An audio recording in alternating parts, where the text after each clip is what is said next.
Avenol, the lifeblood of your car.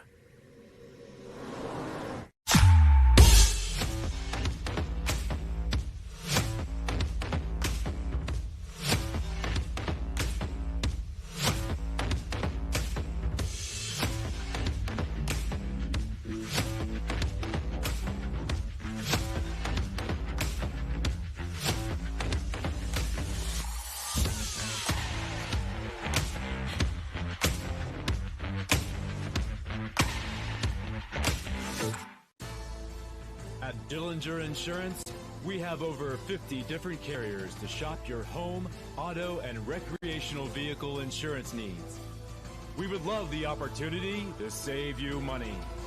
We insure million-dollar mansions, condos, mobile homes, rental homes, and everything in between. We know all about wind inspections, four-point inspections, and how to get you the right coverage for your particular home. You've got questions, we've got answers. Can you remember the last time you had a rate decrease with your auto insurance? Let's take a look and see what we can do. We know all the ins and outs of getting our customers the best rates, coverages, and discounts, so put us to the test. Don't monkey around with your insurance. Call Dillinger Insurance today. We've got tons of companies to help find you the best prices and the best coverage for your particular needs on home and auto insurance. Go Knights!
Ravenol, the lifeblood of your car.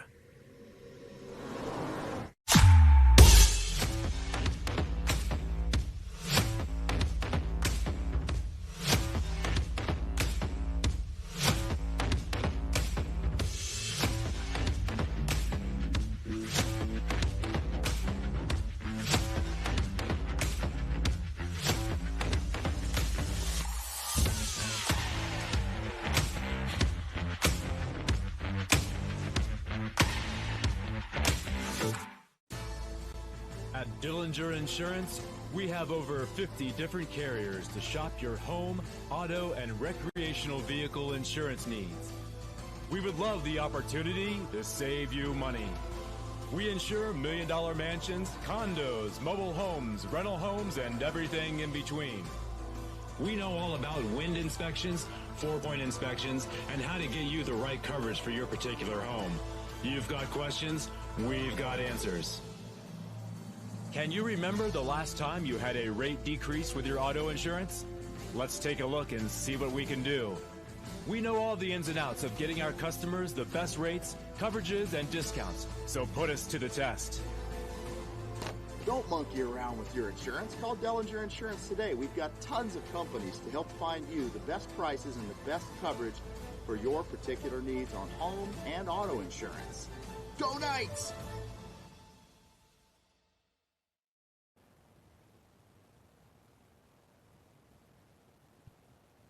All right, good morning. Coming to you live from Northern California here in Elk Grove, just south of Sacramento. I'm here with my buddy Brian Detrick.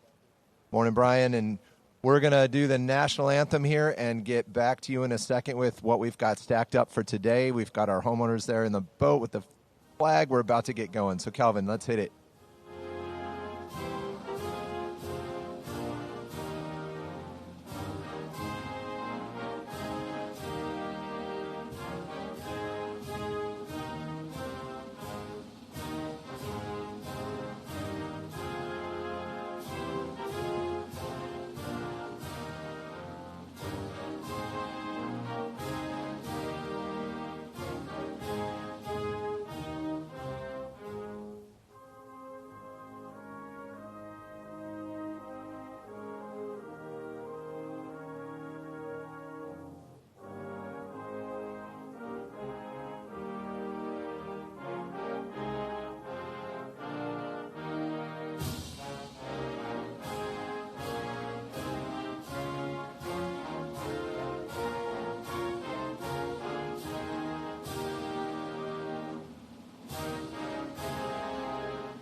All right.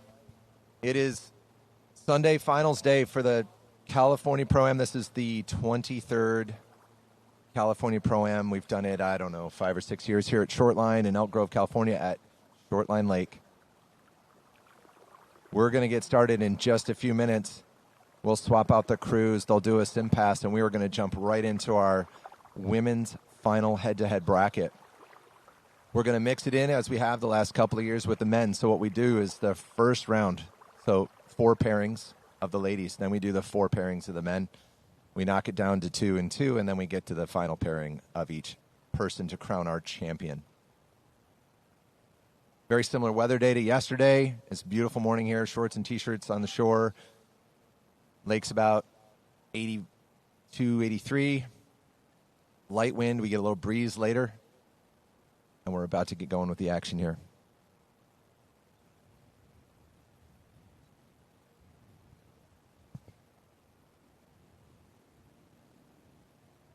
We have 7 women that qualified for our 8-person head-to-head, so that means our top seed, Regina Jaquist, has a bye. And so she has a choice. She can ski for a score, or she can save her energy for that next couple of rounds of the head-to-head. The rumor was she was going to pass on taking a ride this morning, but I guess she has until game time to make that decision, right, Brian? Yeah, that's right. talked to her last night and felt confident, especially with that second round yesterday. Big score, 3 at 41. And I think she's just going to rest and take it into the Final Four. Yeah, that was exciting. Her ride yesterday was amazing. I mean, she had that 41 going. We know she's capable of getting deep. She's got the record. Looked like she was going to go. So I can't wait to see her ski later this morning.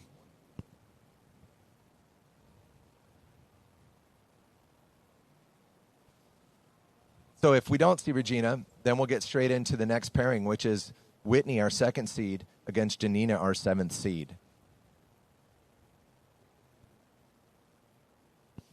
Yeah, 32 start for the ladies, and it'll be 35 start for the men. Go all the way through. That's what everyone did yesterday in the second round, so they're going to keep it consistent and stick with that. And so it's been a number of years, Brian. I don't know how many years we've done this. We've run a head-to-head here. So the skiers on the dock, there's 2 boats, the same 2 drivers we've had all weekend, Greg and Will, in the same boat. So every skier's had a chance to get used to that driver and that boat if they think there's any difference in superstitions or whatever they have. And they have the top skier has a choice to make. Actually, they have 2 choices they can make, one or the other. They can either pick who goes first or second or which boat. So I find it interesting. I always want to know, like, who chose what and why, and, I like this driver, or I think it's better to go second or first. So Whitney will make the first choice. She'll either pick the boat or the order. And Janina will get whatever choice Whitney doesn't make. That's right. A lot of times there's strategy that can come into play. I know, especially on the men's side, everything is so tight. Usually, for the most part, you'll see everyone that is the higher seed choosing to go first. Especially we see the field that we had yesterday stacked up mainly between 3 and 5 at 41. We had Nate run 41 both times, 1.5 and half at 43, and really was in that, went to go turn 2, just a little too big of a load. And even the gate with the half looked like a better gate start for him, and just I think got a little amped and just rushed it a little bit and blew the tail out. But looking forward to the ladies matched up here. Whitney looked good yesterday. 5.5 at 39, and then a half at 41. Yeah, and that 5.5, she was 1 inch away from having 2 scores into 41, right? And we know she can do it. She's done it here before. But yeah, we'll get back to Nate, and I think that was maybe the story of the day. It was certainly the story of men's slalom, how well Nate skied yesterday, and I'm sure he's not going to stop yesterday. He's going to go today too. But yeah, Whitney was crushing it, like classic, aggressive Whitney powerhouse. Slamming buoys and getting through those short lines, and almost out the gate, just popped the handle on that first round. So almost with 2 scores at 41. Yeah, and then you have Janina coming back. About a little over 11 months from having baby Luca, and really starting to see glimpses of where she left off prior to motherhood. I know yesterday in jump, a big 168-foot jump, and that was great to see. I know that's the biggest jump she's had since coming back. She's been really easing in on the jump, tricks. She's been tricking well. We saw her at the Masters, and then slalom is starting to come along. She's been here. Her and Dane been here all week with Luca. Had some good training, and I think she's starting to really get into her slalom rhythm as well. We were having a conversation yesterday. We've talked for a while about skiers balancing a work career with their pro skiing. And Horton started a discussion yesterday, which was fun, about performances by parents, right? So how many moms out there have jumped 178 feet, right? You start having that discussion. That's a big jump, especially not only a mom, a fresh mom. How many months? Yeah, she's just over 11 months. And yeah, to go 168 feet, I mean, right there at 170 is a huge confidence boost, especially World Championships, and just a little bit more than a month away, and I know she's got her eye on that overall race, and we actually have quite a few of the overall girls with Janina, Regina, Sasha, as well as Hannah. So as we see not necessarily the webcast yet, the brand new Nautique headed down the lake for its first simulation pass of the day. So again, just our title sponsor, Nautique, thank you so much for supporting this event for so many years. Our title sponsor again this year, and congratulations on the premiere event, the premiere for the boat this weekend. First event for the new boat. So many great performances, so much great feedback, so much work went into the development of that boat and the way that it skis and the way that it feels. And, Brian, we got to talk to Matt yesterday about Matt Reaney, who's intimately involved in that program with so many other people. Got to ask Matt, what was the goal? And Nautique continues to want that to be a 3-event boat. And it was a big focus. It's got to work in all 3 events. Maybe it could be better for slalom as a trade-off for trick, but we're not going to do that. We're going to get a boat that works for everybody in all 3 events, and it's showing that this weekend. We didn't get to see trick this weekend, but soon enough we'll get to see a trick event behind this boat as well. Yeah, I think all around it's off to a great start. We saw the amateurs, a lot of great skiing on Friday, and then slalom and jump yesterday. Some great scores by the men and women. Yeah, Brian, I got to ski that amateur event, and I got to hear a lot of people coming off the water, and everyone was impressed. I can't wait to ski behind it again. That felt really good. It felt easier than I thought. The wake was better. The pole was a little more user-friendly. It didn't hit me. I felt like I could run lots of buoys. So I had 2 rides behind it. It felt great. I can't wait to ski it again. Hopefully, Brian, you'll pull me after the tournament. See what happens. Yeah, we see on the webcast little Zane out there down the shore, watches mom ski. I think, Brian, it's safe to say that the chances are when we see the higher seed going first, they chose that. They chose to go first. If they chose the boat, I think the second seed quite often is going to say, I want to go first. So Whitney said, doesn't matter which boat I get, I'm good. I'm going to go first is my guess. And Janina said, if I have a preference, I'll take that boat over the other boat. But we have Whitney coming out. This will be 32. We're kicking the day off right now. This is our first pass, our first buoys of the day. This is Whitney, our second seed from yesterday, coming in at 32, and she's attacking right from the 1 ball.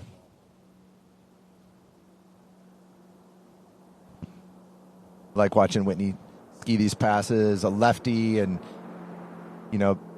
looked like she cruised most of that. I thought she jumped on the 1 and said, I'm here to play, and then she kind of woke up on that rest of the pass and just cruised through it. Yeah, and Whitney's traditional 32 start, so no change for her there. I know usually Janina 28 start majority of the time. Like we said yesterday, they had to go out second round, 32 off, so just a typical warm-up pass for Whitney. Trying to get dialed on early morning.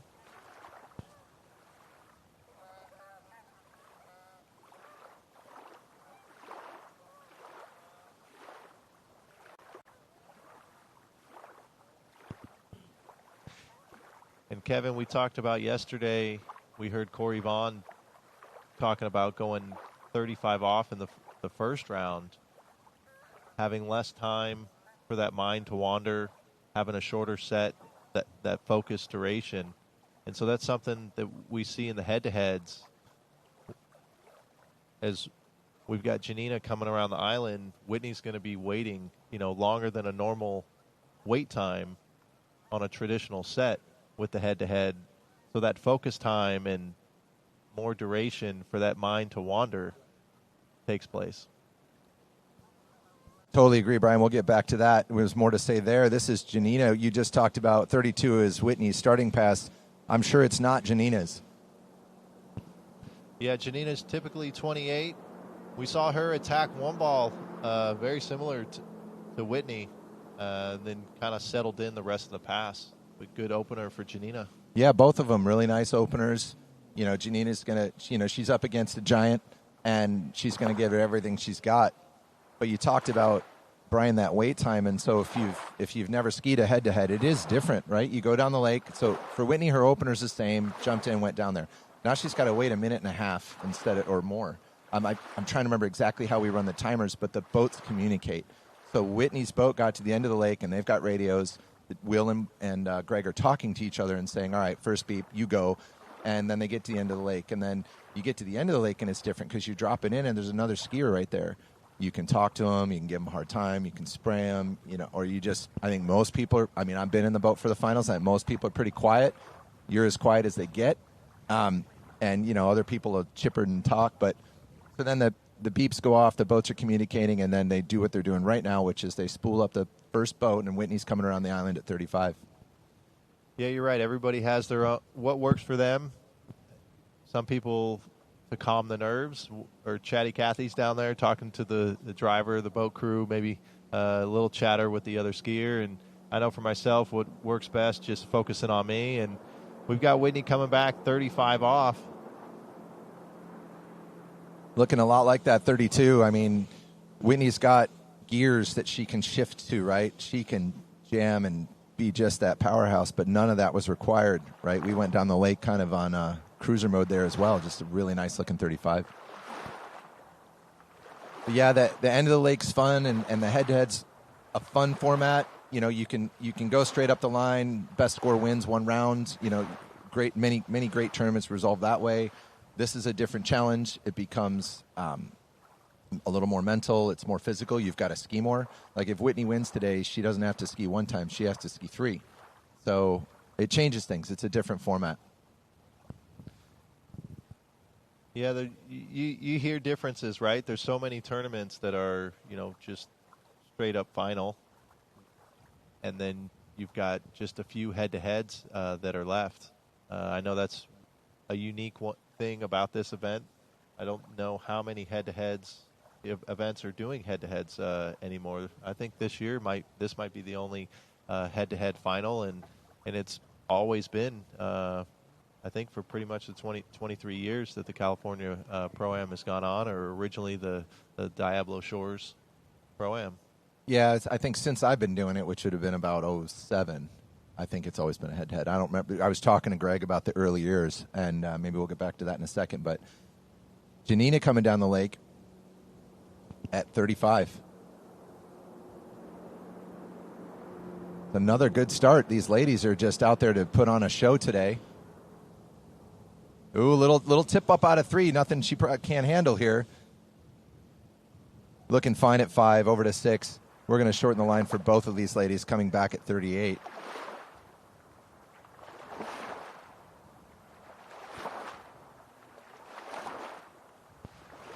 Yeah, so if we look back on this replay, nice tight line out of 1 is where I think Janina just rushed it just a touch there at 3. I know I had the opportunity to watch her from the boat this week while she was here training, and there was just something we discussed, just being a little more patient out of the finish of the turn.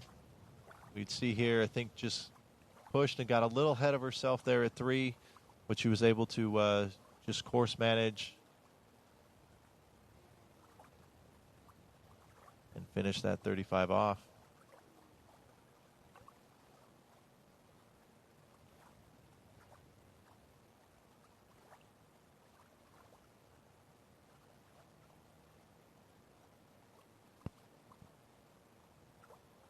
We're coming back 38 off.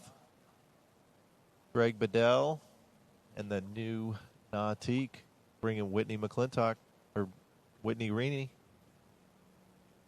So Whit running this past both days yesterday. Big, now here we go. She's turning up the juice just a little bit, a big old 1. She doesn't have a choice. At some point, you've got to go. That line gets relentlessly shorter. The load is higher. The timing is more difficult. You're going to see more energy. You're going to see more work getting done, right? But obviously no problem for Whitney to run that pass. She's putting on a show for all of us. There's so many amateurs out there that would love to even get close to that, and this, for her, is warming up. She's got a couple passes to go. Yeah, 38 off, first rope length, where the rope doesn't meet the width of the buoy line, and that's where you're going to need to be able to attack through the wake more, keep that outbound direction, ride that pendulum all the way to the top to continue to get that width. I think Whitney does really well. We've always talked about, very strong skier and always finding that body position right behind the boat, get that strong load, swing her to the other side.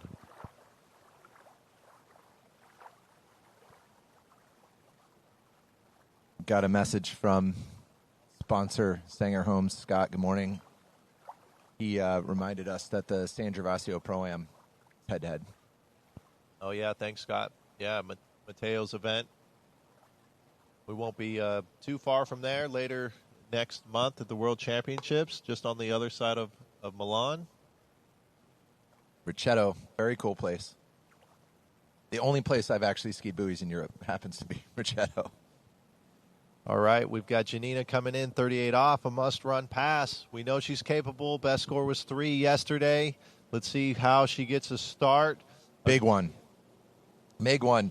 Little slide down at 2. She's all right. She lets it go here. Patient under the line. Too much slack. Just not getting that thing put back together out of the 3-ball.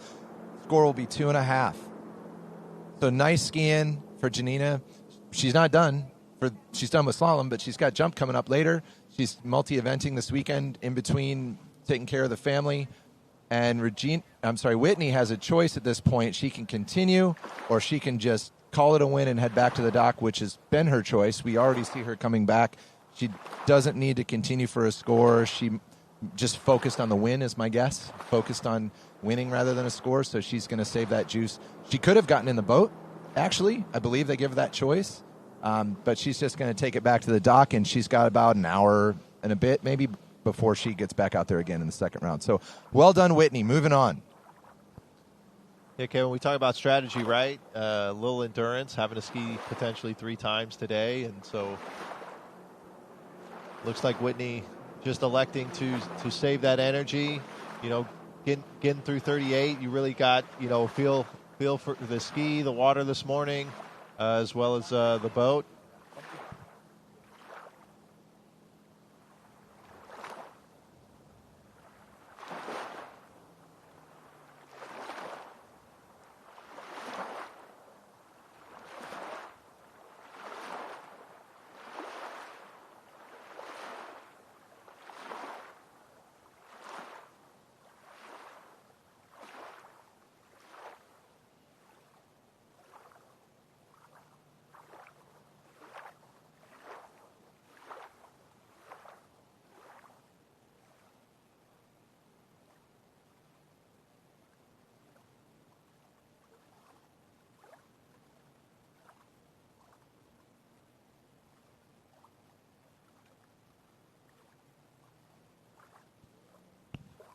Good morning, Janina.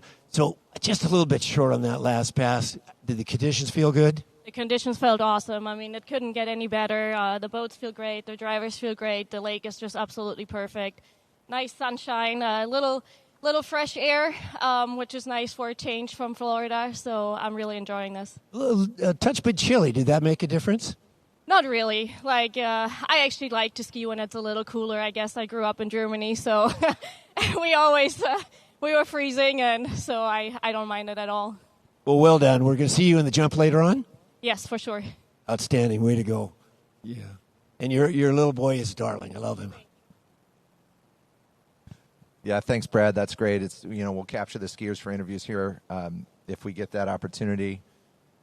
We tried to grab Dane and Luca there as well, but Dane's got a job to do. He's got to head to the dock and get his ski on. So we're right into the next pairing.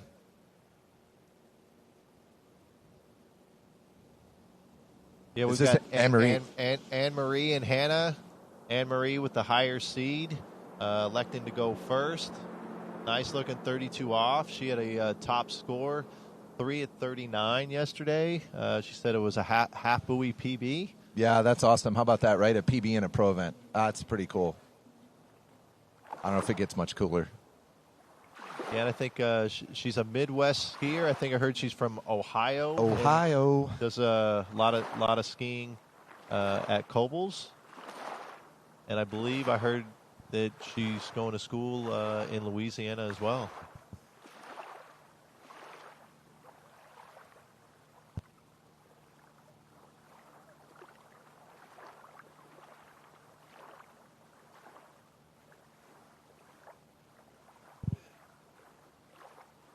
So Anne-Marie is against Hannah Stratzlova, who's down there on the dock getting ready to go. She's going to come down here as well at 32 off, while Anne-Marie chills in the lake at the far end.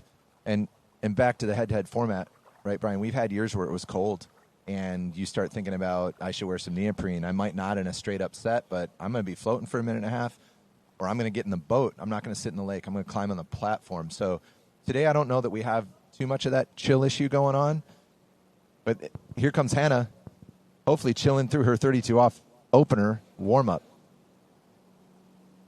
Little hop off that wake there, Brian. Just maybe load a little early, unload a little soon maybe, but she's cruising the back half of this pass. Yeah, I think you see her really attack into the first wake and gets that ski to release right there at the wake. More of a, aerial edge change. And temperature, Kevin, I just looked it up, 64 degrees right now is the air temp, so it's probably feeling a lot warmer hanging out in the water rather than getting out of the boat like we've seen in years past. Yeah, I'm surprised it doesn't feel that cool sitting here. We're sitting in the sun a little bit, but it doesn't feel that cool. I'm surprised it's that cool. But yeah, I know the lake's in the low 80s, so I don't see anyone feeling like they need to climb on the platform. I remember before I was announcing, I used to boat judge this a lot and got to watch a lot of finals from the boat, which is the best seat in the house, full stop. It's awesome. Remember having T-Gas in the boat one time, and he would get on the platform and wrap up in a towel, and he was really focused on staying warm, and it was cold that year. I mean, I had sweatshirts on the boat and stuff. Because normally this event's later, right? Yeah, that's what I was going to say. So lately we've been having it at the end of August, and even in, years before we're even September, kind of middle of September. So here we are in the middle of July. I know the World Championships got moved a little earlier. So after the schedules were released, we had to really figure out when to have the event, and landed here in July. And we've got Anne-Marie coming back 35 off. Really impressed with how, we talked about it yesterday, how calm she is and how relaxed she is. I mean, there are nerves. I asked her about it. I asked her, what's your mindset? And she says, I just basically look at what's right in front of me and I stay in the moment. I don't get too far ahead of things. I'm not, which is a great focus. I mean, every athlete should be doing that. But she looks really relaxed and calm and steady, like a seasoned pro, not somebody that last year was her first pro event here at the California Pro-Am. So awesome to see. Good for her. Takes a strong mindset to pull that off. Yeah, I like her body position through the wakes. Even she's back a few times in the turns, but doesn't let that affect her. Just gets into her nice, strong pulling position, keeps that work zone right behind the boat. I love the wake transition. She just looks light on her feet. The ski just floats through all the way from whitewater to whitewater. Just there's no hitch, bounce, movement. It's so quiet and smooth. Yeah, I think that's what you're seeing, just how she's attacking into the first wake, really loading the ski, and that's able to just get that nice release off the second wake and setting her up into that next buoy real nice.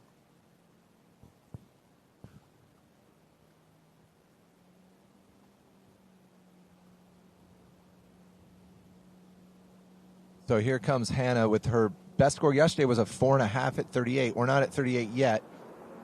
She's going to get a 35 off here. Little tip up out of 1, probably nothing that makes her too nervous, and that was a huge 2. Little back out of 3, but nothing that adjustments that she can't handle.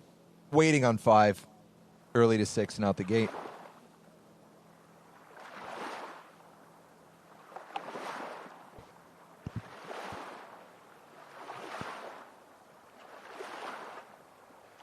Yes, we talked about strategy, right?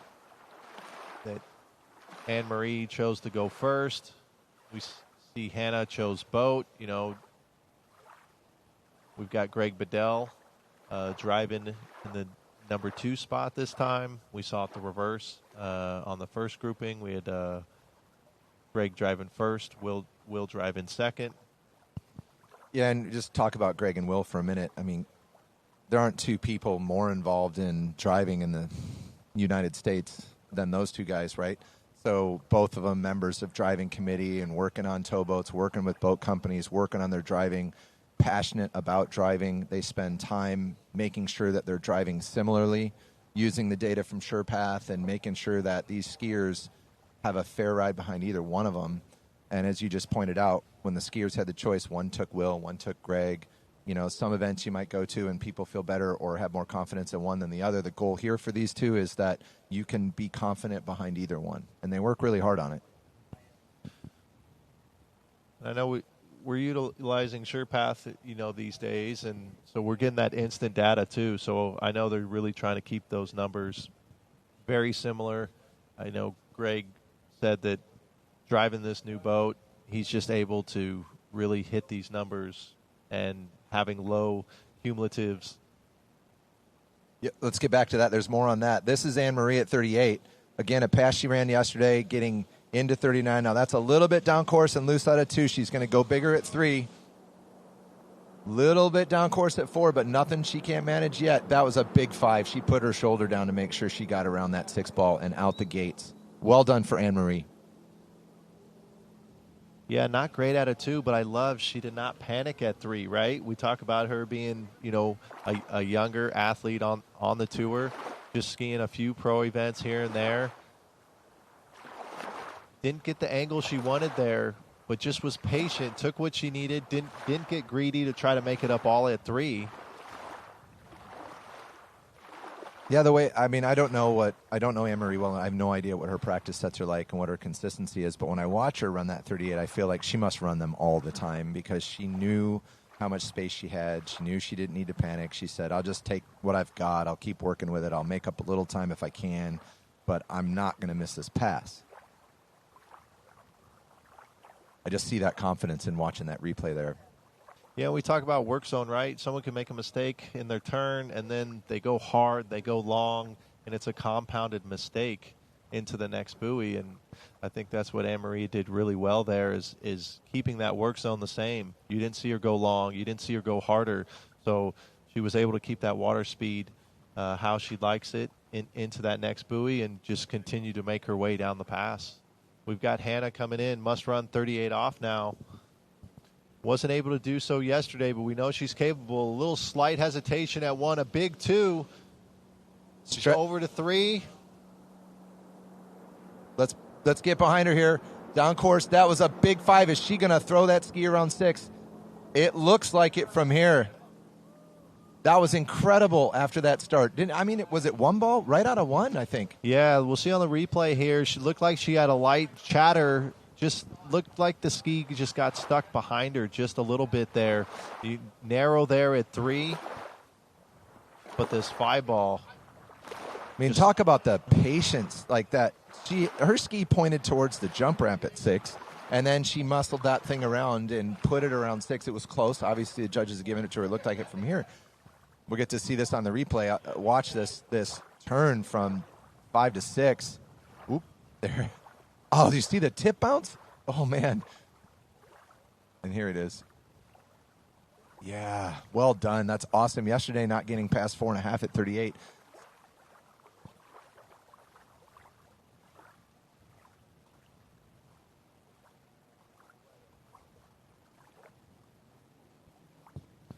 Yeah, I think with Hannah, she's so strong, right? We see it in the jump event as well, and just being able to get through that pass. And now we've got Anne-Marie, 39 off. She set a PB yesterday of 3.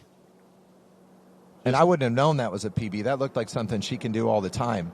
So let's get behind her. A little tip up, but she gets enough. Gets her ski around 2. She's going to pull over to that 3 ball. Must not have got outside of it. It looked like she was going to, but based on the lack of an S turn, we'll let the judges call this because we were kind of obscured from the boat.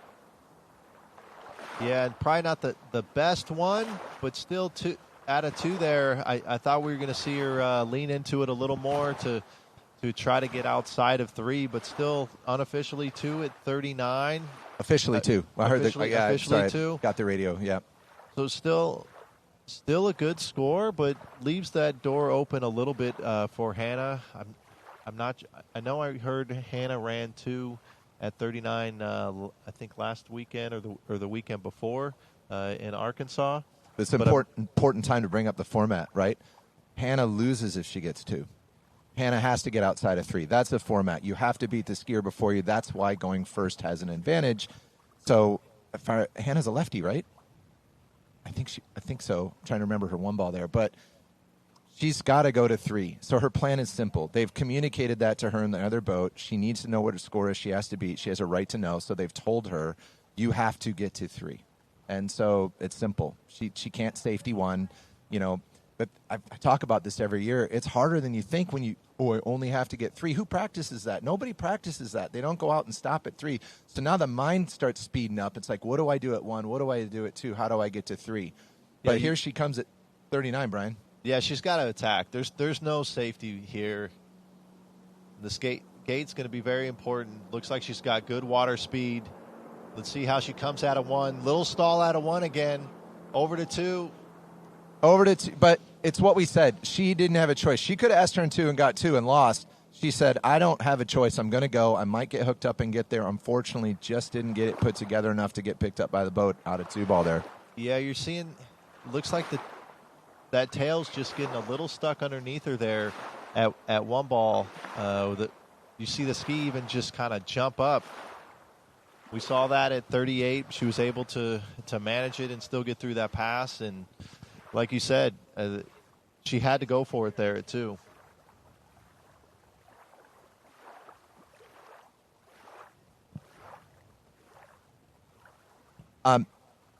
So great result for her, though, right? I mean, to go out and build on your qualifying rounds, to have your best score, be in the final, that's a great score. Awesome for her. She just puts, Anne-Marie put some pressure out there, and she just couldn't get enough to advance. So congratulations to Anne-Marie. She's moving on to the next round.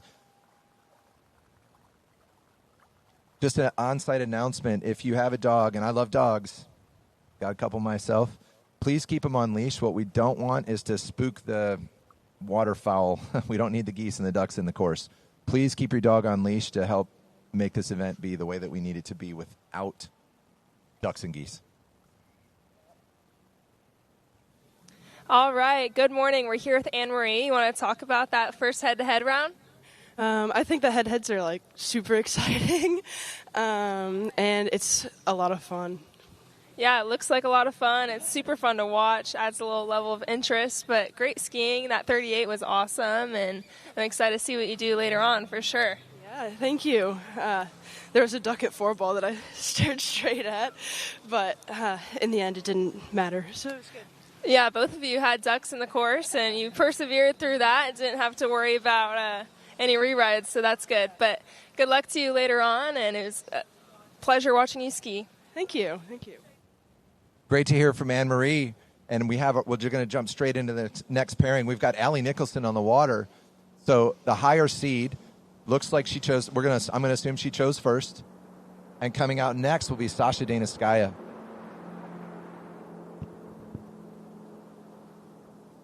Great opening pass for Allie. Again, somebody that starts at 32 off on a regular basis. We're going to go to an interview with Brad and Hannah. Hello. Okay. All right, guys, I'm here with Hannah. She just finished her round. Some fantastic skiing. How did it feel out there? It felt good.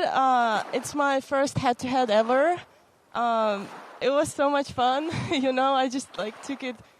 I wanted to have fun. Well, it looked like you did have fun. Congratulations on that head-to-head. Tell me about that 38 off. Yeah, it was a little tough one, but I hang on and made it all 6 buoys. Yes, you did. Did you see that goose, by the way? No. Good. Where was it? You came off of 1 ball and your eyes were real big, but I think that was not the goose. Okay. Now, did you get to pick the boat? How did you like your boat set up? I didn't pick. Anna-Marie picked that she was going first, and I just went second. And I think the drivers are all good, the boats are good, so it didn't matter to me which boat there was. Excellent. That's a great attitude. Hannah, thank you for stopping. Good luck and jump later. Yeah, Brad, it was 2 to 3 seeing that goose. I think it was far enough out of perspective Shows the focus that Hannah had there at that 38, determined to get through that. I think that was it. She was laser focused on her skiing, and that goose probably could have flown right in front of her face, and she was going to make sure she ran that 38. And a nice 32 off opener for Sasha. So Sasha had a top score, 1 at 39 yesterday. Allie, 2.5 at 39. Yeah, I love that interview. I love that she wanted two thoughts to follow up on Hannah's interview. So one is head-to-heads are fun. I think so. I love it. It's different. It's not something you do at every normal tournament. A lot of what we do is repetitive, and when you mix it up with something like a head-to-head, I think it makes it a lot more fun. So I'm glad she enjoyed it. And then when I love her answer, because we talked about this earlier on drivers. What driver did you choose? And she says, basically, I don't even know. It didn't matter because they're both good. And that's the goal. That's what we want every skier to feel. And maybe somebody has a relationship with Will more than Greg, and so they go that way, and it's just like a coin toss, leaning one way or the other. So I love that's the way that she felt, and I'm sure Greg and Will are happy about that too. Yeah, and you talk about yesterday with Greg, right? From an event organizer, there's so much that goes into the event, and I know one of them is with the drivers. You want the drivers to be driving as close as the same as each other, so that isn't a factor, right? They've got the boats dialed, skiing similar, drivers similar, so now the skiers are just going out and skiing. Got Allie Nicholson. Allie's a skier. If I was in this women's field, I'd be a little bit nervous about, because Allie's got a lot more buoys than she skied yesterday, with her best score being, was it 2.5 at 39? So a skier that has run 39 certainly expects to be deep, and so I would think she's pretty fired up to show us what she's got today. Yeah, she definitely has more in the tank. We saw her run 39 for the first time a couple years ago in Greece, and I know she was here, got a couple days of practice and getting dialed with this new boat, and had a good practice set, and definitely once more today. I think we'll see that from her.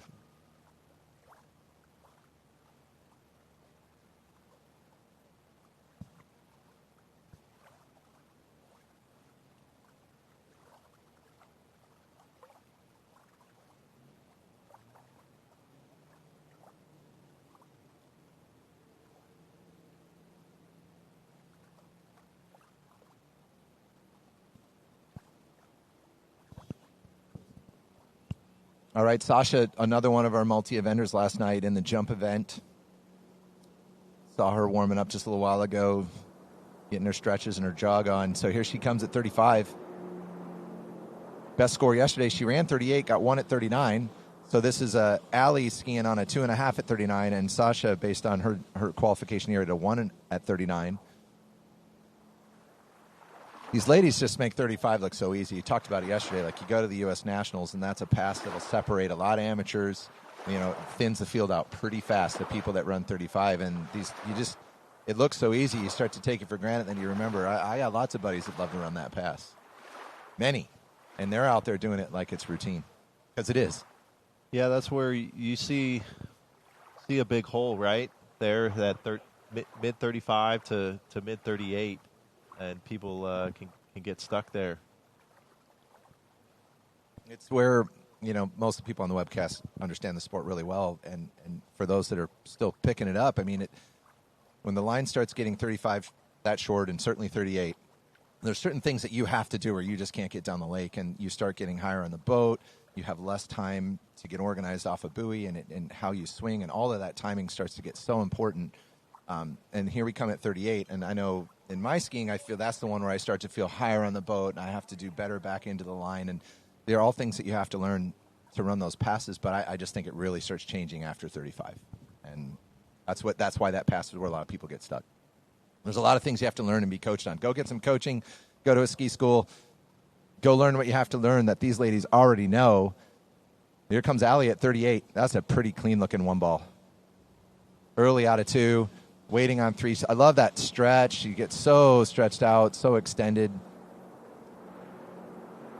very clean 38. I don't remember if they were that nice yesterday. I know they were good, but I mean that was pretty tidy 38 for Allie. Yeah, when you look back on the replay, you talk about the difference from amateurs to these pros. It's really that load through the wakes, right?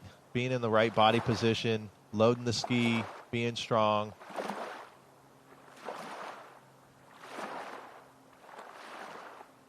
I think about patience too. Like you look at Allie and Brian, I know as skiers we both think a lot about work zone, but watch where the rope actually comes tight on Allie's passes, and it's right when her ski's in that first whitewater. You see it right here, and so she knows she has to get to that place before she goes. If she tries to turn her ski sideways out at the buoy, that rope's going to come tight too wide, and she's going to get pulled apart. And so it's the patience. And when I'm talking to people, I'm like, all human beings are programmed to do this sport wrong from birth, right? All of our instincts are wrong. I get to the buoy, 90% angle and load is a good thing, right? And it's just not. And it's so counterintuitive. It takes so long to learn. Allie's so patient. She's just putting on a clinic for us. So you can all see what it takes to run that pass. But now Sasha ran it yesterday. That's what got her into this final in this seed. And now she's coming back at 38. Little ski hop there at 1. I mean, not the feeling she wants. Slides down course at 2, pulls all the way to 3. She's going to get herself a full 3 at 38. So about 4 buoys short of her performance yesterday. Not enough to move on. Great slalom skiing for her on the weekend. Congratulations to her. We'll start to see how, in fact, we can figure out right now placement for the bottom half of the ladies. But first we have to figure out what Allie wants to do. Now, my guess is Allie's going to take a look. That's my guess. Nope, she's not. I was wrong. So what do I know? Allie decided she's going to head straight back to the dock. They didn't wait for that boat timer. We saw the boat take right off as soon as Sasha got to the end of the lake. So Allie's just going to ski back and, get dried off. And what we have next is the men's first round. So we're going to go into the men. We'll get into who that is in a second. But for right now, congratulations to our skier, Allie Nicholson, moving on against Sasha Danaskaya. Let's give it up for Allie. Brian, let's do some sponsor shout-outs while we're going to have a moment here. So I'll start with Debbie last night. So Greg and Debbie Badal are the reason this event happens. They started it 23 years ago. They are the inspiration behind it. If those individuals, let's give it up for Sasha. I love the waves and the smile. Let's go, Sasha. Without a couple of people sparking it and starting the event and putting all the motivation behind it, nothing happens. And then last night, we do a dinner every Saturday night, Debbie asked everybody that was involved in the event in any way to stand up, and it was almost everybody at the dinner. It was an army of, 40 people.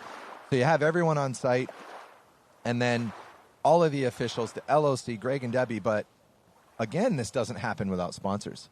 It takes a huge budget to do two things. One is put on the event, the other one is pay the pros. And Greg, I love the way he does this. He says, I'm going to put absolutely as much money as I can to the purse and spend as little as I can to have an efficient event, and I'm going to look everywhere to just drive all of that money to the pros. But so these sponsors that put the money in, Greg spends your money wisely, tries to give it as much as possible to the skiers, but we're going to run through some of these real quick.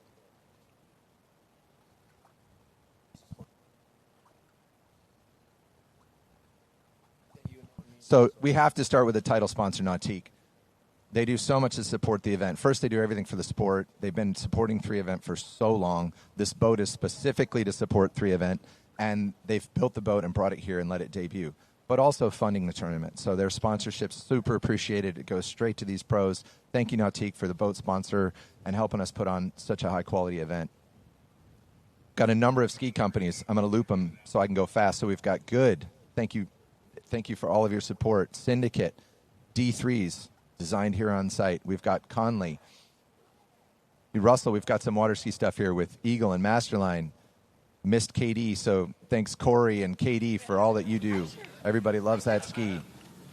We've got some locals. All right, so we're here with Allie Nicholson. Do you want to talk about that first round? Yeah, I mean, always happy to advance. Felt pretty good this morning. I thought 38 felt really good. Decided just to kind of come in. I got my work cut out ahead of me. Next round we'll see Regina. So, hopefully saving up some big skiing for next round. Yeah, of course. You looked great out there, and hopefully you'll do lots and lots of skiing today. So what does that look like for you, kind of preparing and keeping your body energized throughout the day? I mean, yeah, the head-to-head's definitely a challenge that we only get to do a couple times a year. So it's definitely just trying to keep the body going and keep it in the move and preparing for a lot of skiing. It's not often that we ski, 2-3 sets within an hour of each other. So it's definitely a long day. We've done it a couple times this summer already, but ready to do some more today. All right, well, I'm excited for you. Good skiing today. We'll get back to we're working the sponsor shout-outs here in a second, but we jump. So, Brian, I'm just smiling because you and I know Greg really well, right? Greg runs a tight ship. We talked about it yesterday. He is a machine. It doesn't matter whether he's building a house or putting on a pro event. We manage the timing and the clock, and so here we go. They got right into the pros, right? We went right in. We didn't even have a chance to announce our pairing. So we have our first group is Nate Smith against Stephen Neveu, and we talked about it. The story of the day was Nate. So Nate is on form, right? This is the way the guy knows how to ski. It's the way we expected him to ski years ago. Comes out here. He's practices well, right? He's skiing really good in practice last week. He comes out and shows us that. Runs 41 both rounds. And not only runs 41, got 2 starts at 43 that either one of them might have been good enough to get to the record. Unbelievable skiing yesterday. It's been a long time since we've seen that. And we're going to get to see what he does here this morning, coming out against Stephen Neveu. Yeah, Stephen, a little hiccup in the first round, 4.5 at 39, but followed it up strong with a 3 at 41. Kind of similar shape that I was in. I just was a buoy behind with that backup score yesterday. Seeing first man out and Stephen looking on form like he picked up from the second round yesterday. Then we'll go through the next brackets. Our second bracket, our number 2 seed Dane Meckler versus number 7 Corey Vaughn. Our third bracket will be our number 3 seed Joel Poland against a local, one of the guys I've been training with a lot lately, our number 6 seed Ryan Canepa. His first final appearance in this event. He said first in 9 years, so great to see Ryan getting in. Ran 3 at 41 both rounds. And then our final pairing will be number 4 seed Thomas DeGasperi versus number 5 Charlie Ross. I like this little old versus young there. And we talked about Charlie yesterday, was skiing on borrowed equipment. Came out on a tear. No hesitation on the borrowed equipment. Stopped a 4 at 41 right over the top of 5. He was supposed to have his ski stuff arrive about 10:30 last night. Haven't seen him this morning, but assuming that he's going to be back on his equipment, hopefully that got in. But now we've got Nate coming back 38 off. Again, we got a 35 off start for the men. Yeah, so all of you that, when Nate was really on top of his game and just out there dominating events, he's back in that form. All of you students of the sport, just you watch and tell me what you think he does right. But it's a thing to watch, and he went right through that second 41 yesterday. It looked like could have been, if you'd have told me it was 38, I wouldn't have blinked. It was just, that second 41 was so good. The first one was good. The second one was unbelievable. So as Nate's getting warmed up here, he's skied here a lot. He's comfortable at Shortline. He's comfortable behind the boat. He's comfortable behind Will and Greg, and he's comfortable with how he's practiced. So Nate, I think all of these guys would agree that Nate's the one to beat in this event. Now, Dane going to 5 and a bunch of 4s. I think Joel had 2 4s yesterday at 41. Thomas had a 4. Yeah. And then Charlie had a 4, and so yeah, it'll. It's not it'll be a great. That's what's cool about the head-to-head, right? It's like a little slip up. Even just in men's slalom in general, just a little slip up, and there's so many guys that have the potential to be in the mix there. Yep, and Stephen Neveu. He's got his chance to put some pressure. Well, he's got to chase Nate in this case, but he's going to go out there and put up a score here. He's been a supporter of the event for many years. He's only goes to a few events these days. I was talking to him a bit yesterday, but we're happy that this is one of them. He's won one year, right, Brian? I mean, yeah, 2016. And he had to go by you, didn't he? Did you get him in a pairing that year?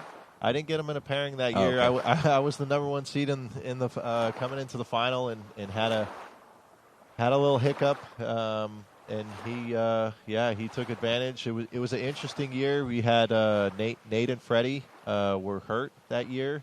Will didn't make the final, and then so there was a potential for there was an opening. Anybody to step up there, and I thought it was my time and just wasn't able to get it done. But Steven took care of business that day, and that's when we were at Belle Aqua Lake 1.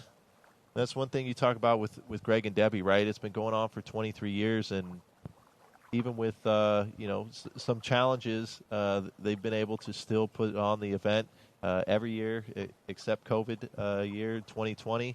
But even managing between multiple lakes, we've skied on 4 lakes. Obviously, the original Diablo Shores there in Brentwood, California. Then we moved to Lake 1. At Belle Aqua, then over to Lake 2, and then since 2021, we've been here at Shortline Lake. All right, so this is Nate at 39. Nate, we talked yesterday. He's pretty comfortable at docking 35. He does it a decent amount in practice. I know we talked to him about that, Brian, years ago, and he was hesitating. He says, it's just I like doing 32, but he's more comfortable at 35. 35 start these days, and it's just... I don't know what to say. He just crushes 39. I look like 32. I say when I watch Nate ski, first I get inspired and I want to go practice, and then I just want to pack up my stuff and start playing golf because it's just such a gap. It's just such a gap. It's so good. When you look at him on this replay, there's no movement, there's no pressure, there's no drama. I just think he's so acutely aware of where he is and what he needs to do and where to put his body and when to start and stop working and how to move. And it's just I think a lot of these skiers have really good reflexes and thought processes, and he just thinks so fast and goes right through that 39. Yeah, we talk about fast muscle twitch, right? And reflexes, especially with some of these three event skiers. And I know Nate, just getting to know him over the years, just how quick his mind thinks too. If you hear him talk about, I remember back in we had our debut first pro events, 2010 Global Invitational in Michigan. I remember him just going back a few years later talking about what he was feeling at this particular buoy in the round, and just able to adapt so quickly in the course. It's just split-second decisions. But we've got Steven Navu coming back, 39 off. Round 3 is onside over to 4.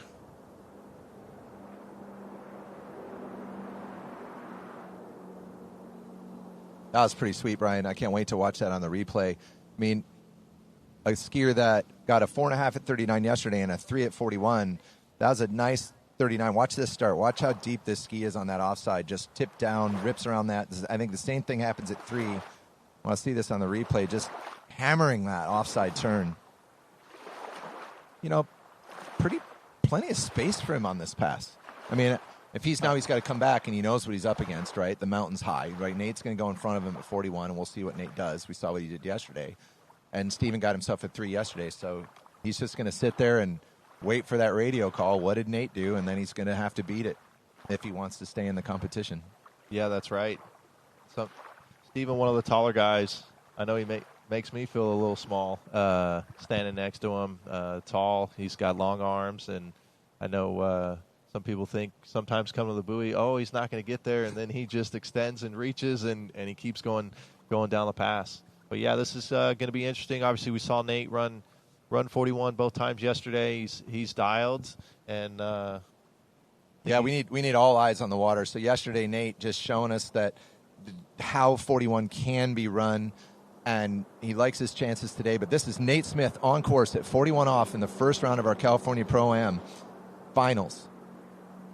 So just watching him work here. So this isn't as clean as the second one. He has to. Okay, so a 3.5. So We saw Nate. We'll watch it on the replay. Not out of 1 the way that he wanted. Pretty clean, making up some time maybe at 2 if that can be done at 41. We'll see him on the replay here. Just a little hesitation out of that 1 ball. And then from here, looked like he maybe got his ski going early enough to get around this 3 and keep going, but he stretches around 4. I don't know if we'll have to see if we get a chance to talk to him, if he was trying to go there or just trying to ski away, but it's a 3.5, so Steven needs a full 4. So it's 1 buoy more needed yesterday. So he can do it. Yeah, Steven's capable. I know he's been to 4 before. It's just going to determine how that start. Yeah, it looked like Nate just, like you said, a little loose line at 1. It compounded at 3. And, yeah, it was hard to tell. We had the spray behind us if he was going for it at 4. I think with that 3, he wanted to at least make sure to get outside of 4 because I think that's a big difference for anyone, right? Yeah. It's a big score to get outside of 4. We've seen time and time again. There's so many guys capable of 3, but just to get over that hump to get over to 4 can be a big task. So the radio came down, and Steven Navu was told you need a full 4, not a 3.5. You lose with a 3.5. You got a 3 yesterday. So Steven Navu, coming on course here, rolling in on his 41 gate. Let's see how his 1 ball is. Gets that ski pointed up course. He's in front of 2. He's going to get hooked up out of 2. He's going to go outside of 3. Not enough to turn 3. We'll let the judges call whether that's a full 3 or whether that's a 2.5. Yeah, I think I'd say a full 3, but I thought he had a pretty good start there. But we'll send it over to Brad and talk with Nate.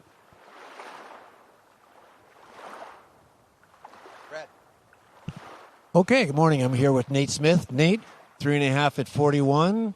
It didn't equal yesterday's scores, but you're moving along in the head-to-head, which is the most important thing. Tell me about that run. Yeah, I mean, it's a little early in the morning, so just feeling things out a little bit. I never really had a good start down there from that far end where we had the 41. I just felt really slow on the gate, a little bit narrow. And same thing there at 41, so not the best 1, not the best 2. And I had to kind of make a decision at 3 whether to try to turn it or not, and I kind of rolled the dice and went for it. Looking back, I probably should have stood up 4 ball rather than trying to turn it because Steven's very capable of getting there. It was kind of an open door a little bit. So, no, I'm happy with it. I have a couple of things. I'll make a couple of changes for next round. Yeah, and you're happy with the boat setup you picked. Were you able to pick your driver? So I picked to go first. In a head-to-head, the higher seed gets the opportunity to pick first or second or the boat. So I chose to go first, meaning Steven had to beat me, and then Steven, he chose the boat. Very good. Well done. We'll see you in the next round.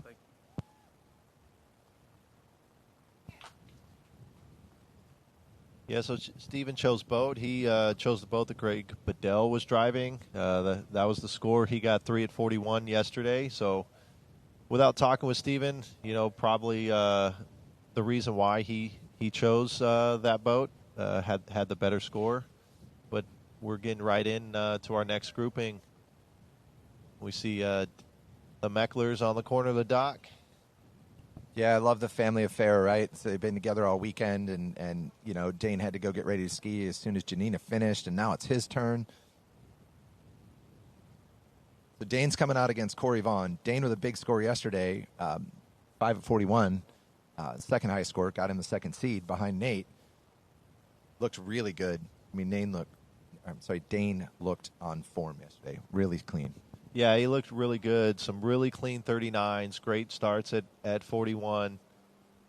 And he's been here all week, probably almost close to 10 days now. Him and the family flew in, so he skied well all week. I know he knocked down a couple 41s in practice, so the confidence coming into the event was high. And I think you saw that in the first round yesterday. I thought he was going to knock it down. I think just came in a little farther down course than he liked at 5, and still a great score. Dane's one we talk about, 35 start. I know you see him in practice quite a bit, 35 off.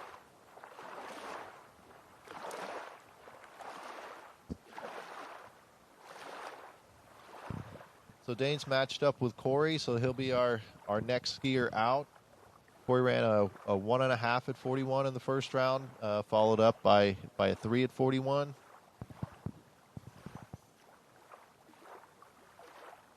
So Corey, last several years, has had this also be a family affair. And we know Amelia's at home watching, cheering him on. She said hi on the chat yesterday. And Amelia, we know you're watching. We know you're pulling for him. Everyone back in Virginia pulling for Corey. A skier, capable of skiing with Dane. So this ought to be a good matchup. Yeah, Corey's had last couple years really coming on. I know he's hopped on this KD and really felt comfortable. So this is Corey at 35, getting his warm up here. It's 9:30 in the morning here in California. We said it was 65 a little while ago. It's probably getting about up to 70 degrees now. 67 still. I can't believe it doesn't feel that cold. So great opener for Corey. We want to jump back quickly to some sponsors. We have so many, and as we said, there's no event without them. Thank you to Dutch Brothers. Thank you to Sanger Homes. Fin Extra Pro. California Ski Ranch. I just saw Tony and Ambrose walking down shore. Tony and Paul, well done. Dillinger Insurance, Wilderness Forestry, and Ravenel. We've got Ravenel wraps on the boat. I saw some social pictures with Nate and Regina yesterday. And a shout out to George Canepa. He's got if you know George, he's here on site, and he's playing with technology all the time to record video and get information from the boat and how we get our boat video and all of that. And he's got a product called My Ski Tool. You can use that to effortlessly record your sets and get your practice video compiled. So check out My Ski Tool. Find it online and look at what George has got to offer there. He's just trying to share his work. Why not give it access to other people? So check it out. Thanks, George.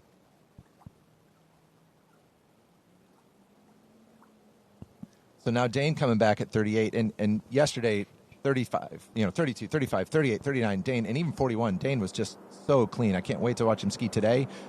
Comes in just basing out of that one ball, just early as heck to 2. Cruising through this pass just as a lefty. Love watching Dane ski. Making light work of that 38. This looks like a skier that can punch up some buoys today. Yeah, Dane's looking right on form. As we said, he's been skiing well lately. He's on his good ski. We just see the space that he creates. Coming onside. Through the wakes, just really loads really well with that lower body. Gets his center of mass moving across course.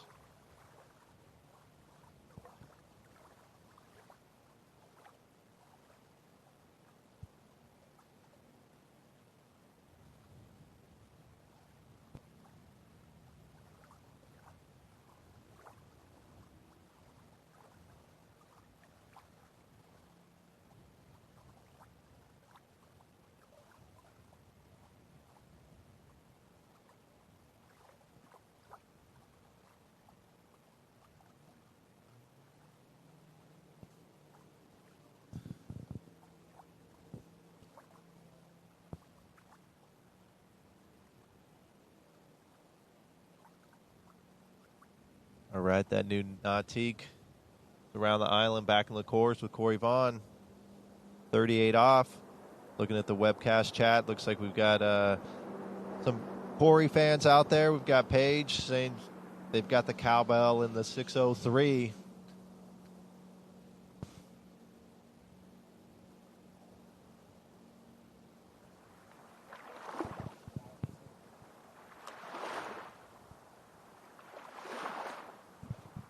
We see the replay here, Kevin. Corey's 38. We talked about, Corey gets a real quick edge change. Yeah, we had, I think it was Nate in the booth yesterday. We were talking about Corey skiing, and that was a nice pass. That was great. And I love how comfortable Corey seems no matter what happens. And there was no real issue with that pass. But if Corey has to make an adjustment, he's got real confidence in being able to do that. And he can move. He can do something different if he has to. And I like watching him ski because he's just got so much confidence that kind of stuff doesn't phase him. Not that there was any real issue there. Yeah, I mean, everybody's got their own technique, and there's a lot of the fundamentals that are the same, but then there's the differences between all the skiers. And I think what stands out the most for me with Corey is I think he just doesn't get as high on the boat as other skiers. So you'll see him take that line a little down course farther, but he's definitely very comfortable with that and has had a lot of success. This is where we'll see Dane. I think we'll see him a little higher up on the boat. He gets a little more load through the wakes there, gets a little freer from the boat. What a great pass, right? I mean, you're right. He's a little higher. I think there's a little more intensity into the first wake.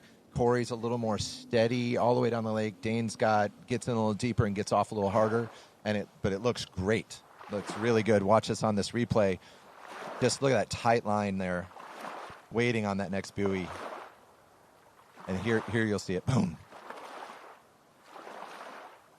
I mean, that's plenty of space into that. I mean, not only up course, but also width, getting into that 6-ball for, not one of our tallest guys. Yeah, and I think that's the difference, right? Dane really needs to drive and have that energy into the first wake to get him high and out there to help offset the lack of reach he has compared to some of the other skiers. Well, compared to Corey, right? Corey's about your size? Yeah, Corey's probably 6'3". Yeah. 6'2", 6'3", right there. And he skis tall. Dane, you'll see him a little more compressed, kind of more similar to Terry Winter, where they've got, a lot of knee drive to create that load rather than, leverage away that you see more often with some taller skiers. But we got Corey coming in, 39. Ran a great 39 the first round yesterday. Followed it up with a 3 at 41. A little down course here, but we talked about yesterday, Corey is very comfortable down course. And unfortunately, just grabbing a little too much there. I was hoping obviously we were all hoping he'd pull that off, and he was kind of showing us that he's capable of making those adjustments. We need to watch this. He had that tip up and that ski hop up out of one, and not the most confidence as you get rolling in that pass. I'm sure, like Nate, he'll probably talk about the gate that led to that one ball, that led to the being a little down course and having to make those adjustments. And he was so close to hooking up out of that 4 ball and slinging himself in front of 5 and just not quite coming together for him. But look forward to getting his thoughts as he comes by here on the shore. And again, we've got the skier advancing, going quick, coming around the island. So it looks like everybody's choosing to, conserve their energy, not get a look. Definitely interesting. I know years past, skiers, would maybe want to take a look at 41. But we've talked about, as Dane's coming back, he's got a lot of confidence heading into that Final Four.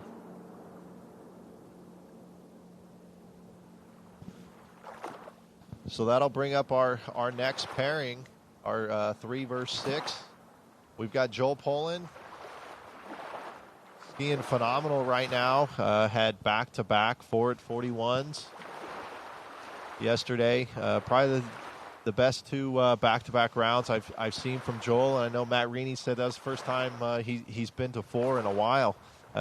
He'll be going against our local skier here at Shortline Lake, Ryan Canepa. But we're going to send it over to Brad with Corey. All right, I'm here with Corey Vaughn. A little less than what you were hoping for, Corey. Tell me about that 39.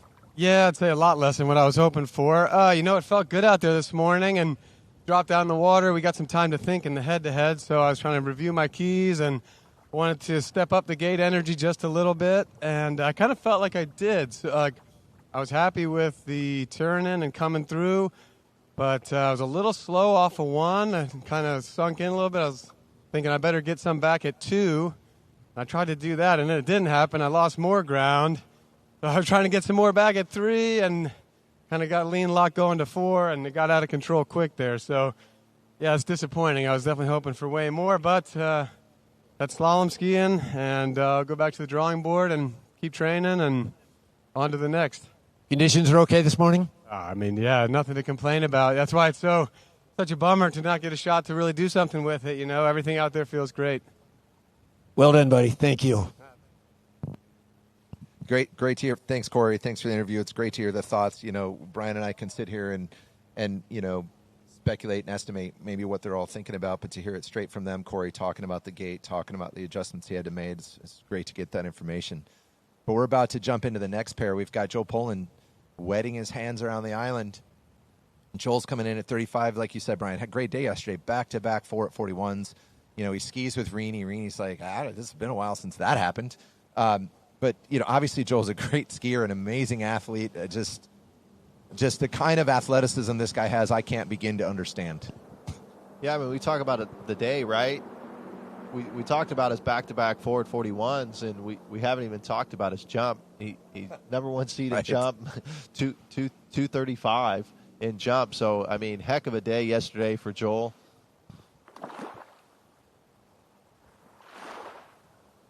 Yeah, I mean, I think of him, I think as a tricker first, a jumper second, and then a slalom skier third. But his slalom skiing alone is unbelievable. And it's like, I'll just say in my, whatever my opinion's worth, his third event. It's just unbelievable. It's so great. So great to see him ski. And that big jump yesterday. I was sitting here right here, Brian, and no one on the webcast can see this, but I'm looking over an awning, and I could see him pop up above the awning. Just like so much lift, such a big jump. Tell me about this guy. Who's coming up next? Yeah, Ryan Canepa, so neighbor here at the lake. Ryan and I have been training a lot together this year. Like you talked about before, you and Greg, and as well as my dad have moved, and so having to regroup my training team, and so it's been great getting a lot of rides with Ryan. And like I said yesterday, he was the last opportunity to see if I was gonna punch my ticket into the final, and he took care of business and left me on the sidelines. And we're seeing him out here. He's been skiing well all year, and his two best scores of the tournament season yesterday, 2 3s, and I know we talk about Joel, had 4s, and Ryan has been seeing 4 in practice, and so I know this is going to be an exciting matchup. Both these guys are skiing well. Obviously, Ryan's home site looks like he's elected to go behind the boat with Greg Bedell, and as Joel, as we see majority of the time in our men's head-to-head, that the number one seed or higher seed is going to choose to go first. Yeah, Ryan obviously lives here on the lake. This is home site. Spends a lot of time with one of our sponsors at California Ski Ranch. His dad is one of our sponsors with My Ski Tool.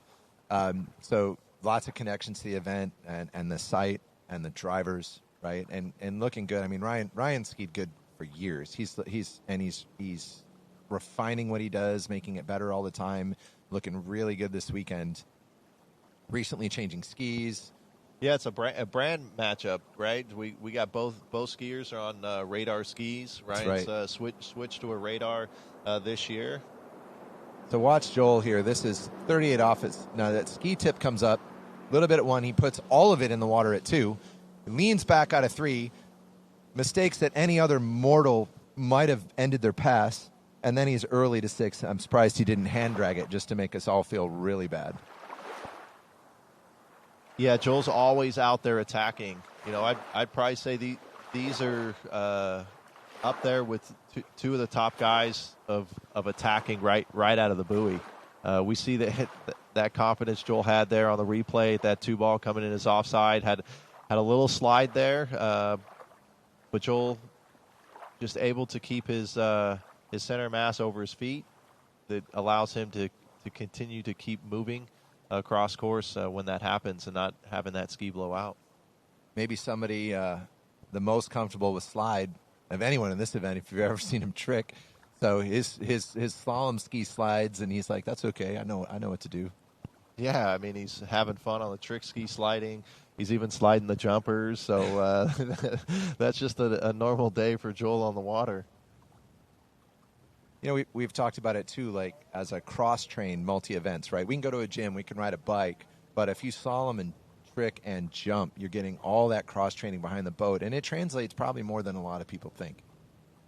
What's always interesting we talk about with Joel is he slaloms left and tricks right. And so, we talk about he's an alien. The hips, always taking it from one direction. And I would imagine that he's, has less problems than the majority of us because he's switching that stance. Now, hometown boy here, Ryan, running a cleaner pass back to the dock than Joel did. Doesn't mean he's going to beat him, but if you just go pass to pass, Ryan looked really solid on that one. We'll maybe talk through it a little bit more on the replay. Yeah, right. Like I said, Ryan's been skiing really well. He's looking really dialed. Really gets that ski turned very quickly out of the finish of the turn. Yeah, lots of angle early and then that super early edge change. I mean, he's done here doing his work before he gets to the first wake. Like he's edge changing over the wake. And you can really feel that from the driving perspective with driving Ryan. It's quick early and it's short. But I know I heard Nate talk about it yesterday. But then he's got all that time that he just rides that line, rides the pendulum all the way out to the buoy, and then he's able to just get that angle early and do it all over again. All right, so boats are communicating. It's been the right amount of time. They've shortened both skiers up to 39. Both skiers running this pass. Yesterday, both rounds, so no one's missed this pass yet this weekend out of this pairing. And here's Joel pulling out for the gate at 39. Now, he's probably thought about what he might want to do differently based on the 38, or maybe he's just staying on his cues, but that was a deep one. Rocks back out of 2. Slams the 3. Looked like he got back in it at 3. Decent at 4, and then deep 5. So this would be awesome on the replay as well. That after that one ball, you think, all right, Joel's going to have to earn the rest of this pass. But by the time he gets to 3, it's all good. Watch this one. I mean, if I remember right, the whole ski's wet and almost pops out of the water. He's just so centered over it until there. There he falls back a little bit, but that one ball's so centered, drops in front of the 3, and he's early to 4. And then just cruises down the pass. So Joel Poland going to runs another 39, 3 in a row on the weekend. And now Ryan knows he's got to do the same thing. Yeah, and like we talked about just a little earlier with Joel is what allows him to continue to go. I know we've been talking about, compared to amateurs, his hips, his center of mass is still over his feet, which allows him to stay on top of the ski where he's not dropping that shoulder, getting his hips behind him, which allows that ski to blow out at times.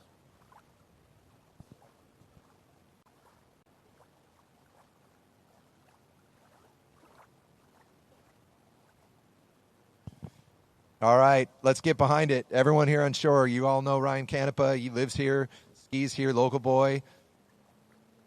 We had 3 of them in the event yesterday. We had Brian, we had you, we had Terry Winter, and we got Ryan, but it's Ryan's turn in the final. Stays left on that gate, rolls in here. Let's see what kind of 1 ball we get. Pretty tight out of 1 in front. It's waiting on that 2 ball. A little deep there out of 2. Stands up into 3. Looking kind of slow here, looking kind of comfortable. He sucks up the line just a little bit out of 4, and he's in front of this 6 ball, no problem. So we're going to have a 41 off battle here. Another 41 off battle. Well done, Ryan Canepa.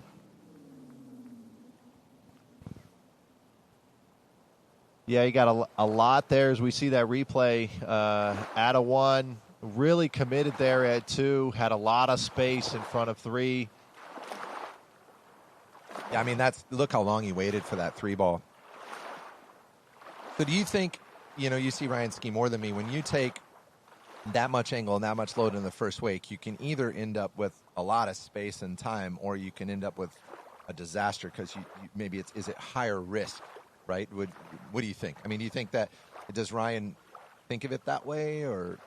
Yeah, I think he wants to get as much load and angle as early as possible into the wake, and then release it, right? And that's why he's successful, is because he's able to release the edge change so quickly to then ride that pendulum all the way out, where if you get that much load and you stay on it, you'll see a lot of people aren't able to release the ski at that point, and then they have to give back with their arms, and now they're being pulled down course off the second wake.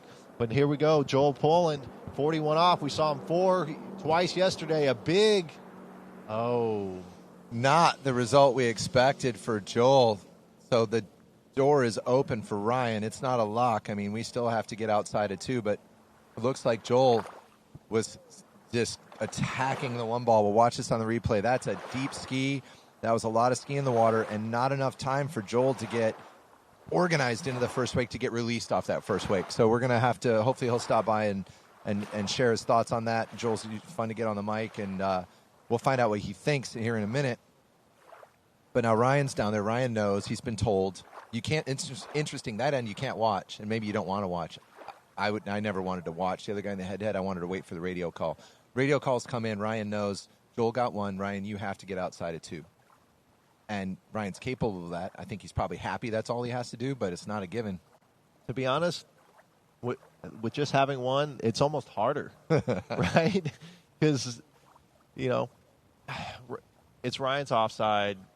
It's probably his stronger turn, right, at 1. We saw him get 3 both rounds yesterday. So, you're not thinking about running it. You're just focused on that gate, edge change into 1, making sure you're staying patient, not get over-aggressive like we saw Joel, and just be able to manage it to get outside of 2. We got Joel right in front of us in the tower, and this is a nerve-wracking moment for a competitor. At this point, Joel's in the event, but he's watching to see what Ryan does. Ryan knows what he's got to do, so he pulls out for the gate at 1. Ryan must get outside of 2. Rolls in, gets the ski out to 1. He turns 1 a little down, but he's just fine. He's going to barely squeak that ski outside of 2. Can't even S-turn it, but doesn't have to. A 1.5 for Ryan. He advances. Well done, Ryan. Joel knowing. Joel's walking up here. We're happy to see him smiling. We're going to get some thoughts from Joel. Let's go to the interview with Joel. I'm here with Joel Poland. Oh, just so close, buddy. That was a frustrating one. I couldn't get my gates all set. I was just not getting the 1s and 2s I wanted. And in hindsight, I should have just tried to get 2 there, but I was trying to make something happen and just went inside of it. You were right there. Tell me about the 39. Yeah, ugly 1 and 2, huh? And then dropped a bomb at 3 and kind of got back in there. But yeah, it was all right. Just whole set was not getting the starts I wanted. It can happen that way. Yesterday was a great day, and today is a great day also. Well done, buddy. Hey, thank you very much. Yeah, thanks, Joel. It's always, I just love hearing what they have to say, and the thought processes that he has to do in fractions of a second as he's going around the one ball based on the gate that he had, and what are his choices and what's he going to do, and you can second guess it, but it is what it is. Joel's not done today. He's done slalom skiing, but he's not done jumping. Big jump yesterday. I know we're going to see another big jump later this afternoon. So we'll look forward to seeing Joel in the jump event, and now we'll go to the Shortline quickly with Ryan Canepa. Okay, we got Ryan Canepa. Ryan, congratulations. Squeaked past that number 2, and you're moving on, buddy. Tell me about it. I don't even know what to say. It was the first time even making a final here, so to get past that first bracket feels awesome. Hey, look, tell me how that 39 felt from the shore. It looked really good. It felt pretty good. Played it really safe. But yeah, never thought it was a huge problem. No drama at all. Well done, buddy. Congratulations. You're on to the next round. Thanks, man. Excited. Yeah, well done, Ryan. Go get him next time. Well done getting that ski around too. I mean, that was a little squeaky, but he did it. Yeah, it was definitely close, and that's where I was saying, sometimes that's harder, when it's just you need a piece of 2, can make it a little more difficult than if, somebody had 2 and you had to get to 3. But great skiing for Ryan. Excited to see him advance. That'll make our bottom pairing, Ryan versus Dane, which Ryan has been hosting Dane all week, so that'll be a fun matchup. But going into our last number 4 bracket of this first round head-to-head, we've got Nautique athlete Thomas DeGasperi on his T-Gas special good ski. Looks like he's elected to go first. Charlie Ross will come out second. Looks like Charlie has selected the boat with Will Bush as we just see T-Gas 35 off behind Greg Bedell.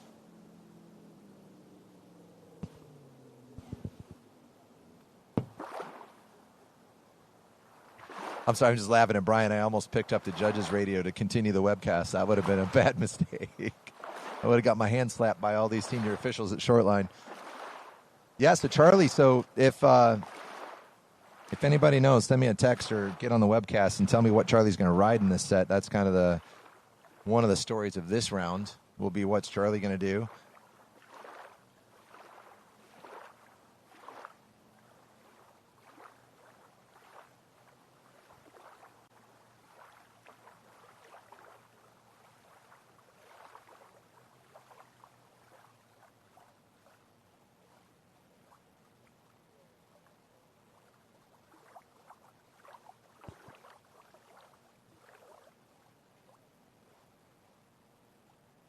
All right, so now it's Charlie's turn. The boats have communicated. It's time to spool up the boat. We will not know what ski Charlie's on when he rides by because they look exactly the same. We're going to need some inside information. Yeah, I know I talked to him yesterday. He's made a comment that the kicker was the bigger difference. And I know we've got skiers talking about, elevation between their feet. And that's one thing he mentioned, that the kicker that he was using was thicker than his. I'm going to try to see if I could see based on the bindings. I think this might be Charlie's top shelf ski. He looked dialed there, but looking at the bindings, I think it was a little different front hard shell. I could be wrong. Like I said, he said last night it was expected to arrive about 10:30 last night, so hopefully he is back on his setup. But like I said, outside of Nate's huge score, I think Charlie was the next, I would say talk of the men's slalom with borrowed gear, running right over the top of 5 at 41 on that first round yesterday. Yeah, and that. All right, well, we got word that it's still a loaner ski. So Charlie got two rides on it yesterday. Yep, thanks to everyone. I'm getting all kinds of texts. I appreciate all of you on site. Thanks for answering that question. And Brian, we talked about it yesterday. A kicker seems like a pretty simple piece of equipment, but it's really important to all the kicker skiers about how exactly that thing fits. I know you mess with it a lot to get something that you just like. But we'll get back to this in a second. We've got T-Gas in a kicker. Mr. Consistency. Yeah, two great rounds yesterday for T-Gas. 4 at 41, followed up by 3 at 41. Yeah, and if I remember right, 3 with a good start. Like I thought maybe he was going to get past 3 again, and something happened after the one ball, and he had to stand up for the 3. But a great score for him, or a great first round or pair of rounds for him. Great qualifying for him. Looking good out there today too, showing no signs of anything coming apart.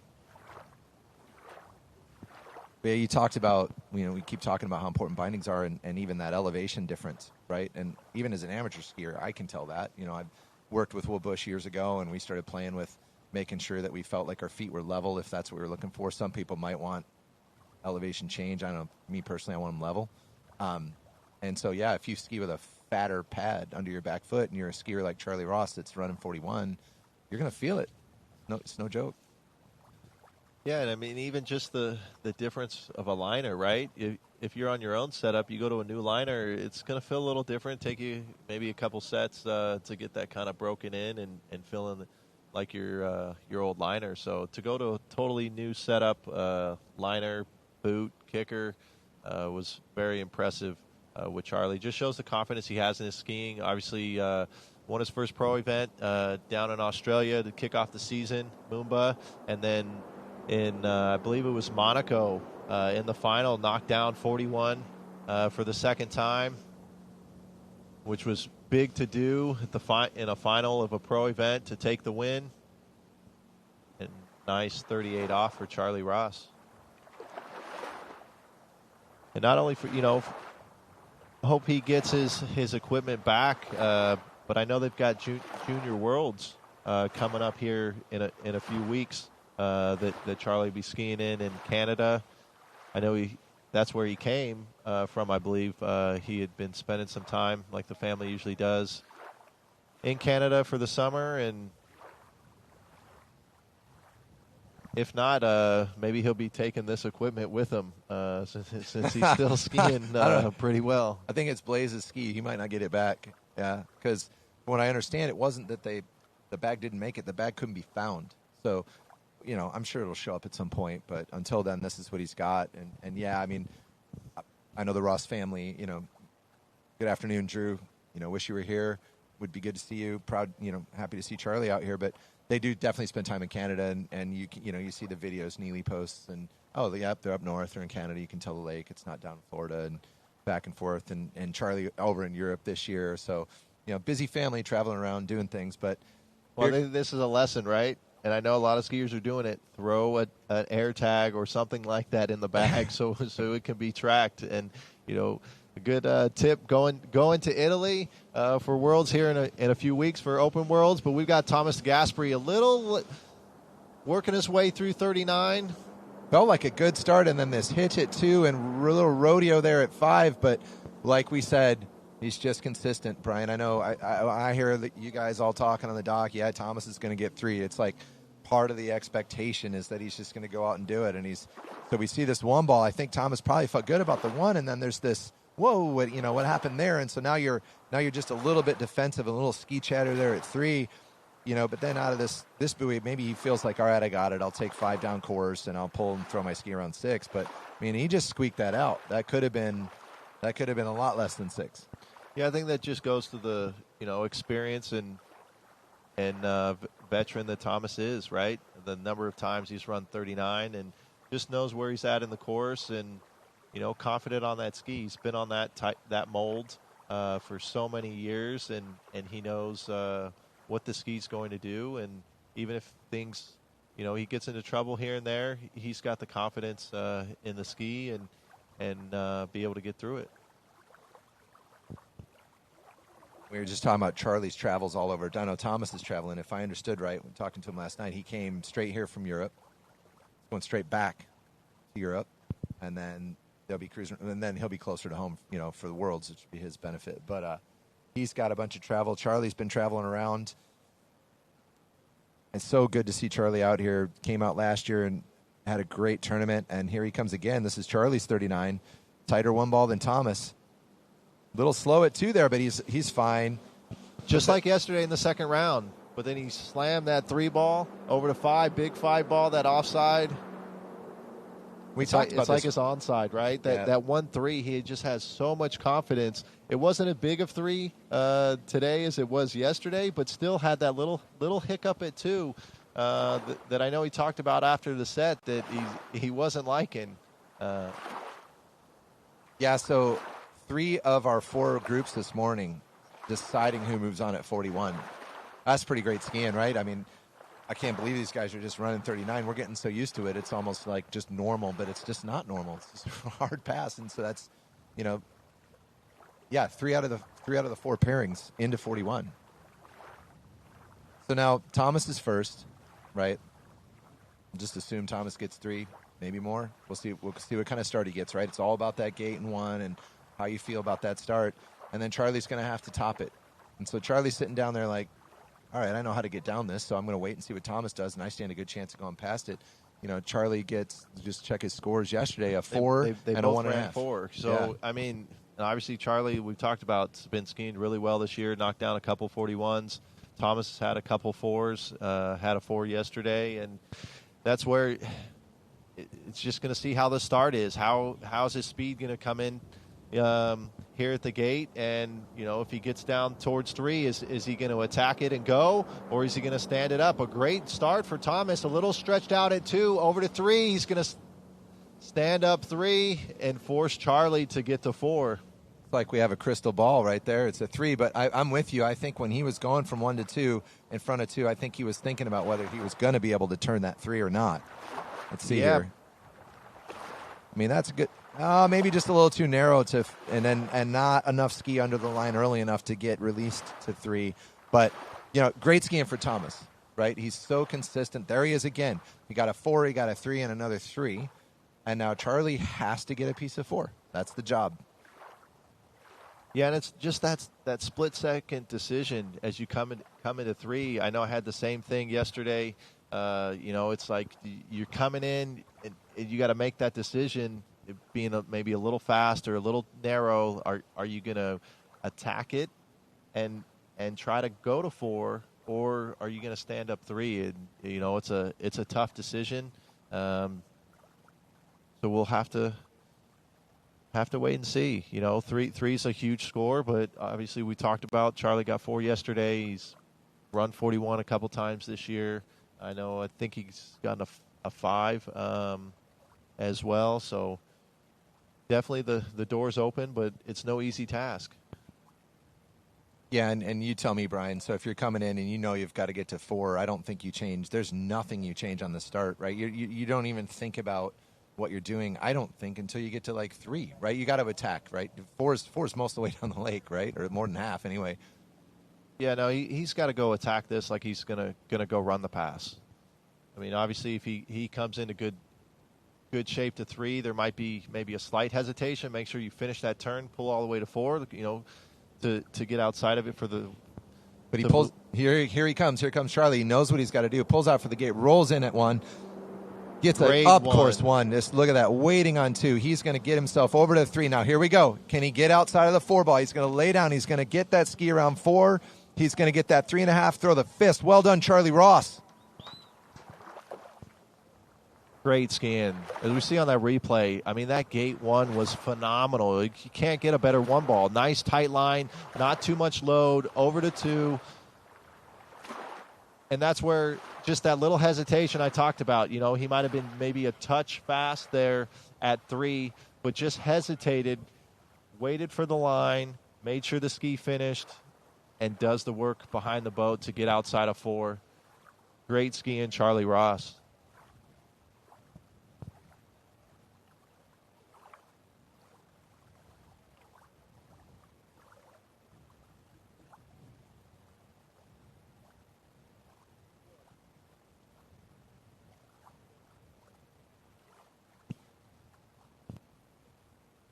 All right, so that'll conclude our first brackets of men's slalom.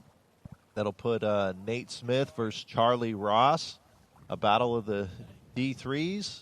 And then we'll have, in our bottom bracket, we'll have Ryan versus Dane. Yeah, we're looking forward to that. And there'll be no delay in the action, I would expect. Let's see, can we see the dock here? I bet you they're going to come right out. You know what? We might be just a driver bio break. Bio break. Yeah, driver bio break. So, Greg and Will driving all weekend long, right? Here, let's. We got Charlie. Thanks for coming down. Okay, we got Charlie Ross here. Charlie, well done, first of all. Thank you very much. Yeah. And does it feel good to be back on your own ski? This isn't my old ski. This is still the Grubs. It didn't show up last night, but that's all right. It's working apparently. Wow, I guess so. That was outstanding. Tell me about your approach to 41 and how it went. Yeah, I thought the gate timing was a lot better there yesterday. Second round, I kind of struggled with that, and then out of 1, felt really good, and then was like, all right, let's just have a good 2-ball, and then let's go far. So happy. Yeah, well done. You did well. You had to get a piece of 4-ball, and you took care of that business and eliminated a great skier. Well done. Yeah, TS is one of the best. He skied amazing, and so yeah, happy. Well done. See you in the next round.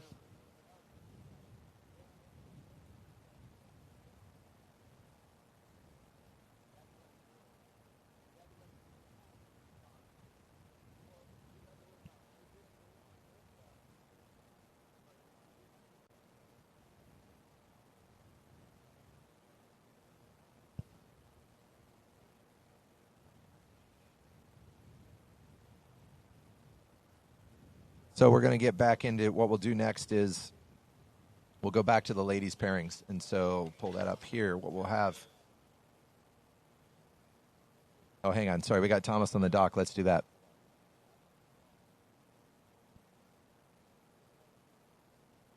come back to you in a second with an interview with T-Gas.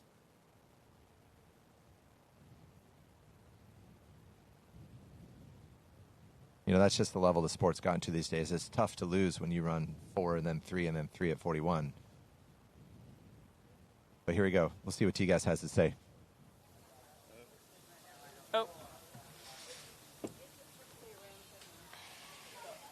we go. No, the height difference is weird. I mean, well, he could do like a foot on the boat. There we go. All right, here with T-Gas, a score of 3 at 41. That was an awesome start. We really thought you were in it. What happened out there? Yeah, I just didn't get my width at number 2, and I had to stretch to get around it and secure a 3. But, yeah, I didn't feel as good as yesterday, so my 39 was a little wobbly, and to say very little, I had to fight for it. And 41, I thought that number 1 was very good, and, yeah, Charlie skied really well, so he deserved to go forward. Yeah, that was one of the most interesting matchups for sure. It was competitive out there, and you skied great. So you should still be proud of that score. It was great. Yeah, and I'm very happy. The boats are performing great. You know, as we said yesterday, we saw a lot of PBs and amateurs, and all the pros are skiing very well. So, yeah, kudos to Nautique for making a beautiful boat that works very well. Absolutely. All right, well, good skiing out there. Yeah, thanks, Mackenzie. So, understand Thomas has got a boat coming. He's excited. It's either shipped or about to ship over to ski school in Europe. So he's going to get his brand new Ski Nautique shipped over there. It'll be the first one in Europe. So we're going to take a quick commercial break while we get all our officials lined up for the next group. So we'll be back just in a minute with Regina versus. At Dillinger Insurance, we have over 50 different carriers to shop your home, auto, and recreational vehicle insurance needs. We would love the opportunity to save you money. We insure million-dollar mansions, condos, mobile homes, rental homes, and everything in between. We know all about wind inspections, 4-point inspections, and how to get you the right coverage for your particular home. You've got questions, we've got answers. Can you remember the last time you had a rate decrease with your auto insurance? Let's take a look and see what we can do. We know all the ins and outs of getting our customers the best rates, coverages, and discounts, so put us to the test. Don't monkey around with your insurance. Call Dellinger Insurance today. We've got tons of companies to help find you the best prices and the best coverage for your particular needs on home and auto insurance. Go Knights!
Dillinger Insurance, we have over 50 different carriers to shop your home, auto, and recreational vehicle insurance needs.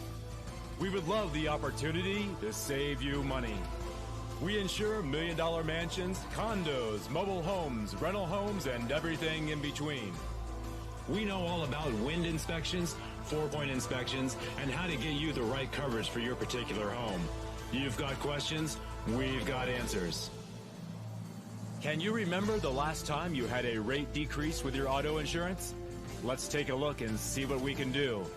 We know all the ins and outs of getting our customers the best rates, coverages, and discounts, so put us to the test. Don't monkey around with your insurance. Call Dellinger Insurance today. We've got tons of companies to help find you the best prices and the best coverage for your particular needs on home and auto insurance. Go Knights!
All right, we're back with our final four. We're seeing our number one seed, Regina, who chose to take a bye in the first round, versus our number 4 seed, Allie Nicholson. Ran a full pass at 38 for the win to advance against Regina. Again, Regina's top score yesterday, 3 at 41. It was a 3 with a chance for more, right? The way she was in that pass and her body language after, and I believe in the interview after, she knew that one had some potential. Yeah, she thought she was going, and I would say best score for Regina all year, as well as the top women's score of the year. She's riding the good XTR Pro. XTR Pro. And then we've got Allie Nicholson will be coming in on the HO Syndicate. I'm not sure if she's on the one or two. I think she might be on the 1. Might be able to get a zoomed in on the ski right there. She's getting up.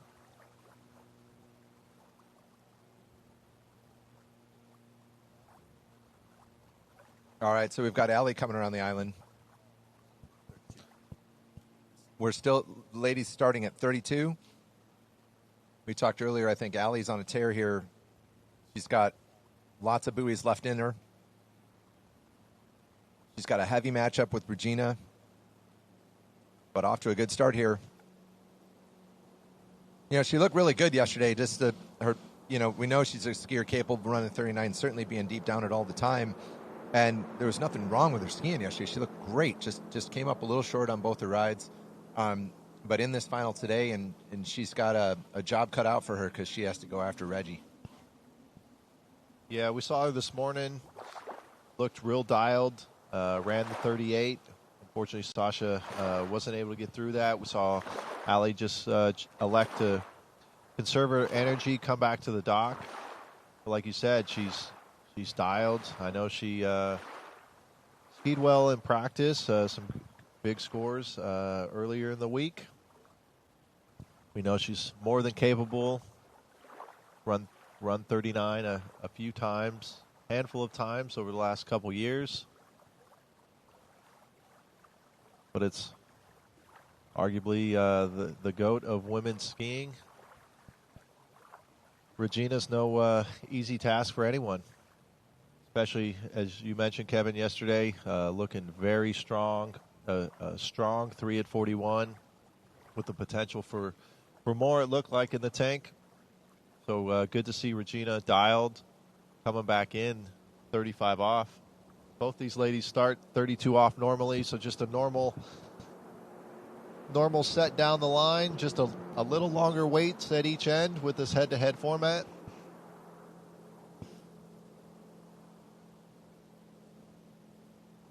Noah's Nautique team athlete. Regina's had some time behind the boat, involved in some of the testing. Yeah, Brian, she skied so strong yesterday, we all started thinking, like, is she going to go for it, right? Is she going to go for that record? And she had that first round where she had a chance to go out there, and we were kind of talking about over dinner and over breakfast this morning, and she's just not a first thing in the morning skier, right? I think you had some information there talking with her and Jack, and just said, you know what, I'm just gonna get it done in the event and go for the win. Yeah, I mean, we talk about it. Was we get the Delta breeze comes in here in this part of California, and we get the cool nights. Woke up, it was about 56, 57 degrees this morning, and by the time we got started at 8:30, when Regina would have hit the water, it was low to mid 60s. So take advantage. Probably able to sleep in, grab some breakfast, have a relaxing morning, and now on the water here, approaching 10:30 Pacific time. But we've got Allie Nicholson coming back in. This is 38 off, 11.25. Another pass that very few amateurs ever figure out how to run, and Allie's doing it as her second pass, warming up in a pro event and making it look easy with that 1 and 2. She has just got some really quiet, consistent, just solid form. There's just another skier with not a lot of movement, not a lot of things out of place, and straight down the lake. So yesterday, her best score, below her expectations, I'm sure. Her best score was a 2.5 at 39. And she's up against Regina, who had a 3 at 41 with an option potentially to do more. But both these skiers coming back at 39. We'll see Regina first, and then Allie's going to punch through and run her first one of the weekend. That will make this a 41 off show, which we've done here at the Pro-Am before, right? We had a couple years ago, Manon was here, and I think it was Manon, Regina, and Witt all ran 39 in a pro event. I'm sorry, let me correct myself. I was still on the men's line links. That was a 35 for Allie, which no wonder it looked so good. Her 38 this morning looked just like that. I'm sure we're going to see the same from both Regina and Allie. Here at 38, Will Bush has that Nautique. Up around the island, pulling our Nautique athlete, Regina Jaquist, into the course. We got a little flying V above her. The 4 resident ducks from Shortline, hopefully taking off for the afternoon. And Regina coming in. This is 38. Watch the powerhouse that is Regina go through this pass like making mincemeat of these buoys. Just with all kinds of time and space and confidence and power, just really putting on a show here. This is the pinnacle of women's slalom. What a performance from Regina. Yeah, we see on the replay, we've always talked about how strong of a skier she is. Doesn't matter what type of turn she gets. She's able to throw that ski over real strong across the wakes, and really no bobbles, not much tip rise in any of the turns, and looking very similar to her set in the second round yesterday.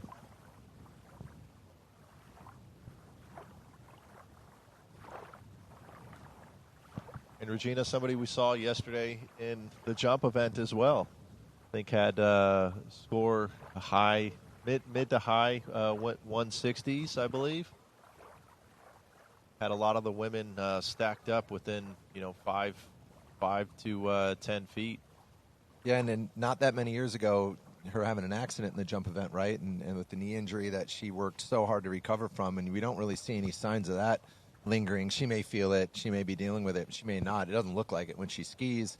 And I haven't had this conversation with her, but I've heard it. Trusted third party is she just loves to jump and doesn't want to stop. You know, you'd think people would say, oh, you should focus on your slalom game, but she loves the jump event.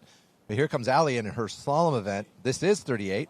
Little down course at 1, but nothing too shabby there. And looks like she's got some space at 3 in front of 4. Going to turn that 5 with some authority, get out the gates at 38, and so we will have both of our ladies coming back at 39.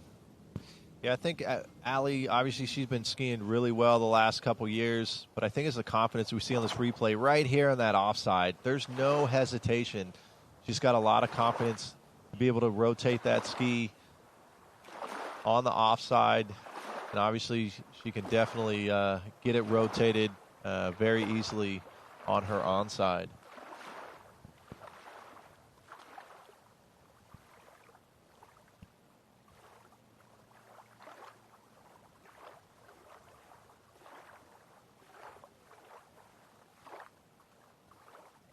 So this is where it's at, Kevin. We saw, I think Regina ran, 3 at 39 yesterday, the first round, followed by 3 at 41.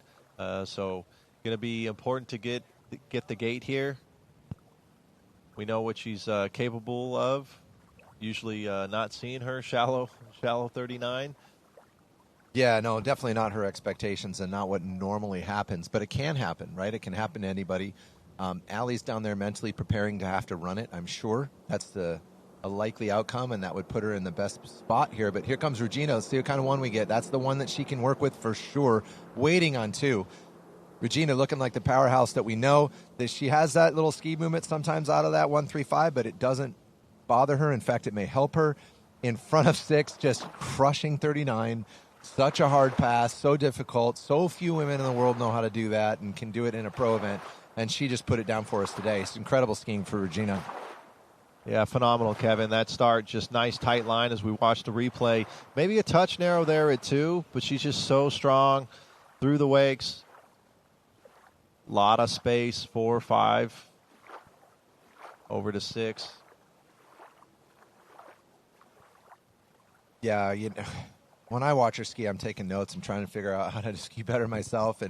And she's so consistent, so strong, good team skier for a long time, deep relationship with Dave. And that was a really hard transition for all of the team skiers and anyone that was, members of the good family. And now, I started talking with Chris a bunch yesterday. Chris taking over the helm there at Good Skis, and Regina's still looking good on her equipment, still comfortable with her ski out there. It's staying with that XTR Pro. So now, again, Allie's been told, a simple plan. It might be hard, but you're going to have to run it. That's the deal. Run it. Attack right from the start. It's time for Allie to step up and show everybody here that she came to play. And she's capable, so, we're coming into it. I know her last practice ride, she ran this off the dock, so she had a lot of confidence coming into the tournament. This gate and start is going to be very important for her. Let's see, a little back out of 1, over to 2. Can she turn 2? Great looking 2, over to 3. Good 3, over to 4. Allie is in this. Can she get a good offside turn at 4? Over to 5. A little back at 5. Can she get outside of 6? Yes, Allie. Well done. Brian, you had the call. I was holding my breath. What an amazing performance there. She had to manage some issues, right? She had a little extra work to do, but she stayed with it and showed us the pro that she is. Getting that done, that little tip rise there, and this was a big buoy. She got back put together there in front of 2. She had to patient there a little back out of 3. 4 was a huge buoy for her. She can take that lefty down course at 5, take that little hit, pull a little bit long. Now, yesterday, it was Witt that popped the handle out the gate, and I was a little worried about Allie there, but she does it. What a performance after not getting through that pass in either qualifying rounds. Then you have your out against Regina. She goes and does it in front of you, and you overcome all of that adversity and put this pass down. That's what it's all about. Yeah, that's phenomenal skiing by Allie. And the work's not done. This work gets exciting, right? This is where we want to see these matchups. This is where we want at 41. Yeah, we've got Regina. You see that good XDR getting out of the water. Not team athlete. So Regina, she's first, right? So she goes out there. This is a normal day at the lake for her, right? I am going to go as deep as I can and I'm going to put as much pressure on Allie as I can. And Regina's got all the confidence. She's not afraid of one ball. She knows how to turn it. So let's see what kind of gate one she gets here. Good looking gate. Little back out of one. She'll go over to two. Make sure to get outside of it. So she throws a fish. So in her mind, that's enough, right? I put some pressure on Allie. Allie's got to get to 3. Now, Allie can get to 3. I hope what Allie's thinking is I can do this, right? It's going to take that gate. She's a lefty, maybe killer 1, good enough to turn 2 and get out her ski outside of 3. So Allie has a chance. Absolutely. I'm a little, I don't know. I had my money on Regina getting outside of 3 and then making it even more hard on Allie, but I guess she just wasn't going to get back out of 2, didn't want to take a chance of a 1.5 because you don't want to give a lefty all they need is 2. You don't want to do it, and yeah, you could say doors open a little bit, but still it's a tough feat. I believe it's still only 2 women have ever seen 3 ball, and that's Whitney and Regina. And so I know Jamie's been close a number of times, just inside of 3. But we've got Allie, like you said, a lefty. She didn't have the best one, but the confidence that she's having, like we saw at 39, at that 2 ball. I know I mentioned it at the 38, and we saw it again at 39. And hopefully we could see her get out of 1 and then keep that confidence at 2. I believe it would be a personal best getting over to 2. But we'll see. Allie Nicholson. All eyes on the water. Off. Yeah, let's go get behind Allie here. Let's get her through this gate in 1 and give her a chance of taking the lead. Little stretched out at 1 and, doing the best she can to get back to that handle and go. But let's give it up for Allie. What a huge score into 41.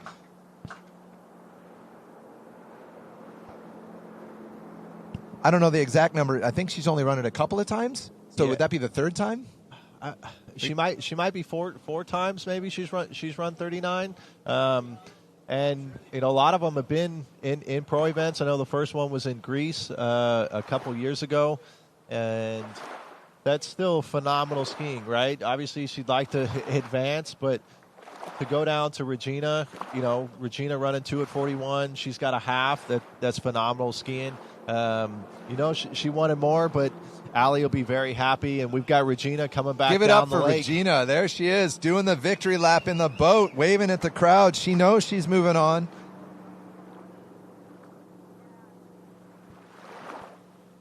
All right, so what a matchup. I mean, super exciting slalom for these ladies, putting down 39. We've got Regina moving on to the finals.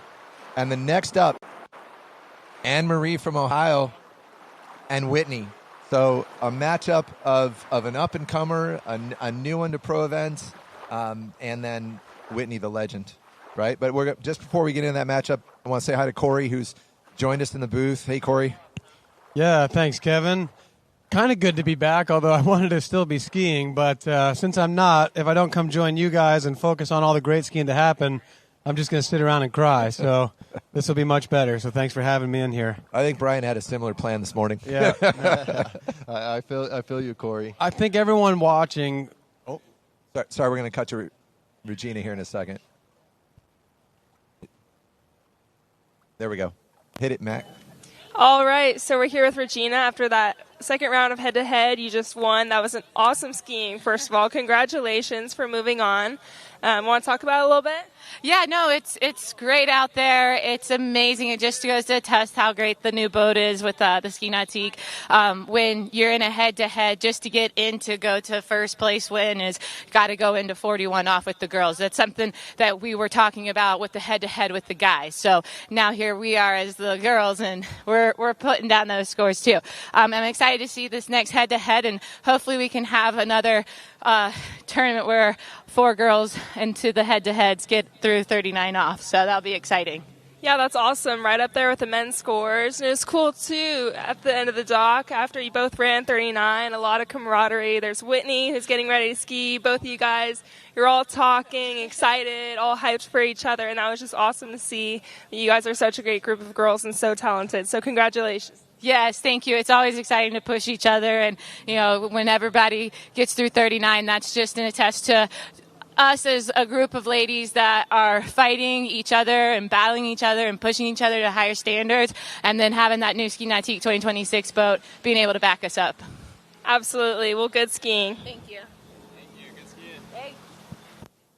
Yeah, thanks, Mackenzie. Love the help on the dock. She didn't even know she was going to be doing that this weekend. Great work. So quickly back into the action. Here comes Whitney. This is her 32. Still rocking the pink handle and pink shorts. So this is her fourth set of the weekend. Yep. Still, this one still scores in the scorebooks. Right. It's only the final round for both that will not count for a rating score or something like that. Not that anyone's too worried about that here. Although Shortline Lake, people are skiing in record territory. We saw Regina get down to 3 yesterday, so she felt like she had to start. She was disappointed when she didn't turn that 3 and go somewhere. So Whitney, she'd love to push up that Canadian record. I think she has it at 2 1/4, and she's seen Jamie Bull eyeing it up at a lot of these sites. So she'd love the opportunity, maybe in this round, if she gets there, to push that. Whitney's probably been skiing on this boat about as much as anybody has. So she's feeling dialed. She's been looking great, and she's leading off here. She's going to have to set the score for Anne-Marie, so she might as well just go big. Yeah, that's right, Corey. And I know we heard Regina talking about ladies running 39, having in the final 4. We saw that back in 2021 at another event, and I know we saw Anne-Marie was on the dock right behind her and kind of looked back when she said that, since Anne-Marie just ran a PB of 3. The Regina vote of confidence. She thinks Anne-Marie can up it by 3 more or more. So, but it was a funny look from Anne-Marie, and what made me, as she's on the water here, again, I talk about it, how relaxed she is, and it's casual, and I'm sure she's nervous and fighting it, but it doesn't really show. So she's on the dock, and Regina says the girls are going to all run 39. Anne-Marie turned around and smiled. It's like, what? But let's get behind her. Let's see her do it. I mean, she's skiing. We haven't seen her on the tour a lot. I think the last time most of us saw her was here at the California Pro-Am last year. And I think what we're all saying and seeing is that she's definitely stepped up her game since then. She has that more poised look of a veteran. Her skiing style, obviously, she's been putting in the work. Like, it just looks cleaner, more put together. She looks like she's, been working out in the off season, looks super fit. So, she's coming into this, treating it like a professional, not like a rookie by any means. And, that's where you got to go as a pro women's slalom skier. You got to be thinking run 39. We just saw Allie do it and get knocked out. So that's where it's at these days.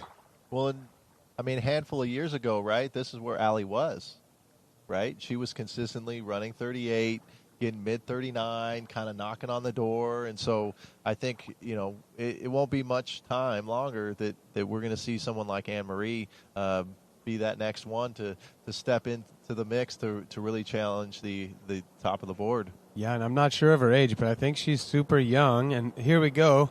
Got Whitney coming back in, 35. Whitney's doing her typical sequence of passes. She always starts at 32. Anne-Marie, I'm not sure. I'm guessing she does probably do a lot of 28 off starts. So she's, kind of being forced into the 32. Didn't look like a problem at all. Whitney very much in command of that 35. As we work our way through this competition, we have resolved a few of the placements. We're going to have, well, this is my records. I'll bet I'm right, but I got to say it's unofficial. Janina will be in 7th. Sasha Daniskaya will finish 6th. And Hannah Stratlova will be 5th. What we need here is this pair to resolve before we know who's 3rd and 4th, and then we'll have a final pairing to get the first and 2nd place. Well, that's a huge score to beat Allie, right, for that 3rd position. Yeah, good call, Brian. Yeah, it's probably a lock there. Gonna need a half at really a 1 at 41, because even if she got a half, they'd be tied. Go back to seeding. Allie's got actually Anne-Marie has the higher seeding, so a half would do that. So we just have more reason to cheer for Anne-Marie. Cheer for her, see her, go down the rope. Well, she's in this great position too, where she's already made it to the 2nd round. Worst she can do is 4th. This is one of her first pro events ever, so she might as well swing for the fence. What do you have to lose here? Skiing against Whitney, like an all-time legend, you just let loose, Yeah, just go ski, right? Don't worry about what Whitney's doing. Just, even though the wait times are a little longer on each end, just take it like a normal set. Focus on your skiing. And, Kevin, I think you said in an interview you mentioned yesterday, I just look at what's in front of me. I focus on that. I'm not worrying about anything else. So as long as she's taking that same mindset, we'll continue to see her doing some great skiing.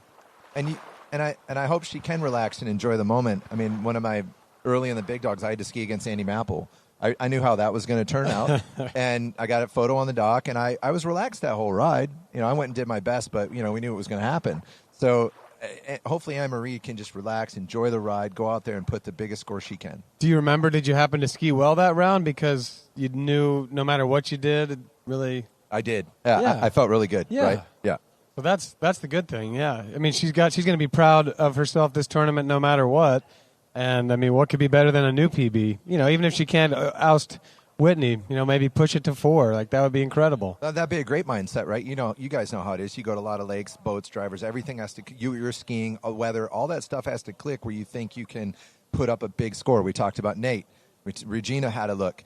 Anne-Marie had a PB. There's nothing stopping her from pushing it. She proved it yesterday. But here we go. Whitney from the north end. Yeah, we've been giving Anne-Marie a lot of the focus here. Let's dial in a little bit on Whitney because she's going to run this pass, we're all going to assume, and very nicely, but she certainly is going to want to run 39, and sometimes you can kind of see into the future with this 38, and I would say the future's looking bright. There's not a lot of adjustment she's going to need to do from that into 39. No, you're totally right, Corey. And I think I mentioned it with Allie having more confidence on that offside. I think that's what we've seen the last couple of years with Whitney as well. She's staying a lot more balanced on the offside at that 2-4. And I think that's where we're really seeing her set herself up for success, not only at 38, making it cleaner, but really, getting down 39 more consistently again. Yeah, it's going to be a battle out here. This is heating up nicely. So...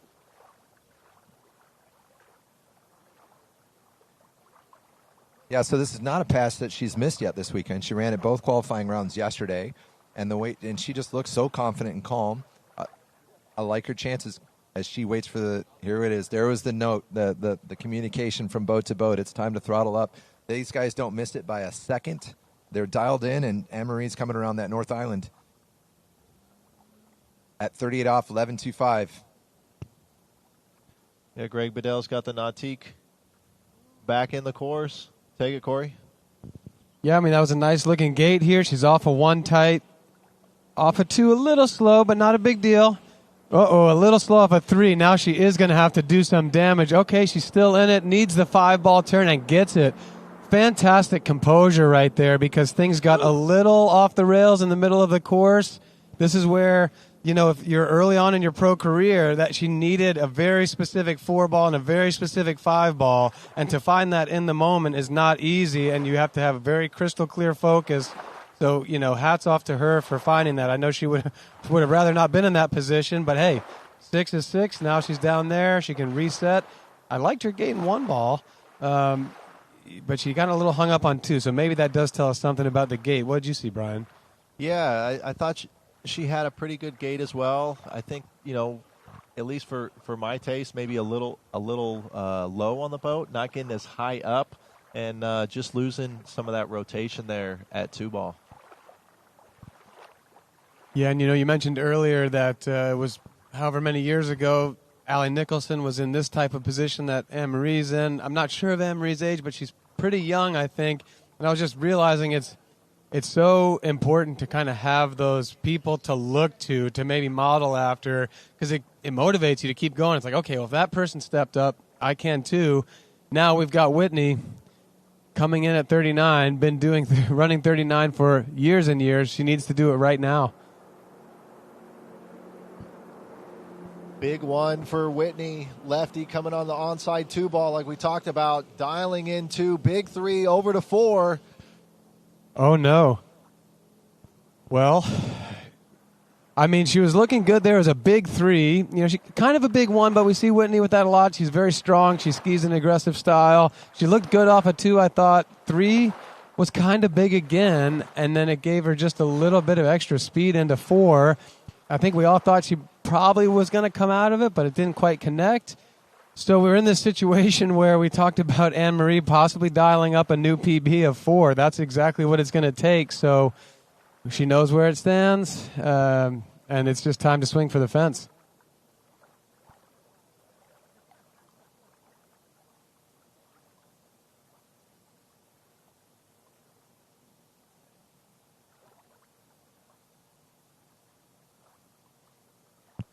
Yeah, so, you know, Anne-Marie's proven that this is in her wheelhouse, right? I mean, we know three was a PB by. Did you? I think she's at a half a buoy, so it must have been 2.5. So maybe she's been there to try to turn that. Previously, she's capable, right? She's right there. So I think we need to just focus on the gate, right? Maybe she get a little higher on the gate. She's been having decent ones, but if she can get the ski to I like to call pivot, right? To get a good rotation at 2 will set her up well. Let's see her at. I'm with you, Brian, and I think that's a little better. Let's see, not bad off of 1. She's going to have to go ahead and rip it. She goes for the turn she needed at 2. That's the right call. I mean, she was going for it right there and came up, man, just a little bit off on the timing, but that's the right turn, right mentality. Right choice. Yeah, I mean, she's got nothing to be disappointed about. That's a fantastic showing. I'm sure the fans in Ohio are stoked for her, and I think we're seeing kind of the beginnings. I think that's what we're all in agreement about. We're seeing a skier on the rise, and that's super exciting. So congratulations to Anne-Marie, and congratulations to Whitney for moving on to the next round. It'll be the classic Whitney-Regina battle for the title here. Yeah, and who doesn't want to watch that, right? That's a classic. Looks like we're going to get Whitney's going to come down here and say hi and get her thoughts on this performance. So,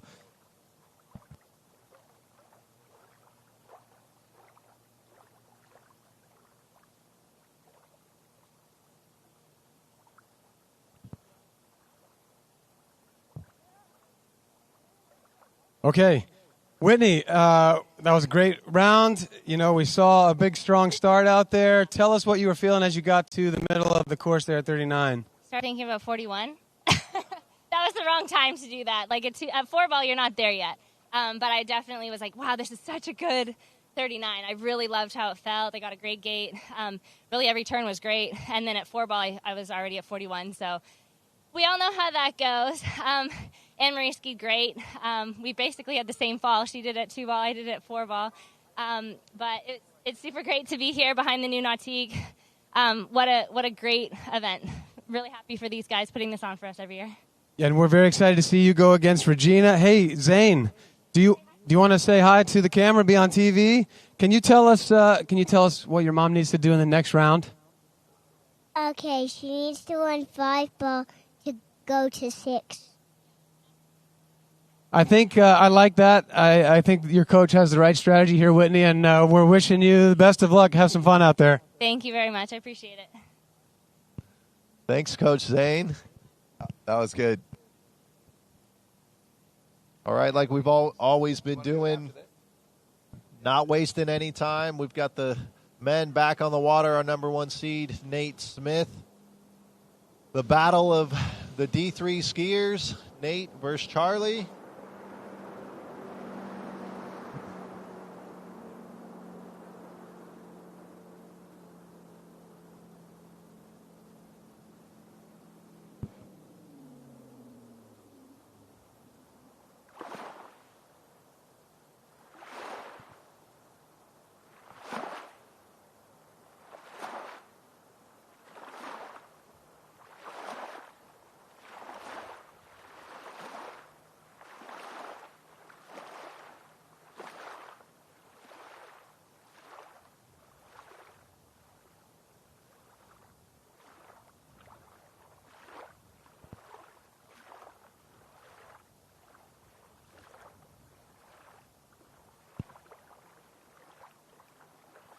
All right, so that was Nate Smith, 35 off. We got Charlie Ross in the water, D3 matchup. D3 matchup, and interesting, talk to Charlie right after that set, and I know I mentioned what he was talking about, the kicker, and how the pad is a lot thicker, giving him more elevation on that back foot, and he's saying he's starting to like it, and he feels like it's putting, more weight on that front foot. So it'd be interesting. Charlie might have found a new setup that we'll see him. I asked him if he's going to take this ski with him to Canada just to make sure he's got one, since the other one he said is still unfortunately in Detroit. Well, I've got a product for him. I can send him a kicker lift if that's what he needs.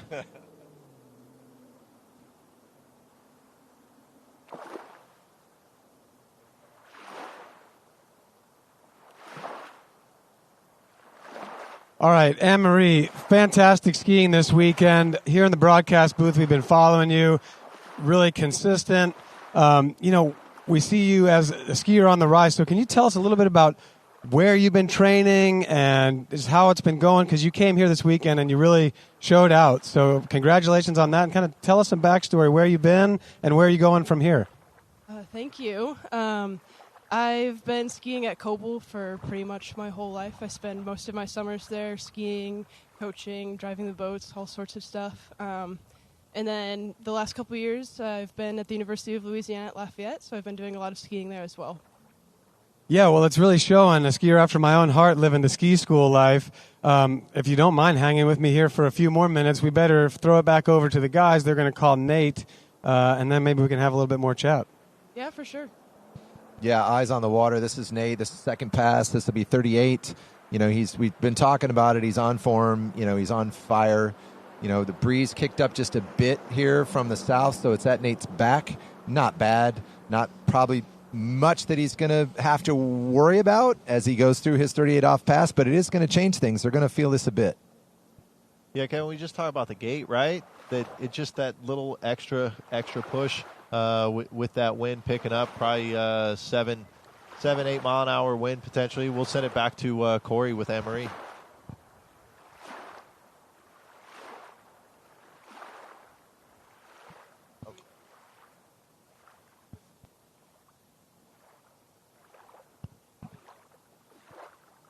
All right, we're back. So, we were just chatting. You said you're heading off to Worlds next, and then hopefully see you on the tour, maybe at the Travers Grand Prix, and in the years to come. So I guess from here, it's back to Kobles. Do you want to give a shout-out to anybody that helped you get here and ski so well this weekend? Oh, yeah. Big shout-out to April and Chris over at Koble. Everybody else who's been working there this summer. My parents, of course. And, yeah, everybody else that's just been helping me along the way. Yeah, it takes a village, and it's awesome to hear that you've got a big fan club. I mean, that shows a lot about you. And we were talking a little bit about the future. We all hope to see you stay on this track that you're on. We see, the way you're elevating your game. And so congratulations on your finish here, and good luck with everything to come. Thank you. Thank you. All right, thanks, guys. Oh, I love hearing from the skier interviews. This is Charlie Ross coming in from the south end. He's at 38 off. He's out against Nate Smith. These guys going through their paces, getting everything dialed in and ready to go for when things get short enough to separate who's going to move on. Yeah, this is an exciting matchup. I think two of the three guys that have run 41 off so far this year. Corey, you've been at more of the events? Yeah, no, that's right. And the thing that I noticed as we were kind of looking down this list of the Final Four here, Nate is the seasoned veteran. It feels like it wasn't so long ago coming out to these California Pro-Ams. He was just the new sensation and starting to come in by storm. And now, if you look at the finals, you're seeing some changing of the guard. I don't really like this writing on the wall, but, Steve Neveu, myself, T-Gas, I think we'd represent kind of the old guard. And then, here we've got Ryan Canepa, Dane Meckler, kind of in between. He's been obviously going strong for some time now, but he's on the young side of things. And, of course, right here, Charlie Ross, who's been on fire this year. So he's going to take a stab at Nate. He had that great tournament in Monaco, ran 41, looking good on a ski that's not even his ski. I mean, this is open season right here. There's no gimmies in anything from here on out. That's right, Corey. Unfortunately, we're not even in the middle of the pack age-wise No. anymore. We're definitely on the older side, and Nate right behind us. 38 off, just another walk in the park for Nate. Oh, dude, this is 39, huh? Or 39, sorry. Still a walk in the park, but a nice cruisy 39 there for Nate. We're moving right along. But the way Charlie's been looking, this should be a pretty routine head-to-head matchup on the 39. Then things are going to get interesting after that.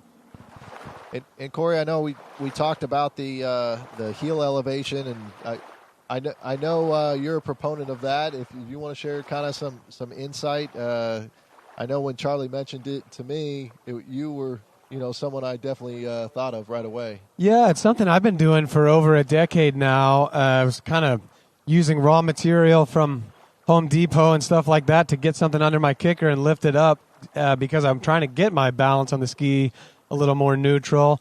And thanks to Ski Doc, who makes great pylon mounts and all kinds of other cool ski equipment, we've been able to manufacture just a nice piece of equipment that goes under your back boot or back kicker to help raise it up. You can stack 1, 2, or 3 of them depending on how much elevation you need. And Charlie's saying he's riding this weekend that back foot a little higher. That's what I like. We can maybe get his thoughts on that some more. But here he comes, 39. Great one ball. Looking great off a 2. Boy, he really commits off the buoy. Takes a lot of cross-course direction. And that's a solid-looking 39 right there.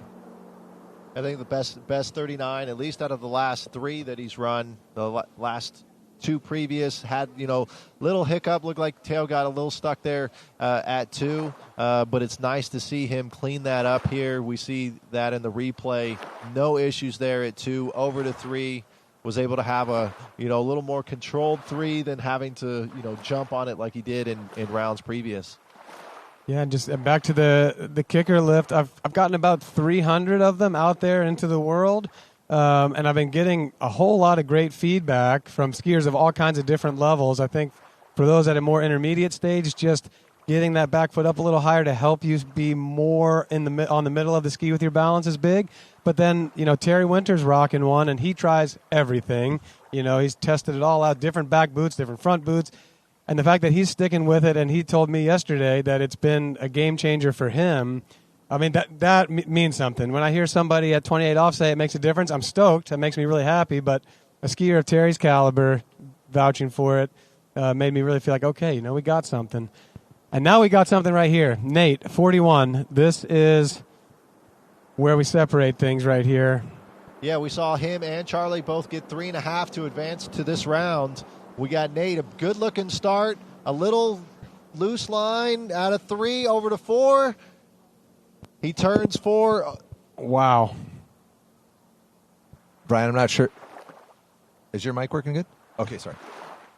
Well, that's one of those ones we see from Nate sometimes where it wasn't like picture perfect from kind of off of 2 ball, but he committed at 3. He's coming over to 4, and I fully expected him to stand up and take the full 4 right there and force Charlie to 5. And then the next thing you know, he's hooking up right there off of 4, going to 5. And that's one of those, we only see Nate do that. I don't know where he finds the line and the commitment to make that happen, but now he's put Charlie into a real uphill battle. Charlie has to get to 6 ball, which he can do. Yeah, I know the previous round, Nate was saying he was struggling with the gate at that south end just a little bit, and I think just still struggling there. You saw a loose line out of 1, a little slow 2, and a big loose line out of 3. And so I agree with you. I mean, it's kind of similar. You saw him, to kind of take it a little easier into 4. I was surprised that he was full commit, but I think that just shows the confidence that Nate has. He knocked it down both times, both rounds yesterday, and a big feat, but something that Charlie is definitely capable of. We've seen him run 41 a couple times this year. You were at the event, I believe, in Monaco where he took the win in the final. So let's see what Charlie had. A phenomenal 1 ball earlier. A little out the back. Uh-oh. Wow, he's still fighting for it. Yeah, I mean, a great effort right there. He didn't exactly have the one ball he needed. He tried to get some back at 2. Yeah, let's give him a round of applause. A great effort. I mean, 3.5 at 41 is an incredible score. Especially with that one. I mean, he was pretty far out the back, and to be able to get the ski laid back over and still have a controlled 2 like he had, this, get himself back into it. Great skiing, Charlie. We'll hand it over to Kevin. Yeah, Brian, just wanted to say hi and get Marcus on the mic here. He's out here supporting the event, and happy to see him. Marcus, what are you thinking of what's going on out here? 23 years of the Cali Pro-Am is pretty special because it's my home state. Greg and Debbie have been doing this for over 2 decades. I was at some of those first events, and to see it still happening and to see some sort of, consistency in the sport is something I love. Obviously, having Kelvin and the crew, all you guys are doing a killer job with the webcast, and it's some of the best skiing I've seen kind of all year, I think. So really cool to have this event here in our backyard and to get to be a part of it. Yeah, it's so cool, and love seeing you out here, Marcus. And actually, 2 things I want to ask you about. One is, seen you back on the water lately a little bit here. Can you tell us what you're thinking about turning some buoys? It's not a big deal. I'm just out there trying to have fun. I figured if I'm at some of these events, I might as well try to go ski. So I'm really enjoying the jitters, the nerves, where my brain goes during those tournament rides. I forgot about that, and that's exciting. So, yeah, I'm not trying to do anything but go out and have fun. Oh, that's fun, though. It's great to see you out there. Let's let the boys take this skier. I want to ask you a little bit more about HO here in a sec. All right, we're in our next bracket. We got our number 2 seed, Dane Meckler. Had a 5 at 41 in the first round yesterday. Yeah, I mean, Dane's skiing great. Look at the left one. I kind of got my season off to a start with him down in Florida. I went down in January, stayed with him and Janina for a couple of days, and we were trying to basically run 32s and 35s and get a feel for things, and then we ended up head-to-head today. A little different vibe. But so I'm kind of pulling for my man Dane to do well out here. I'd like to see him keep charging through, but like we said earlier, there are no free passes. It's going to take some great skiing. Yeah, and Ryan's been skiing well. Obviously, he's on home site. He's been housing Dane all weekend. Oh, yeah, but...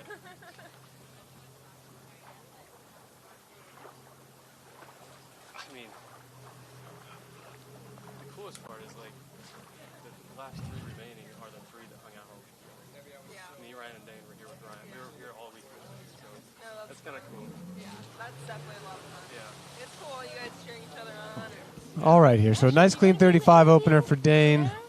We're going to see Ryan in the second position. Just to remind everyone that's tuning in this head-to-head format, until we get to the final pairing for the championship, the skier that goes out first has the chance to set a score. The second skier has to beat that score to advance. A tie goes to the first skier. So, right here we're just getting dialed in, but Dane is the higher seed. He's gone out first, and he is hoping to set a score that Ryan can't surpass. Beautiful 35 there for Ryan. And I think in a moment here we're going to be sending it down to the dock for a word with Nate Smith.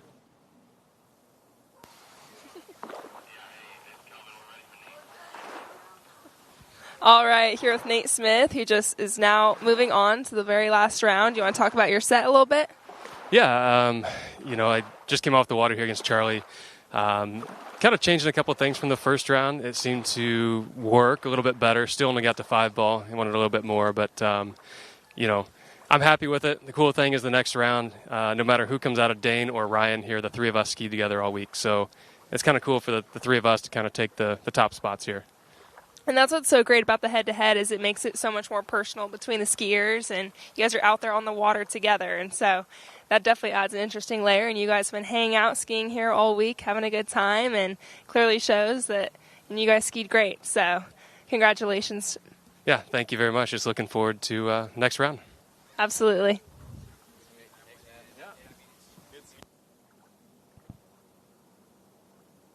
All right, back to the water action here. We got Dane coming in, 38 off. This is the end that he's going to see 41 from, so he wants to start dialing in this gate now.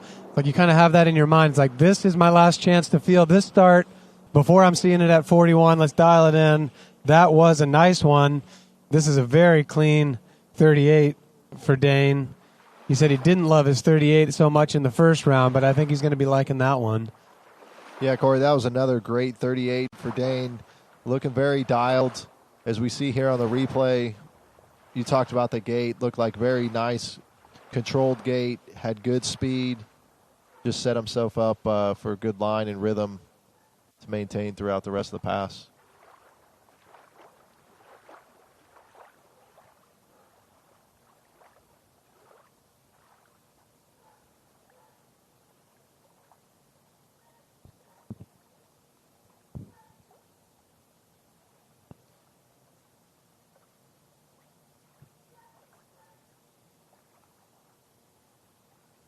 So we're still in this somewhat relaxed phase of the pairing, at least us sitting here. When you're out there in the water, you're not feeling super duper relaxed.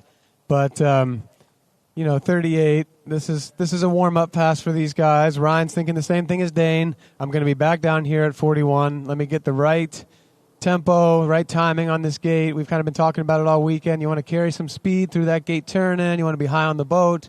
Those are going to be some of his keys right here. And then you really get to just settle in, find rhythm with the boat. So he's a little bit kind of leaning to the outside there on the ski. That tells me maybe he didn't have all of his speed. So maybe put a pin in that for the next one. But as we've said, Ryan, no stranger to this lake. Skis here on the daily.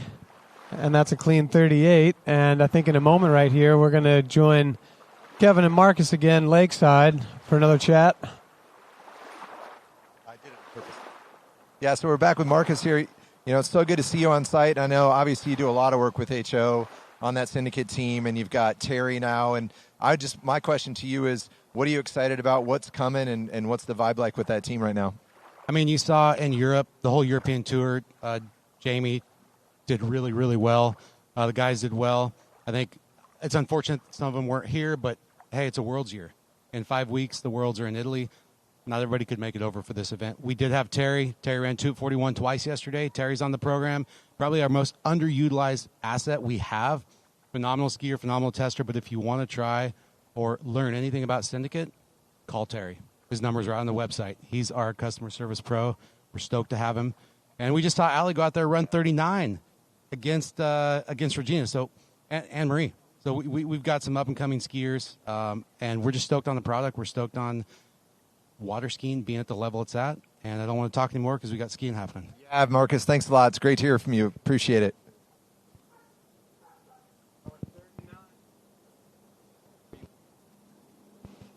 All right, we're on our way back with Dane, 39, already mid-course. He's in good shape at 5. He's in good shape at 6. That's a good feeling. Come out, get a little bit of a rest here, get the thoughts collected. He knows he's going to have to put up something good at 41. Knows that Ryan's well capable of a 3, but he knows if he can get 3 and push Ryan to 4, that starts to get into a trickier territory. Not that Ryan can't do it, but that's where the odds start to drop. That's where the advantage of going first really comes into play. Yeah, I'd say that's a great confidence booster, right, on that 39 to lead up into 41. And we saw Ryan run 39 both times yesterday. And maybe share a little insight. I know you said, you like to go 35 the first round yesterday, shorter, time for focus, and, how that plays a different role here. Yeah, I mean, I think especially on a day like today where if you go to the finals, you're skiing 3 sets. And, head-to-head, it's a little bit different. You have a little more drop time down there. I think part of my mistake today actually was being a little too mental. I had a little more time to sit and drop, and I'm reviewing my keys, and instead of maybe letting go and just skiing, I was thinking. And so, you're better off to just trust the training. And here's Ryan. He's got that kind of lean out against the boat on the gate again. I mean, again, it tells me maybe not having all of his speed, but he's off at 2 nicely, so he's right into this thing.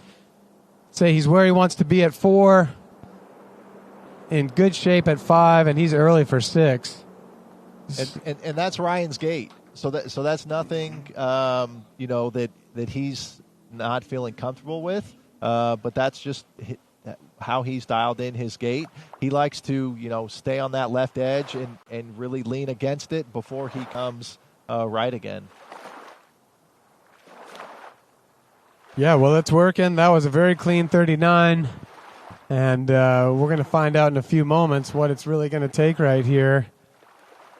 It is a different psychological game when you know that skier coming behind you has to beat your score. It's not just like a straight-up finals where you basically have to put out your one-time biggest score and hope that it stands. There's a little more strategy involved.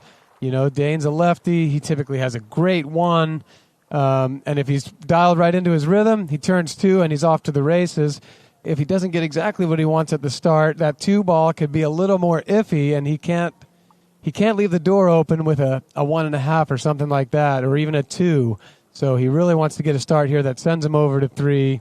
And then maybe if he's going to 3 in any kind of good shape, we see Dane turn that really strong. So let's see what he gets right here. All about the start. Nice 1. Nice 2. He's going to 3.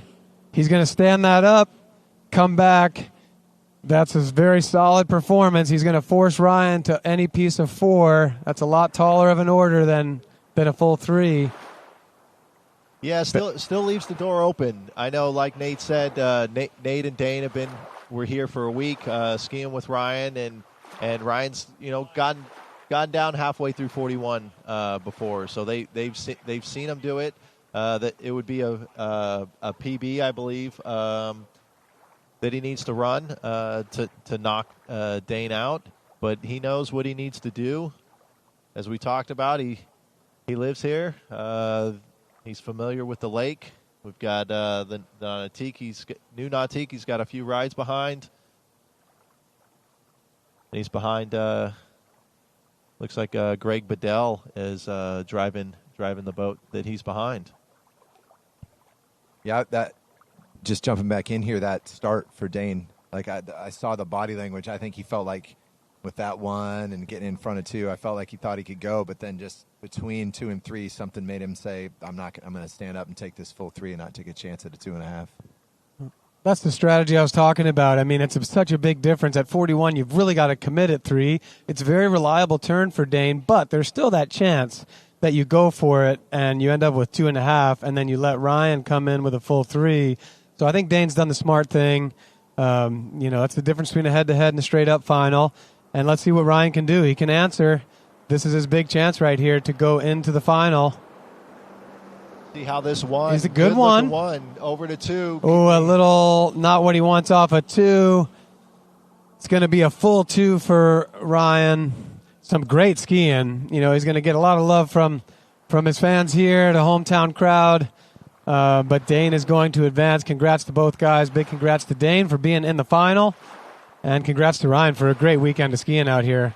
Yeah, his first final here at the California Pro-Am and walking away with a 4th place finish. I think his highest pro finish. So phenomenal skiing. Like I said, I've been training with Ryan pretty much all year, and he's been skiing really well, and great to see that consistency from him all weekend. Good skiing. Thank you.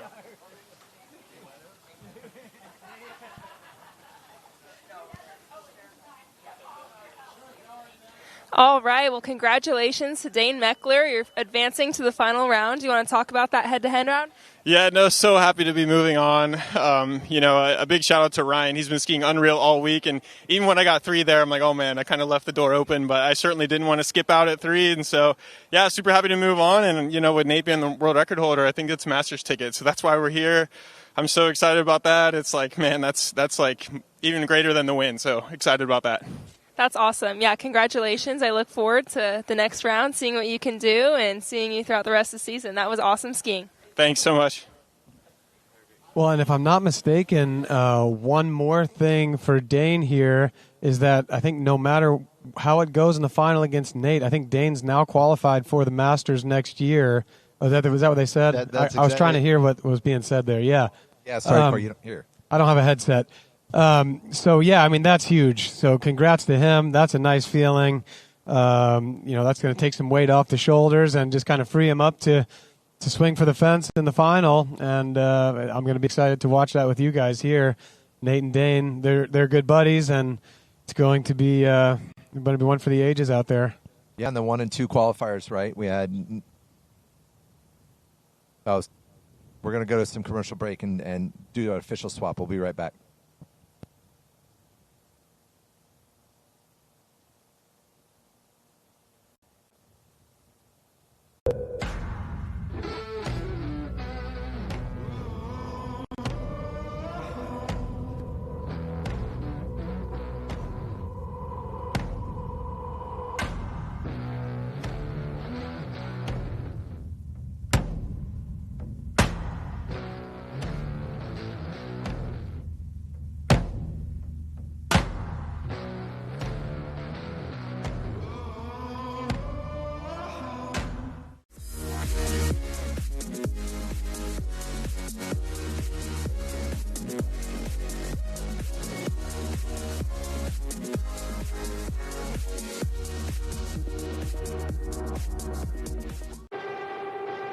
Only one water skiing brand holds all 6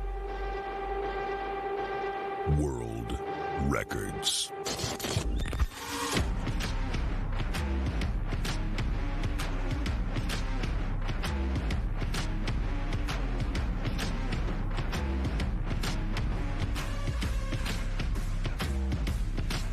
Masterline, made in the USA.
Dillinger Insurance, we have over 50 different carriers to shop your home, auto, and recreational vehicle insurance needs.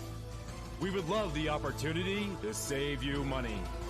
We insure million-dollar mansions, condos, mobile homes, rental homes, and everything in between. We know all about wind inspections, 4-point inspections, and how to get you the right coverage for your particular home. You've got questions, we've got answers. Can you remember the last time you had a rate decrease with your auto insurance? Let's take a look and see what we can do. We know all the ins and outs of getting our customers the best rates, coverages, and discounts, so put us to the test. Don't monkey around with your insurance. Call Dillinger Insurance today. We've got tons of companies to help find you the best prices and the best coverage for your particular needs on home and auto insurance. Go Knights!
Ravenol, the lifeblood of your car.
Avenol, the lifeblood of your car. At Dillinger Insurance, we have over 50 different carriers to shop your home, auto, and recreational vehicle insurance needs. We would love the opportunity to save you money. We insure million-dollar mansions, condos, mobile homes, rental homes, and everything in between. We know all about wind inspections, 4-point inspections, and how to get you the right coverage for your particular home. You've got questions, we've got answers. Can you remember the last time you had a rate decrease with your auto insurance? Let's take a look and see what we can do. We know all the ins and outs of getting our customers the best rates, coverages, and discounts, so put us to the test. Don't monkey around with your insurance. Call Dellinger Insurance today. We've got tons of companies to help find you the best prices and the best coverage for your particular needs on home and auto insurance. Go Knights!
All right, welcome back.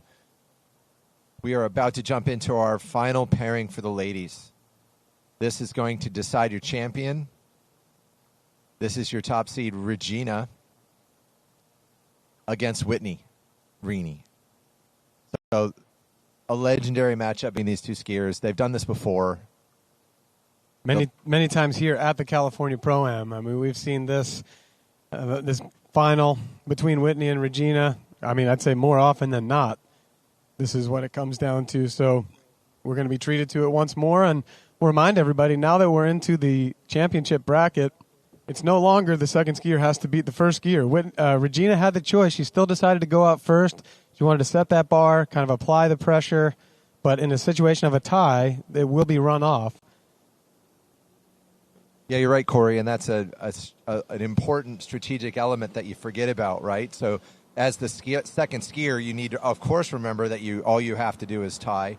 But then if you're the higher seed, you might say, well, maybe it's no consequence for me to go second, so I could go see what I have to do. So it starts to become a factor that it's different in this round. Well, and I suppose the other thing that could happen here is with Regina getting the first choice, she may have chosen which boat and driver she wants, and then Whitney has the remaining choice, which is to go first or second.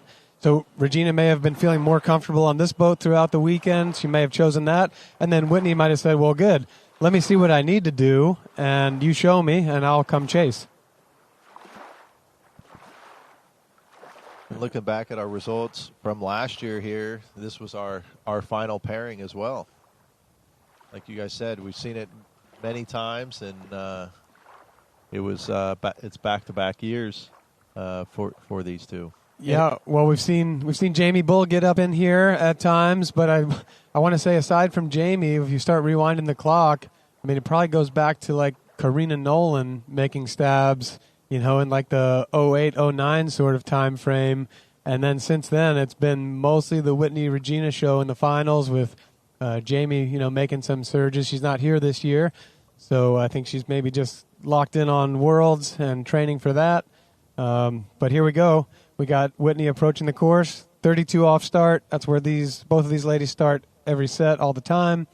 Nothing out of the ordinary. Both been skiing extraordinarily well all weekend, so we're in for a treat. Everyone buckle up, grab a beverage, and let's watch this action go down. And in both the men's and women's pairings, we do have the 1 and 2 qualifying seeds making it to the final. So 1 versus 2 based on qualifying. Those same 2 skiers getting into the final here today. Yeah, I mean, as much as, you feel like just getting into the final, it's kind of a new day, new start to things. We're all skiing for those higher seedings in the qualifying round, and it is an advantage having that choice at each stage up until this point, and even at this point. It's nice to have your options open. I love the head-to-head format. California Pro-Am has been featuring that, I think, always, and I would love to see more events include a head-to-head. I think it's great for spectators. We get to see a lot of slalom action. The pairings always make it super exciting. And, here we go with another huge Whitney-Regina battle. Brian, you think they're talking down at the end of the lake? I don't.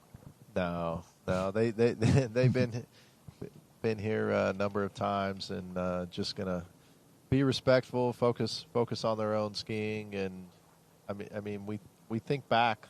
I mean, you talk about 08, 09 with Karina, and it's like the amount of decades we've seen these two, Whitney and Regina, battling it out, and it almost seems like they're still in their prime, right? They're still gas on the pedal, and like we said, we saw Regina 3 at 41 yesterday, top women's score of the year.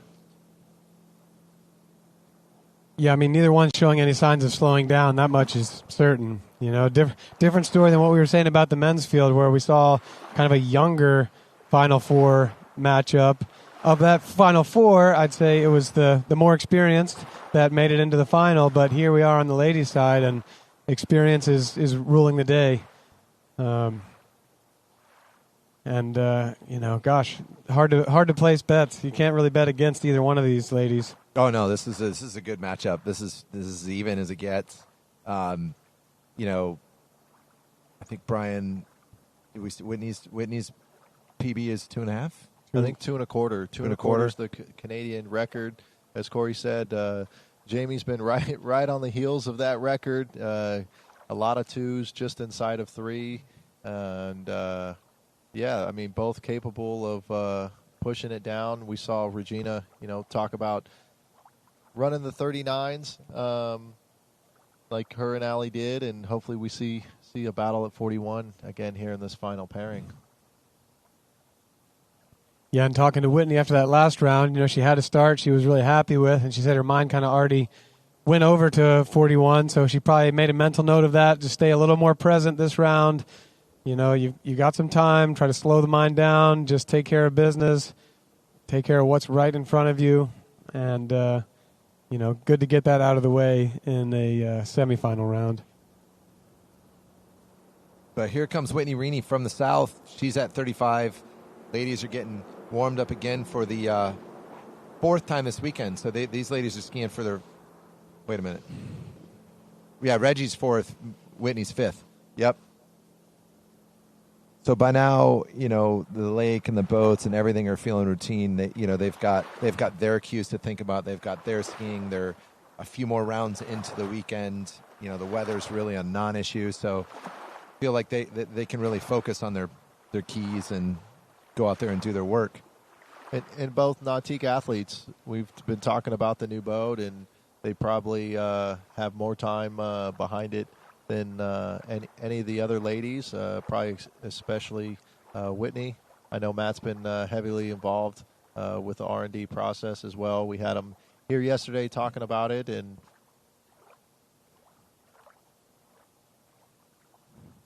yeah, very textbook 35 here for Whitney. Looking dialed. Nice to have a couple of warm-up passes, I think, for Whitney and Regina. Even this next one, 38. Really more about getting the feelings dialed in. I don't expect to see a lot of vulnerability here. Just kind of picking up that tempo. We mentioned it earlier when Dane was skiing. Should they make it back to this end, and we are seeing a finals be decided at 41, this is the end that they'll be seeing it from. So they have extra attention on this gate to really find the right timing with the boat, get the right visuals, and assume that they're going to be dropped on this same end here to determine the outcome.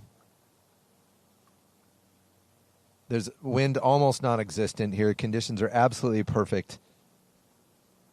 Regina coming on course at 39. Or wait, 38. Sorry, thanks. 38. Yeah, nice start here at 38, around 3 over to 4. Just classic Regina, 38. No real bobbles there at all. No, but it's cool, watching these two in a finals because you kind of got, contrasting elements going on. Regina, right foot forward skier. She's definitely the shorter between her and Whitney. Whitney's taller. Whitney's a lefty.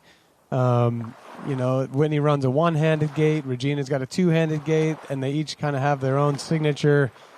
You could spot either one of them in a silhouette when you see them run their gait. Right away, you'd know who that was. Whitney also has a big release at one ball, big, strong lefty onside one ball. Regina has a massive 1-3-5 turn as a righty. So, for the ski nerds out there who are taking their notes and, trying to study how to run 35, 38, even 39 at 34, it's great to watch both of these and see what you can pick up. If you're a righty or a lefty, there's something to be gained. If you're a two-hand or one-handed gait person, you're getting a little master class right here. No, I love it, Corey. It's such good comments. The one thing that might be the same is how aggressive either one of them can get when they have to be, right? Both of these ladies go out and they will charge it hard. And I love to overski. I love to ski hard. And so when I see one of them go out and just rip off a buoy like Whitney can and like Regina can, I just kind of go, yeah, good. You go, girl. Yeah, neither one of these ladies are ever skiing on defense. They're skiing on offense at all times. And, the trick there is to bring as much intensity as you can while remaining connected to the boat and in rhythm, and that's what they've mastered so well. I mean, we're seeing it right here with Whitney, just attacking all of these buoys, super strong behind the boat, but tight line the whole way. Tight line and early. I mean, early from one ball. She never slipped on course. It looks like she almost turned right up from our view, right on the backside of 2, and then just stayed there all the way down the lake.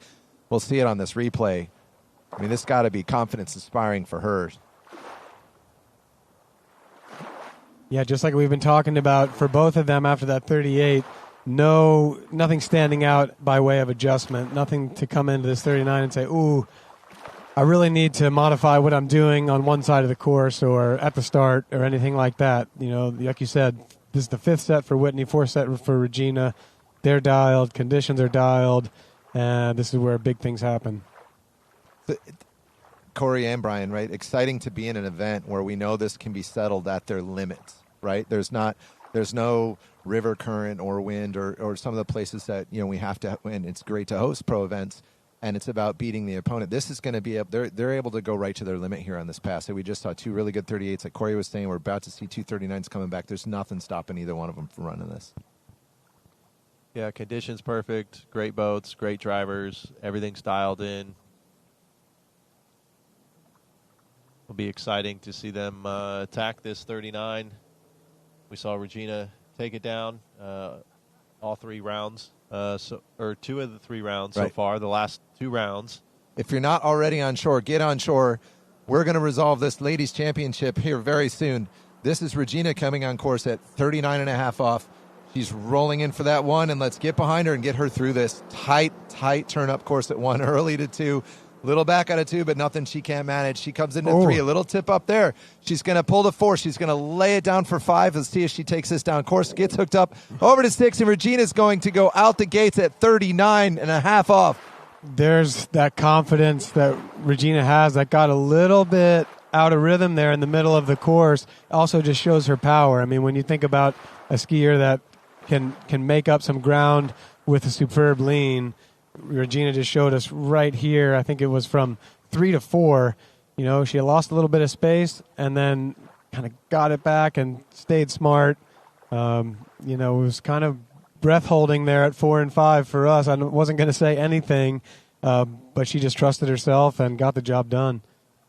Well, Corey, you talk about that confidence that Regina has on that offside. Even though didn't Didn't come out of 3 good. She was on the back of the ski, a little long and heavy to 4, but has that confidence at 5 into the offside turn.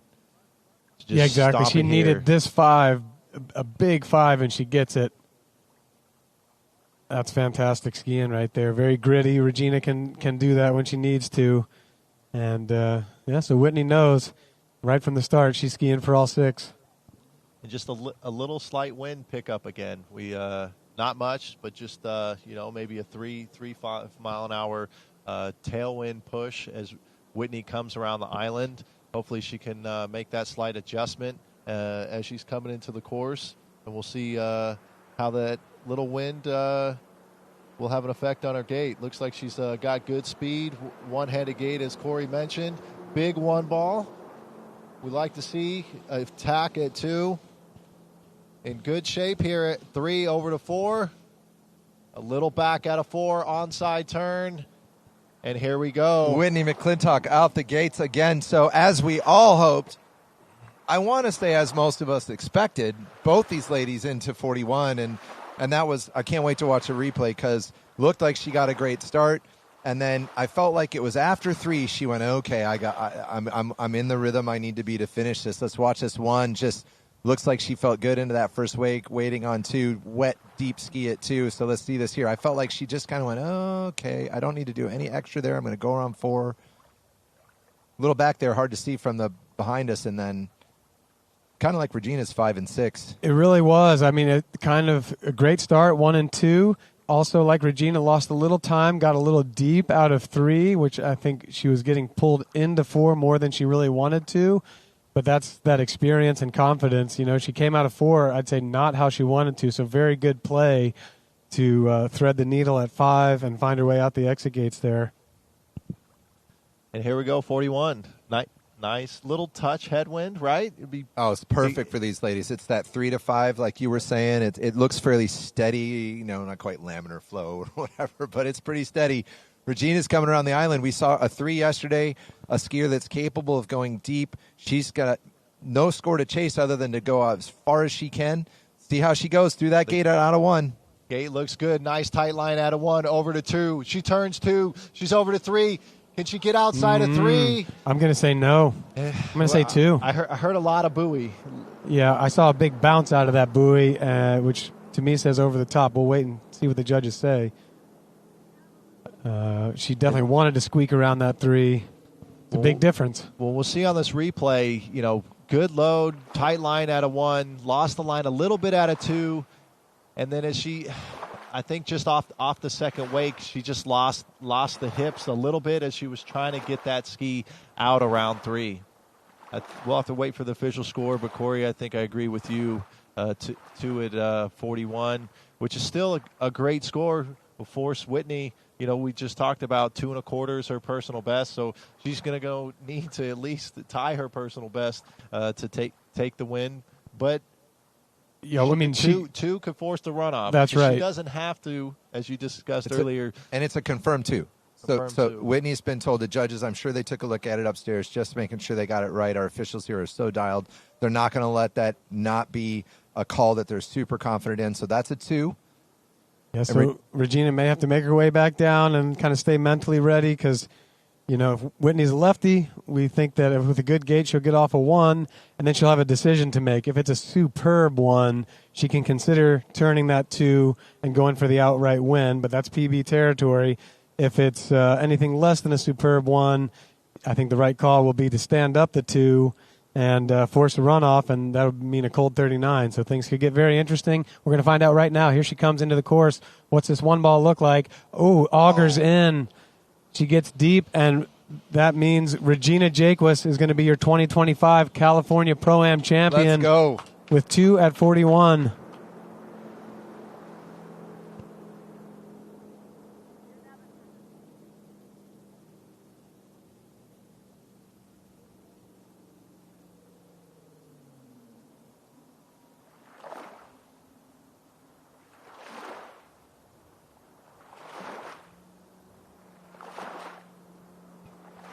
All right, I'm here with our 2025 California Pro-Am champion. Well to go, Regina. How you feeling right now? Oh, awesome. such a great event. Always to be out here and get to see all you guys on the West Coast too. Great to be part of Team Nautique and be one of their athletes and take home the title on their first debut of this 2026 Ski Nautique. Everything's been great. It's been such an amazing event. Can't wait till next year's. But, yeah, it's that one. I don't even know how many times I've won it, but it keeps getting sweeter. And, man, to have a bye for the first round, I've had to work my butt off the last 2 rounds running into 41 for getting to advance and everything. But everybody ski great. Whitney ski great. It's always fun to battle out at 41. Yeah, so great. It was such great skiing. So you run the 2 and you come in here, you just missed the 3. You're standing here on shore and you know you've got her coming out. So what were you thinking? Did you think it was enough? Or you think you left the door open? What was your mindset? I thought I kind of left the door open. I was kind of frustrated with myself because it was a great one. So to have that one and only get 2 and I'm a righty, a little mad at myself. And I did think the door was open. She's a lefty, so of course she's going to turn 1 so I kind of was not sure if I needed to walk and get ready to jump or walk down and get ready to go ski again.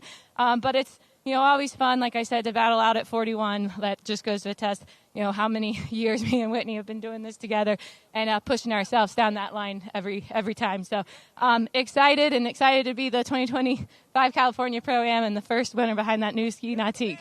Well done. It's so great to see you and Whitney out there putting on a show. Thank you so much and congratulations. Thanks for everybody watching and everybody on the Shoreline. Thank you. All right, great. Good luck and jump.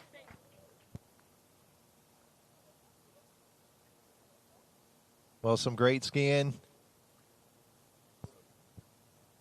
And I think just like we talked about with our pairing with Nate and Dane, that Regina's the current world record holder, so she's in, right? Ticket for Masters, so I would think that would be the same case for Whitney now, would get that ticket coming in second place here. Yeah, I mean, that's a nice reward, nice consolation prize. Obviously, Whitney wanted to take the title or force the runoff there, but still a great thing to take away. And second place is nothing to shake a stick at. But here we are, right back into the action. We've got Nate Smith taken to the water at 35 off in the championship bracket with Dane Meckler. Two guys that skied together a lot, know each other skiing well, good friends. And this is going to be a fun matchup. And Kevin, I know you talked about with Whitney and Regina. Are they going to be, talking at each end? It'll be interesting on this one.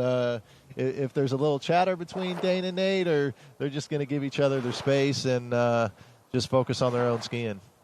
Well, I've been in the boat. Actually, I've never been in the boat for Dane in a head-to-head. I have been several times with Nate, and I'll tell you, with my experiences, Nate, it depends on who he's up against. He's not afraid to chatter, and as you guys both know, he's a competitor, and I would say that if he believed it would help him, he would chatter. But I've seen him be quiet, too. So, fun stories I've told before, him messing with Freddie and stuff. But him and Dane are such good buddies, I think there's going to be a mutual respect. That's what I think. Yep. 2 poker faces right here all the way through. I skied against Dane earlier, and he said, when in a head-to-head, he never watches, never turns around to see what the other person's done, just kind of sit there, stay focused, stay in your game plan, and I imagine that's what he'll do here. He'll be on the chase. He's going to see what Nate does in front of him. Obviously we saw Nate go to 2-ball at 43. If he's able to ratchet one of those up again, that would be a lot to chase, but anything shy of that, he knows Dane's capable, so... let's kind of watch these guys walk through these warm-up passes.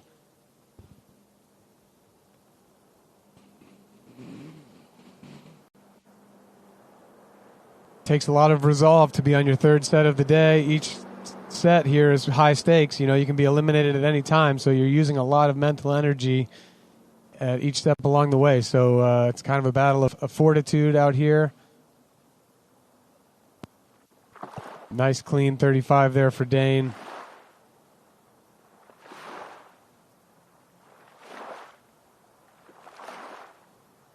Both right foot forward skiers, both skiers that a lot of folks watching love to study. So once again, people are going to have their notebooks out, taking notes, seeing what these guys are doing, seeing how you can emulate this to improve your own skiing. Dane's actually lefty, so we got lefty versus righty, so a good contrast That's right. for everybody out there, and just a similar foundational fundamentals, but definitely a lot of difference in some of their technique. Yeah, that's right. Of course, a lefty and a righty again. That's good for everyone watching. See how it's done both ways.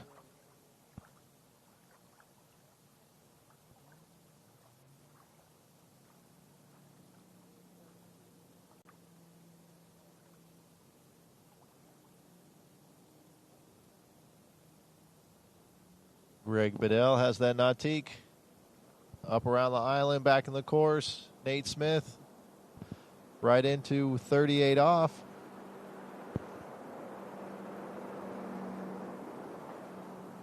Nice tight line at a 1 and 2. We talked about Nate's work zone yesterday. Very consistent.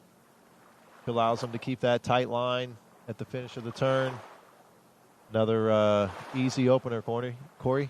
Yep, just a warm-up pass. I mean, we've kind of, through these head-to-head rounds, I feel like we've shared our insights about what it means to go working your way up the line, 35, 38, the various things that skiers might be thinking about, dialing in gates from both ends. We don't have to review all of those things. Right now, we're just kind of sitting back watching it happen. We've got a crowd forming on the banks here at Shortline. Everyone's gripped with their attention honed onto the lake. Hopefully a bunch of people watching at home as well. This is what we all came for right here.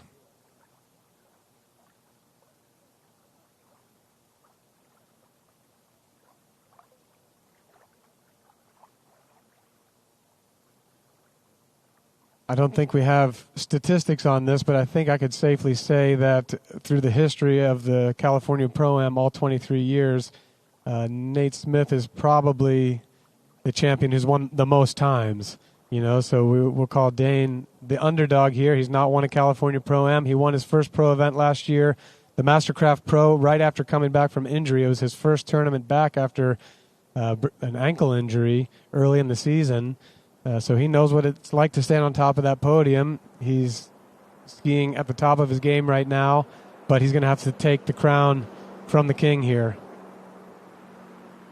I'm sure that's right. Nate's won the most. I promise, as your head announcer here, to do that research next year so I can show up with that understanding of the California Pro-Am podium history the best I can dig it up. We'll go look all that up, and then we'll know that for sure, but it's got to be Nate. Yeah, I mean, I feel pretty safe saying that one, Yeah, I think it's Nate, followed not too far behind is Will. Yeah. Yeah, Will got several of them under his belt before Nate was a thing, right? And then he's won some since. That's right. Will's, it's actually, I don't know how many California Pro-Ams Will's ever missed. This could be the first one. I think this might be the first one ever. Yeah, because he's a mainstay at the event. I remember coming to the first one, and he, was staying at Craig's house and seeing him there and seeing him, in the mix every year. So, Will, hope you're well at home. Sorry you're not here, but hopefully we'll see you next year.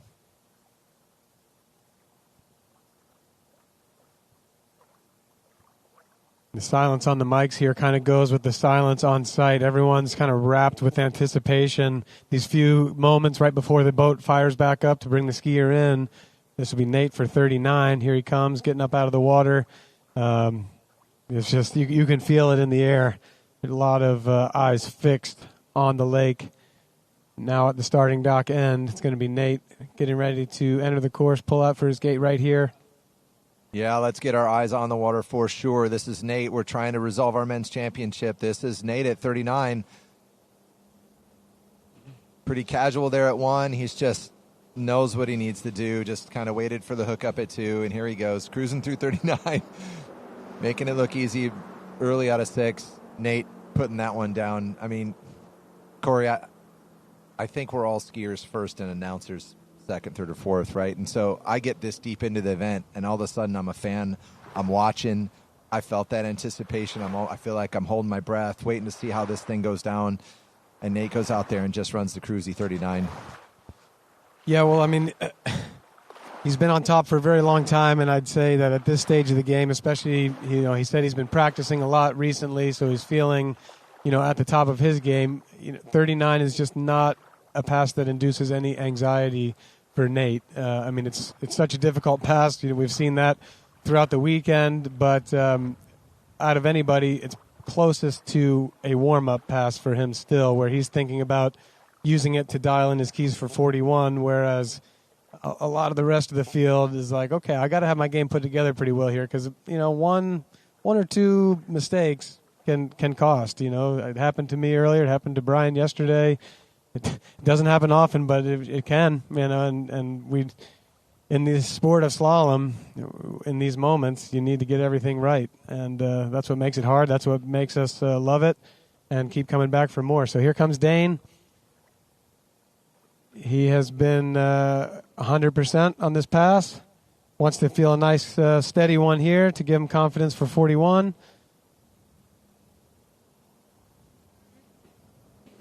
Strong 3 ball here. He's where he needs to be in the course as he gets to 5.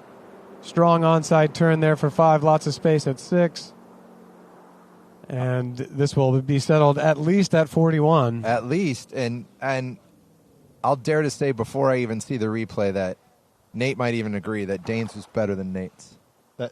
That's what was going through my mind. That Nate's was good, right? But I know Nate even has that expectation of where his skiing's at. I thought Nate was just losing the line a little bit at every turn, but he was just so patient, waiting for the line, and still made it cruisy. Dane had the line the entire pass at the finish of the turns, and another. We've been talking about his 39s all weekend, and another great 39, and looks like we maybe got a little chatter going on as we sit down at the other end with the skiers ready to come in at 41. They're definitely talking. I bet you it's all constructive. Nate's trying to get him to go to in and out after they're done skiing. I guess it's all going to come down to who's treating, whoever gets the bigger paycheck. Whoever wins. That's right. Which, hey, no matter what, we're going to in and out, and the winner buys. That's right. Yesterday, Nate's famous for that, that he, not as picky on his diet as other people, and he ate in and out right before that second round yesterday, and who was here? Lauren Morgan. She goes, really? He's going to do that right before he skis? I thought he was going to skip the second round. Goes out and smokes 41. Enough with the fun. Like, this is where this thing could easily get resolved. This is Nate at 41. He's run it twice this weekend. Let's get him through this pass. The wind is absolutely dead. He's up course out of 1, in front of 2. This is a tighter line, I think, than he had at 39. He turns 3 with a good connection over to 4. He's going to take this thing around 5. He's going to go out the gates at 6. This is Nate Smith whipping the rope, the Cale Burdick move. Nate Smith through 41 in the finals of the California Pro-Am. And never really in question that whole pass, was it? Much better start. I think he talked about earlier set that he was struggling with the gate a little bit, and I think he really dialed in. That water speed was great. Nice tight line out of 1. Almost got a little bit ahead of himself there at 1, but was able to manage it. And Corey, like you said, not much mistakes there. Little loose line at 3, but what he does so well is just waits for it, does the work in his work zone, and on the way he goes. And that whip, I was watching for this. We'll watch it here in the replay. Like, he knows going into 6 when he's going to have to snap that rope, and he does it before his skis even fully around the buoy. He's got his right hand whipping that rope. Cale Burdick's home watching this with his family, taking credit for the training there. We talked about this yesterday, but like Corey said it, I didn't really have a doubt. I mean, that's cocky to say that he could have missed that, but there's this rope whip. Get the rope up in the air. It's out of the water. You're not going to run it over. It's going to help you take that little bit of a hit. And any moment now, Dane's going to get the rope's going to tighten up whether he wants it to or not, and they're going to bring that boat around the island. Dane knows what he has to do. This is a simple plan, right? We keep talking about this. It's not I got to run it. There's only one way to do this. He got to 5 yesterday. He's run it before. And in big moments. He ran it in the World Championships in a runoff. So Dane's somebody who shines under pressure, and that's exactly what this is right here. He's going to... It's an opportunity. Yep. And he had a great start in the previous round, had a great gate in 1. Let's see what he can do here. Another perfect 1. Can he keep the speed at 2? A little too much at 2. Can he manage 3? Oh, my, he knows it was close. He's hopping on that ski because he had the 1 and just not quite that connection out of 2 and 3. Dane will be in second place at the California Pro-Am, crowning Nate Smith your 2025 California Pro-Am champion. Now, Nate's not done if he doesn't want to. He's not done. He's going to go. I guarantee he's Nate's a show-off. Coming back Yeah. in. But the way he's been skiing and the starts that he's had in practice this week at 43, as well as what we saw yesterday.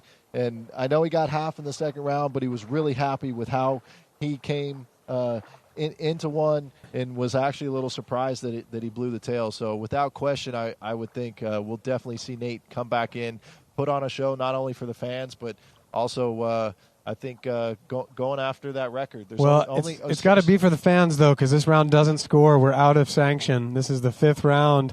So if he does it, it's for the crowd. It's for the people watching at home. He's still in the water, so I think he's going to, and we're going to appreciate having a look. But should this be the round that he puts something together, it does not count for the record books. So this is all for show. That's my understanding too, Corey. All right, yep, that's right. I hear the judges above us telling us for sure. But Nate will do it. Why not? What's he got to lose? I would. Why not? Good practice. You only have so many opportunities, right? You've run 41 before, and even look. I always tell people, look at the amount of times Nate's run 41. How many times has he been to 2? Like, it's that difficult. And with him feeling the way he's skiing right now, he's going to attack this, even though if it's not being scored in the books. We're going to see what he can do. Yeah, it's got to be hard to mentally keep together, but let's give it up for Nate Smith, giving a wave. He gets the victory lap all the way down the lake and back. Nate Smith, incredible skiing to all of our men's skiers here this weekend. We've got the lineup here. Corey, congratulations, taking the 8th spot in our final today. We've got Joel Poland in 7th, Stephen Neveu in 6th, T-Gas in 5th, local boy Ryan Canepa 4th, Charlie Ross in 3rd, Dane Meckler taking down 2nd, and Nate Smith piling on another one of his California Pro-Am champion runs. So let's give it up for Nate Smith.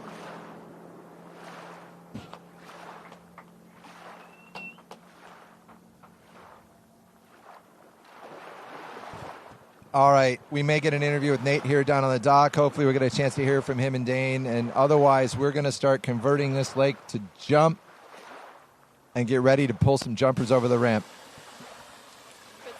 Thanks. Yeah, it sounds like we're going to get a look with the boys on the dock. Here we go. Take it, Mac. Second place at the California Pro-Am. Congratulations, Dane. How do you feel? Yeah, thanks so much. No, really happy with 2nd. A little bummed with that. I missed the handle at 3. I had a good start, and gosh, I've been skiing so well behind this boat all week. I got the 5 yesterday, a couple of practice rides. I got through it, and yeah, I mean, I know it would have been a tall ask, but I thought I could maybe get through it there, and unfortunately missed the handle. But so happy with 2nd. This head-to-head format can be tough. It's my highest finish here, and yeah, so happy to be 2nd. Yeah, that's awesome, and props to Nautique Boats with their great new boat, and everyone's skiing great behind it, and you did awesome out there. So congratulations. Yeah, thanks so much. I think it suits my style well. I don't know. It's it'll be interesting to ski with no pressure behind it and get used to it a little more. But so far so good. Absolutely. Well, good skiing. Thanks. Thanks, guys.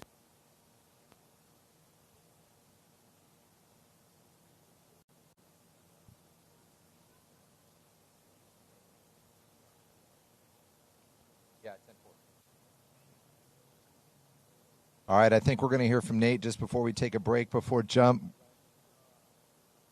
Get him down there and get his thoughts.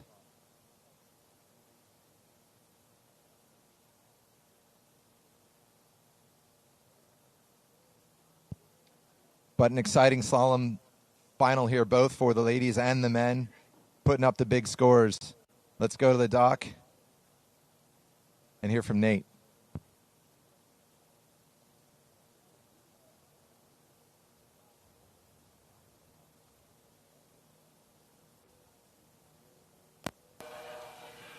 That doesn't sound good.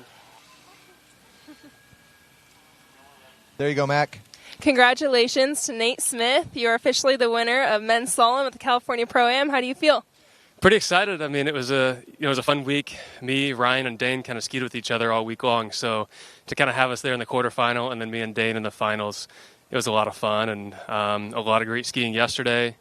A little frustrated earlier this morning, but kind of made it happen here at the end. So yeah, it's a good week. I'm happy, and I think that gets me into the Masters in May as well. So 2 good things. Yeah, congratulations on that as well. You definitely seemed more hungry for it this round, and you smoked that 41. All your passes leading up to it were also, you make it look so easy. Every time we watch you ski, it's like, how is it that easy for Naismith? But, you're the best of our generation, and you're doing awesome out there, so congratulations. Yeah, I appreciate it, and, it's an amazing lake, amazing site, and we appreciate you guys and everybody, Greg and Debbie, that put on this event every year. So hopefully be back here again next year. Absolutely. All right, thanks. We'll be back in just a bit with Jump.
Ravenol, the lifeblood of your car.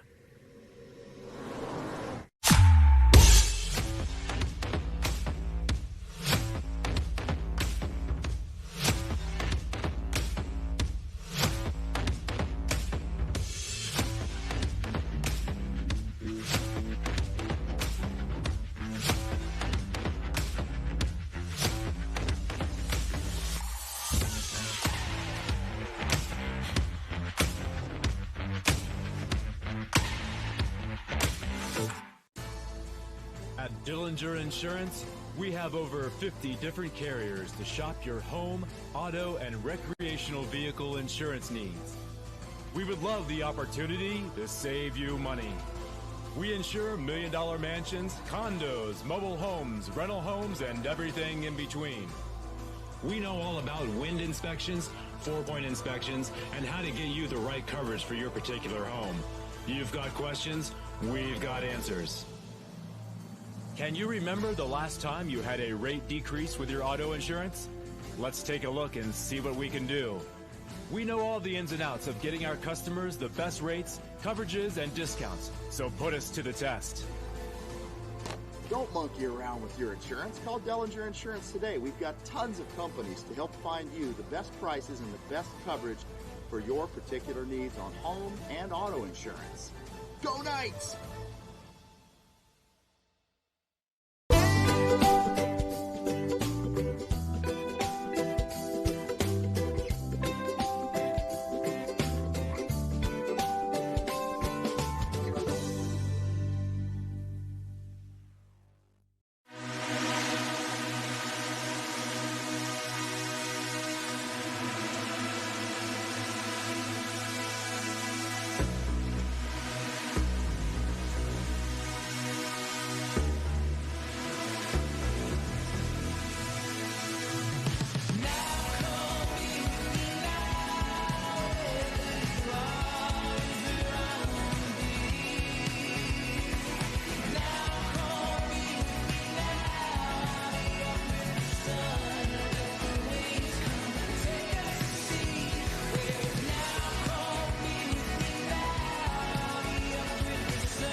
Ravenol, the lifeblood of your car.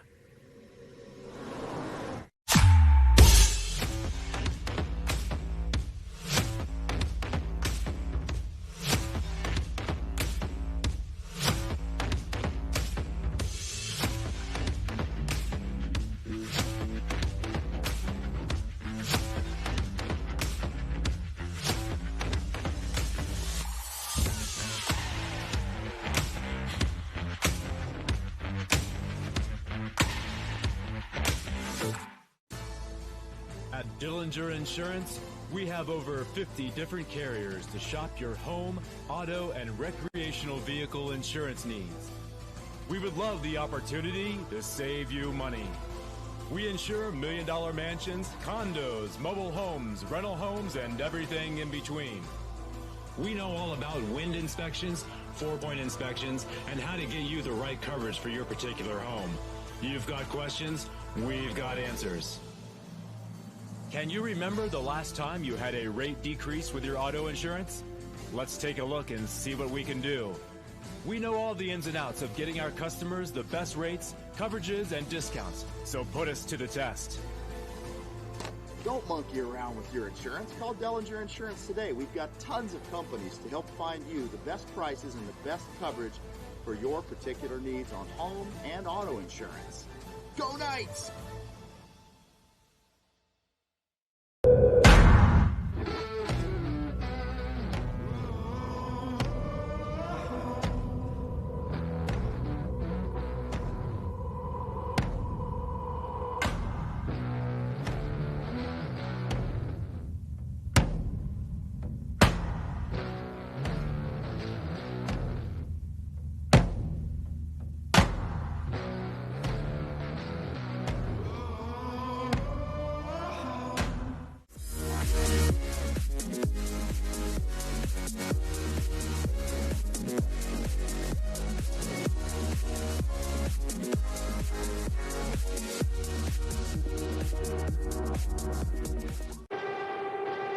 Only one water skiing brand holds all 6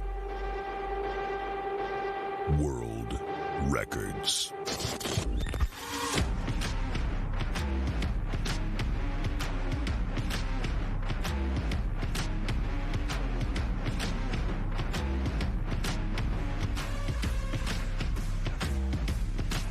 Masterline, made in the USA.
Dillinger Insurance, we have over 50 different carriers to shop your home, auto, and recreational vehicle insurance needs.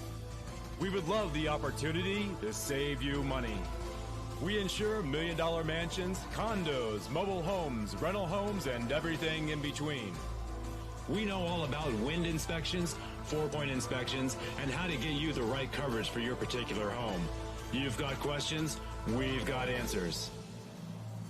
Can you remember the last time you had a rate decrease with your auto insurance? Let's take a look and see what we can do. We know all the ins and outs of getting our customers the best rates, coverages, and discounts, so put us to the test. Don't monkey around with your insurance. Call Dillinger Insurance today. We've got tons of companies to help find you the best prices and the best coverage for your particular needs on home and auto insurance. Go Knights!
Ravenol, the lifeblood of your car.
Ravenol, the lifeblood of your car. At Dillinger Insurance, we have over 50 different carriers to shop your home, auto, and recreational vehicle insurance needs. We would love the opportunity to save you money. We insure million-dollar mansions, condos, mobile homes, rental homes, and everything in between. We know all about wind inspections, 4-point inspections, and how to get you the right coverage for your particular home. You've got questions, we've got answers. Can you remember the last time you had a rate decrease with your auto insurance? Let's take a look and see what we can do. We know all the ins and outs of getting our customers the best rates, coverages, and discounts, so put us to the test. Don't monkey around with your insurance. Call Dillinger Insurance today. We've got tons of companies to help find you the best prices and the best coverage for your particular needs on home and auto insurance. Go Knights!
All right, folks, we're getting ready to start jump. I can see a jumper sitting on the end of the dock there. Again, welcome to second day of the pro event, 23rd annual California Pro-Am, brought to you by Craft Boats and a slew of other sponsors. Shortline Lake, Greg and Debbie Bedell. We sure appreciate this. It's a fantastic event. We've got spectacular weather here in Elk Grove, California. It's, let's see, we're going to do jumps. We like a light little headwind. Matt, what do you think of the conditions out there? Oh, man, it's pretty perfect. I mean, what a slalom event we just saw. If you guys are still on from slalom, I mean, Nate just lighting it up, and Regina skiing so well, and Whitney and Dane, man, what a final that was. Oh, it was spectacular. It was everything you'd ever want to see in a pro event or anything. It was just great. Let's run down yesterday's scores. Starting the top, Hannah Stratslova, 179. Sasha Danaskaya, 178. Lauren Morgan with a 170, and Regina Jaquist also 170. We do have a skier coming down the lake. Janina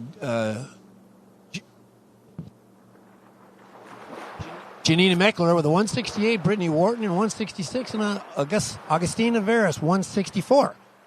So that's our leaderboard for the women. And our first skier on the water should be Augustina Veras. So Augustina's recently been engaged, from what I heard, which is very exciting, and she's definitely one of the best young jumpers out there. So it's nice to see her at this event. Nice. Congratulations, Augustina.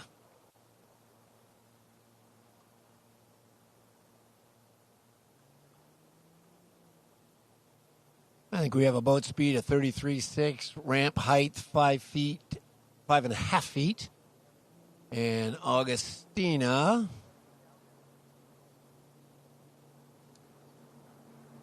going to take her first cut. Here we go. Augustina Veras. Yeah, there was a nice strong headwind when the girls went, but the girls slalomers went. It's a little bit lighter out now. Okay, so we call that a pass. She made a cut for the ramp, but did not go over the ramp. What are some of the issues, Matt, a jumper would choose to do that? Well, it's normally either they're a little too early for the ramp, a little too late for the ramp, or a little off balance, through the wakes. So she looked on balance there. I think she was just a little late by the look from our cameraman down there right by where she's turning. It looks like she was just a little bit late for that one. But, I think that'll give her some good feedback. It's always better to be perfect or a little late on your opener than it is to be way too early, because then it's, you get all kinds of weird feedback when you're too early. Well, I do know that a jumper that would make a cut for the ramp and then turn back to get onto the surface is looking for disaster. Is that correct? Yeah, you don't see that at the pro event.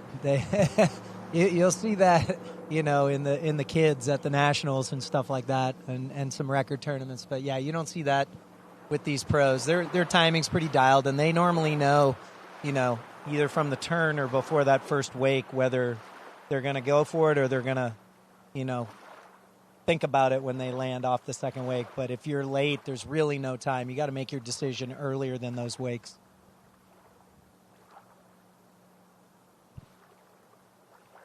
Well, she's got 3 tries to post her best score, so that's a warm-up feel for her. She made a cut where she thought was right, and it didn't turn out that way, and I bet she says, okay, all right, I got it now. Let's reset, head down to the lake again, and come back and put a big one out there. Yeah, and I think we'll either see her back up a little at the 600 or just start her turn a little earlier out there. If you back up, if she's real late, she'll back up at the 6. If she was good and just waited a little too long to start her turn, she'll just break a little sooner. And, yeah, she's in the exact same spot, if not even a little bit later. So maybe I was reading that first one wrong. Yeah, a little puff of wind out there on the water, and that'll be helpful for the jumpers. There she goes. She won't be happy with that one. That was a little scary, that one. She sort of split. Her skis separated, and so her lift was probably not that great. Looked like a great turn, right up over her skis. Nice, but a little late, and that left ski went kind of wild off the ramp. I don't think that'll... she'll have to regroup after that one, and I think we might see her back up just a tiny, tiny little bit.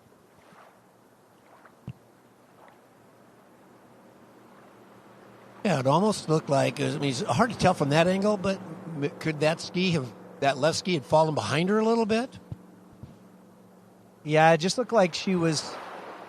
Let's watch it here on the replay. It's hard to see. Yeah, it's kind of choppy.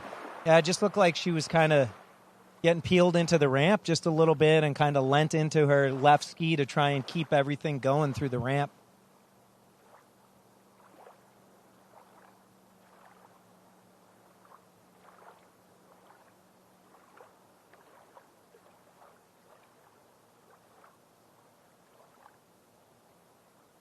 Yeah, like Matt said, that slalom final, what a classic. Women's, Regina versus Whitney. The men's, Nate versus Dane. It couldn't have gotten any better in the way they all skied and what the line length they got to battle it out. It's fantastic. Yeah, and it's super exciting to see this boat in action in the first tournament and, watching how people adapt to it and the scores were really solid this weekend. All right, jump number 3. She's really got to put one out there if she wants to get these other ladies pushing it. Much better jump there. Hard to see timing-wise from where we're sitting, so just looked like, she was a lot more comfortable and a lot more still going through the ramp that time.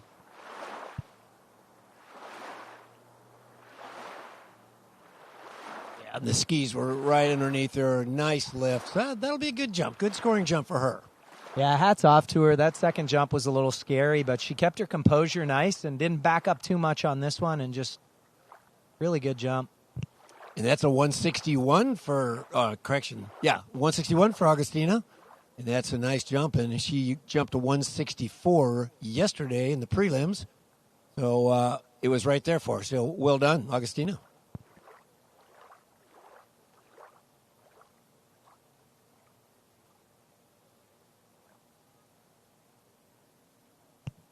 Yeah, between the slalom and the jump, headed over to that lunch truck that's on shore. Boy, you want to get over there if you can. If you got a moment, go to the lunch truck. You will not be disappointed. Very good food, and it comes at a nice pace. So thank you, lunch truck. Appreciate it very much.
All right, we got Brittany Wharton. She's been one of the best jumpers for a long time. Probably the last 10 years she's been, right up there on the podium or in the top 5 for sure.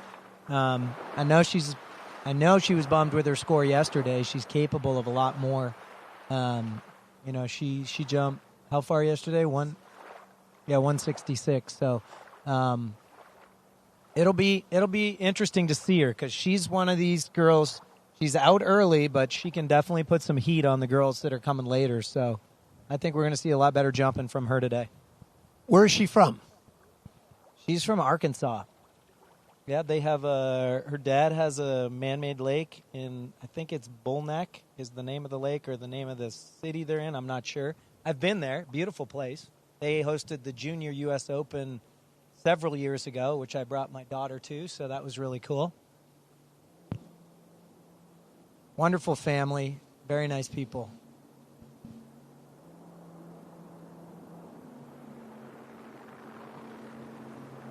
All right, Brittany getting nice and wide, setting up for that first effort at the ramp. On her way. Pretty solid first jump. Yeah, that looked like a really good opener. Again, if you're watching, we're sitting across from the 600, so it's really hard to see how late they are or how far they're going from here.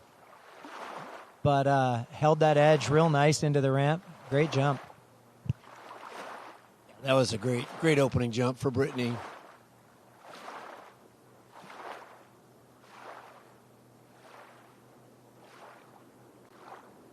Yeah, that really looked good on the replay. She got all of that one, and it's a 167 for Brittany on jump number 1. 167. Yeah, that's more of a normal opener, even a little shorter, but more of a normal opener for her. So I think we're going to see her push these next two.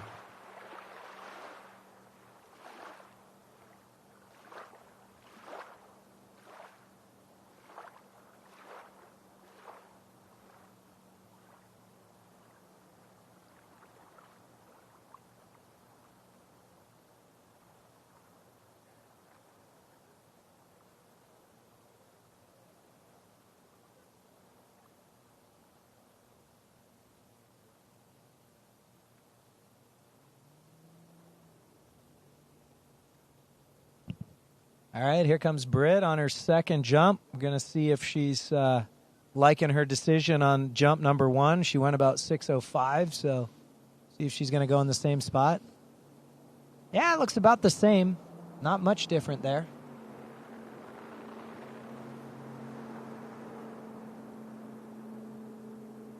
Another good setup here. That looked better.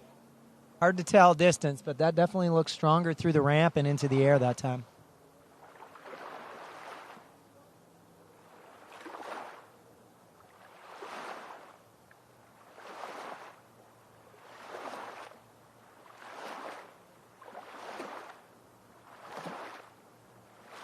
All right, 171. So definitely a better jump that time. I think she's finding her groove out here.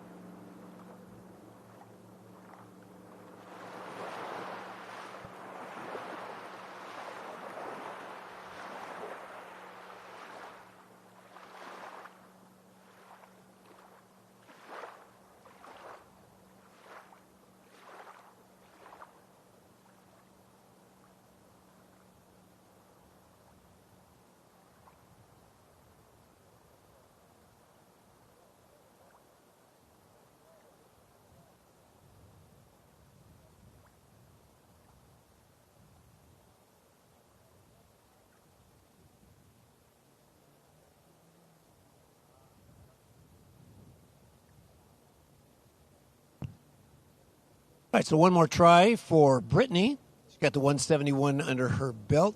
Yes, and that exceeds her top score yesterday of 166. So she's already improving over yesterday.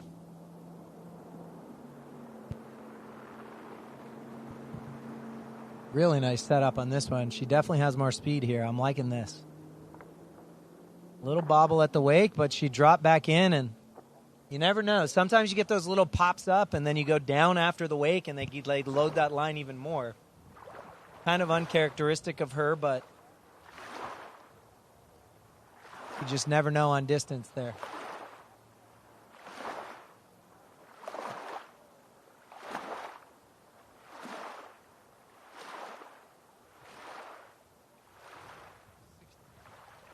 All right, so that's a 164 for Brittany. So not her best jump. 175 will be her top score. All right, I'm sorry. Yeah, 171 was her top score. Thank you, Matt.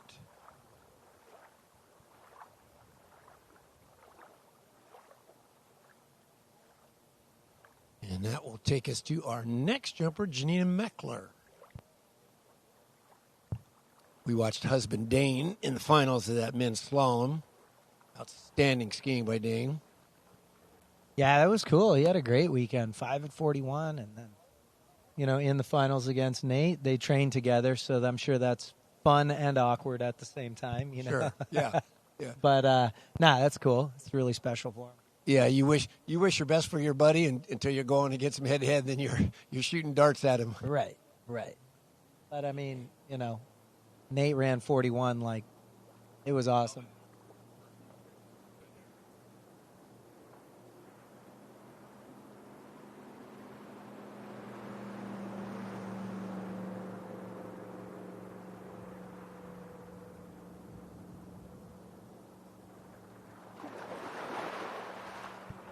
All right, Janina Meckler, wife to Dane, mother to Luca, and she's out there working her way back into top form and looking great. Skiing into 38 off yesterday and today, and putting out some big jumps. She gave us a 168 yesterday, so she'll be ready to go again today.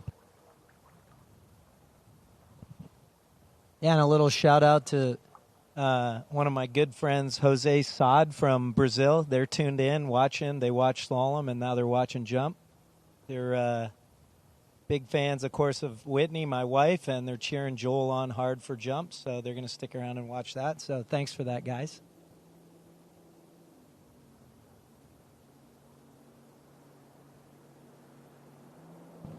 All right, Janina's around the 6. First girl to go around the 6 here today.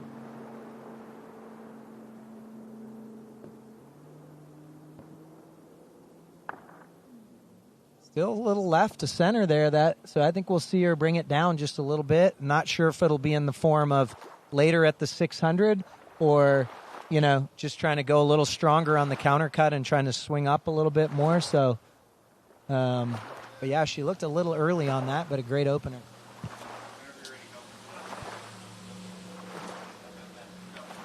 All right, Brittany, so we're here after your 3 jumps. It was a little bit better than yesterday and last night, so do you want to talk about it a little bit?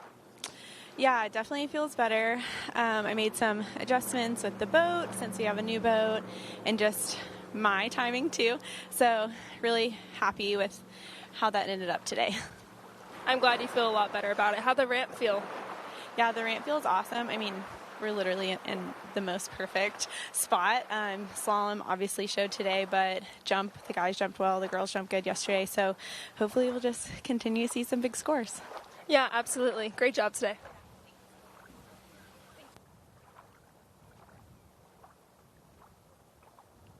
So that was a 147 for Janina on her first jump. Yesterday, Janina gave us, again, a top score of a 168. She opened with a 160, so a little bit under. I thought, Matt mentioned that she was a little bit off center, and I thought I saw ski split a little bit. Did you see that, Matt? Yeah, she did. I mean, she was early and just kind of not digging real hard through the ramp. So when that's happening, you're kind of leaning with your chest into the ramp to try and keep the weight over the balls of your feet going through the ramp. About the same spot, so we'll probably maybe see her go a little stronger on her counter, carry a little bit more speed down the lake. Nice turn, that one. Much better jump. Yeah, that was a lot stronger off the top. That was time, definitely so better. I think we'll see a good jump in distance there. Kept her skis underneath her that time. We didn't see that split that we keep mentioning, and by split, I mean you see the skis just kind of separate there at the top of the ramp, and I think that cost them just a little bit of the lift and some distance. But it'll definitely be better than a 147.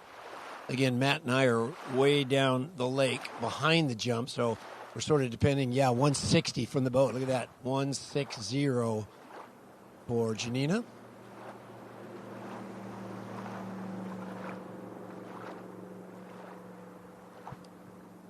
But you want to go further than that. Like I say, she got a 168 yesterday, and you'll want that and a little bit more. Yeah, her and Whitney had round 1 this morning at 8:30. She skied against Whitney, and I was commenting, like, what do they make the moms go first? Like, as if you guys had the best night's sleep. And she looked at me and she goes, yeah, Luca didn't really sleep last night. So, her being a mom, and, of course, with Zane, he's all fun, but he definitely is not big on sleep. So he's got a lot of energy at night. So Whitney knows what that's all about, and Janina's learning how to navigate being a mom and being a pro skier, and I think she's doing a great job at it. Oh, she looks terrific, and those two little guys are having so much fun on the beach, running around. Zane just so sociable, and little Luca pushing his lawnmower / vacuum cleaner. He's just having a great time. Same spot at the 6 here. She still was a little early on that second one, so I'm thinking she's going to bring it down the lake just a little bit. That was better. Closer to the middle of the ramp, or a little to the right of middle that time, so definitely would require more drive through the ramp to get there, which obviously what she's looking for. Yeah, I like the lift off the ramp. It just from here, it just looked good. It looks solid, and you combine that with a good turn in with speed. That's going to be some distance for her.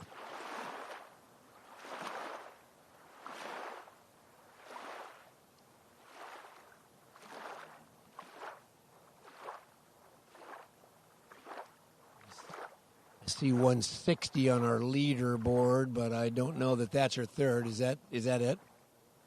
Looks like the last one was 157. Oh, okay. All right. So 160 is her best.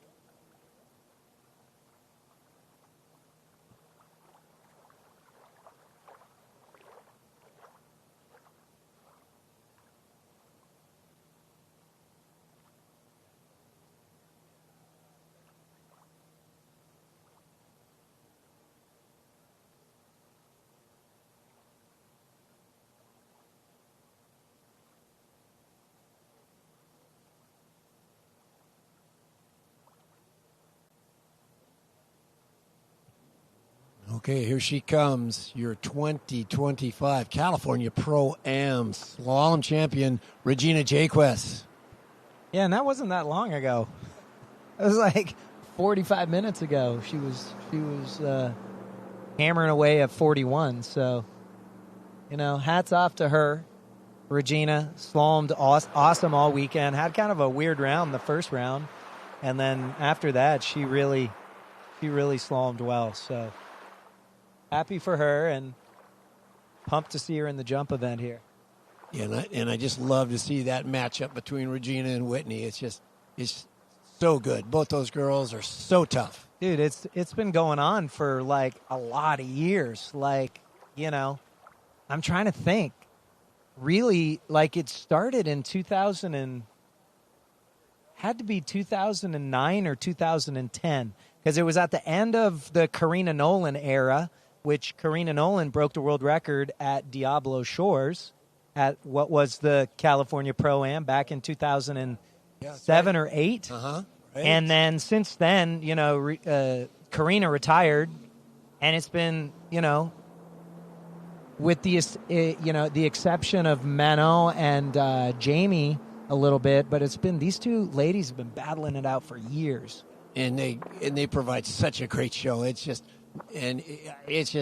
nothing but tough. Yeah, and it's fun to see them, and they enjoy competing against each other. There's and it's funny because Zane, he cheers for everybody. Oh, sure? Of course he does. He's 4 years old. Yeah, he goes down. Does. Come on, Regina. He gives her a little nudge now and then. So, copy.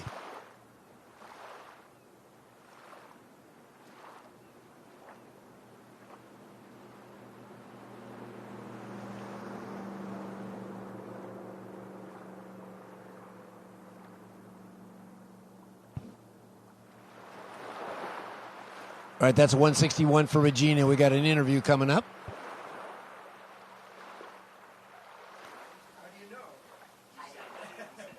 All right, here with Giannina. I know that maybe wasn't as what you were looking for after last night, but do you want to talk about it a little bit? Yeah, sure. Not really. I just couldn't get settled in today.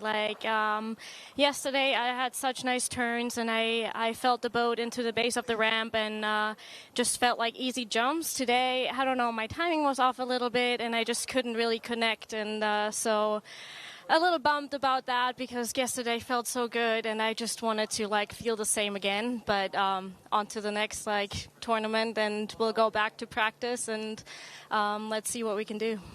Yeah, absolutely. I know it's definitely been a long weekend of you've been slaloming and jumping, and that's not easy on the body and on the mind. So I think you're awesome. You did great this weekend. Congratulations on everything you've accomplished. Thank you. All right, here we go. Regina, jump number 2. A lot later on this one.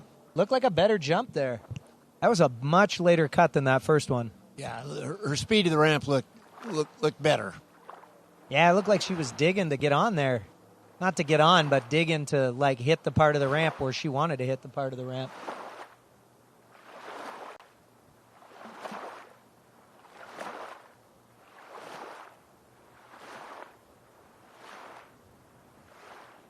Seven. A little better. Just lost a little on the ramp, but I thought that cut was better. Yeah, at a 167 for her second jump. Yesterday, she gave us a 52, a 55, and a 70. So she's creeping up on it, and I'll bet this third jump she puts it all together. Yeah, I see her banging her legs on the way back there. I'm sure she's trying to keep that body rocking right now. I mean, she slalomed a lot today. 2 slalom sets, and, both of them were two at 41, both of them, yeah. Yeah, no, that's intensity. She got a bye to the first round. So yeah. She skied one less than Witt did, but she's out here jumping, so kudos to that. Yeah, absolutely. And, in and out of the water, on a head-to-head situation, that takes its toll. Round and round as you keep advancing, you're in and out of the water, even though the water's 80 degrees. But still, that's below your body temperature, and it's going to catch up after a little while. Yeah, and it's long, right? Because you're waiting for the other person to ski, so the sets take twice as long. All right, jump number 3. Same spot on the 600. I think that timing she had on the jump before was good. Just needs to drive a little better through the ramp. There it is. That looked better to me. That did, yes. Yeah. Absolutely. Yeah, and it seemed we'll like see that one's further. Seemed like she turned in just a little bit later. Yeah, she held everything through the ramp that time.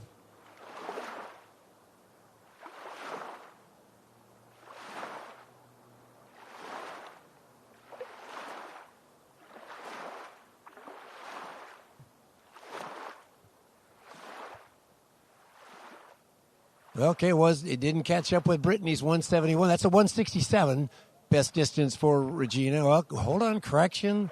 I spoke too soon. Regina just 176. Yeah, that one looked big. Wow. Yeah. That was awesome. I'm surprised. I got to watch that screen opener. She got that same cut as the one before, except she held it through the ramp so much better. That was a great jump. Great jump. Well done. And when she was finished with her slalom, she was walking down the beach, and she says, I got to watch to see if I need to hustle down and get ready for a jump, or if I need to hustle down and get ready for a runoff here. It's not decided yet.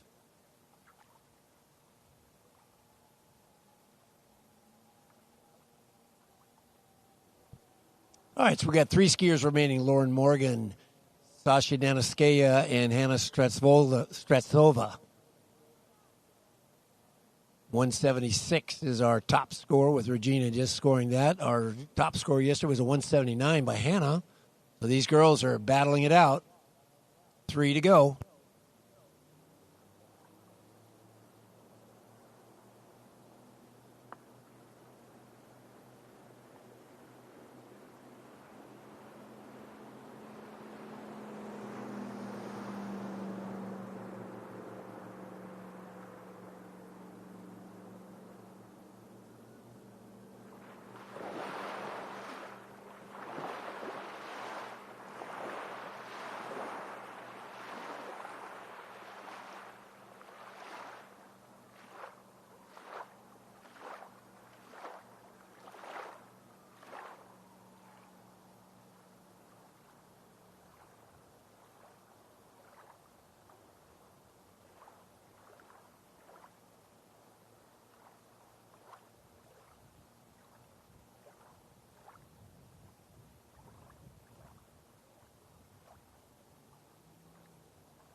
Now, she's got a nickname.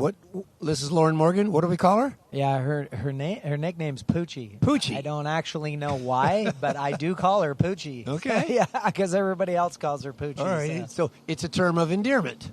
I guess, yes. One of the best jumpers for a long time. She's had a lot of success in the last couple years. That was a late opener. Yeah, that was awesome. She snuck onto the right-hand corner of that ramp, but she kept her skis underneath her. Decent lift. That might be a really good jump.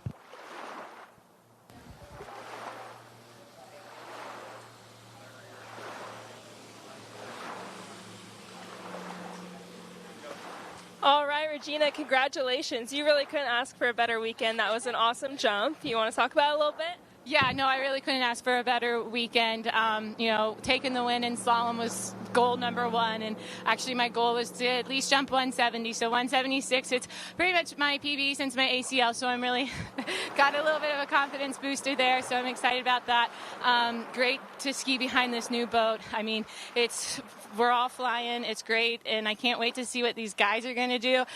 With Jack, he went 227 in the prelims, and Joel at 236. I'm actually really excited for our final event here at the California Pro-Am behind that new boat.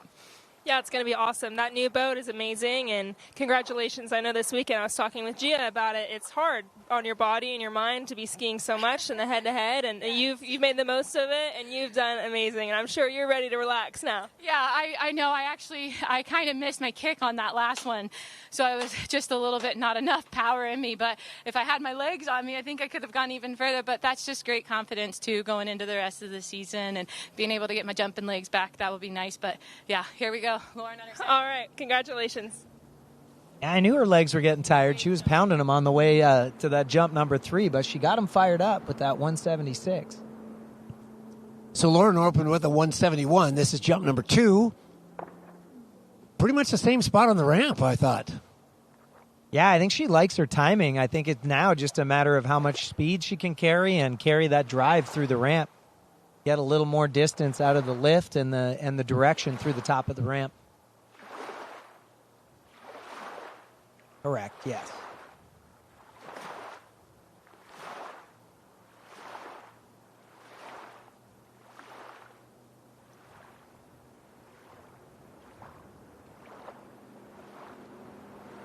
A little shorter on that second one, 166. Let's see if we can see why.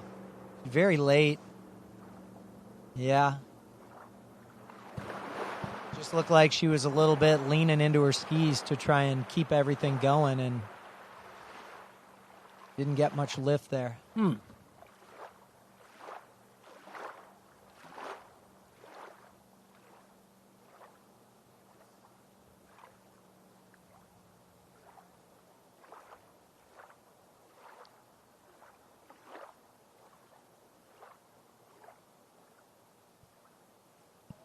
All right, so like it always does, down to the last jump. She's going to need something big here to take over Regina and to put some pressure up on the last two girls.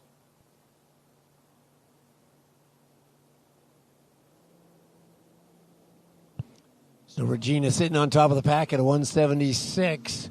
Lauren's got that 171. You know she wants to catch her. Bust into that 180 group. 179 was our top score yesterday from Hannah.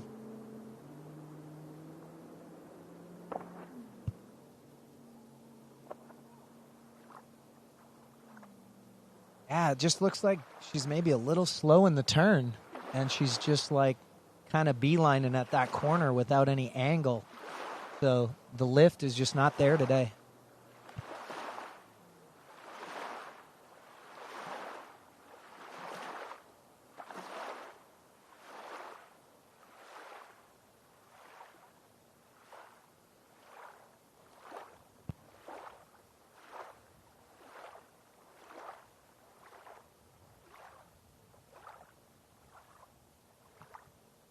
Oh, there it is.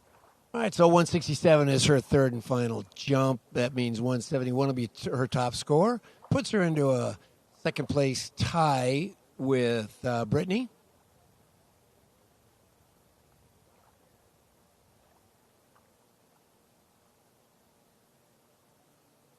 And that will take us to Sasha Daniskaya, our next jumper. She came over here and helped us with the broadcast yesterday. Great help analyzing the men's jump,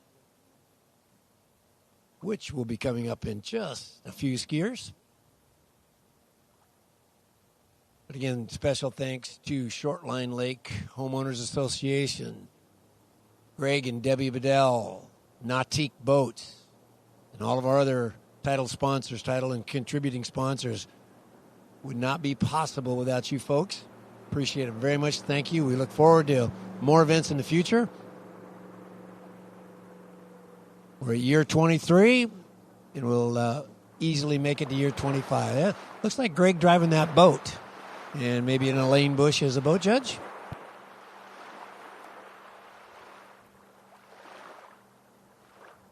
So running down the leaderboard again, Regina Jaquest, 176, Lauren Morgan, 171, Brittany Wharton, 171, Augustina Veras, 161, and Gianna Meckler, 160.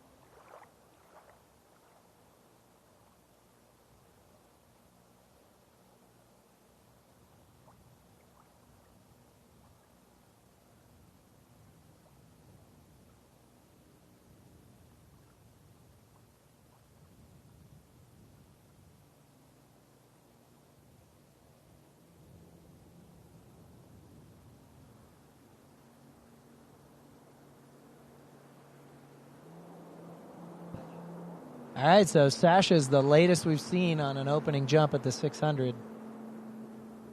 See how this timing looks into the ramp. Yeah, a little late. Ooh, yeah.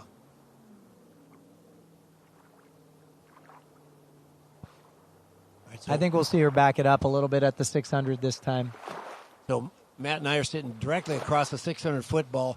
Where did you see her turn, Matt? You said she was the latest turning on the 600, so that means she was the closest to the ball? She was the furthest past the ball. Furthest past the ball? Yeah. So she was about 7 or 8 feet past it, and the other girls were going right around it and a couple right before it. So.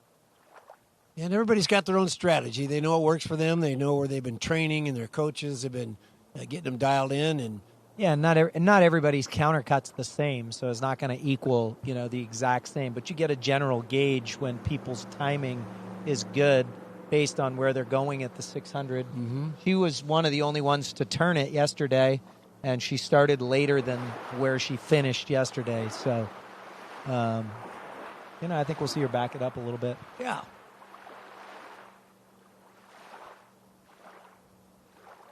And she shared with us some information while she was helping us yesterday afternoon. She'll be relocating to San Diego, West Coast, from the East Coast to the West Coast. Yeah, very cool.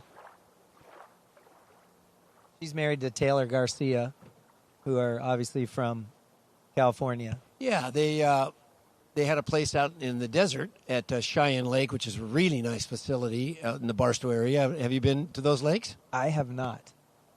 Quite a few out there. As you know, Horton Lake was the first in the country. Jack Horton and his family. Yeah. Bakersfield followed up much later from Barstow. We'll talk about that in a second. All right, here she comes. Yeah, definitely backed up about 5 feet here at the 600, so this should be better timing for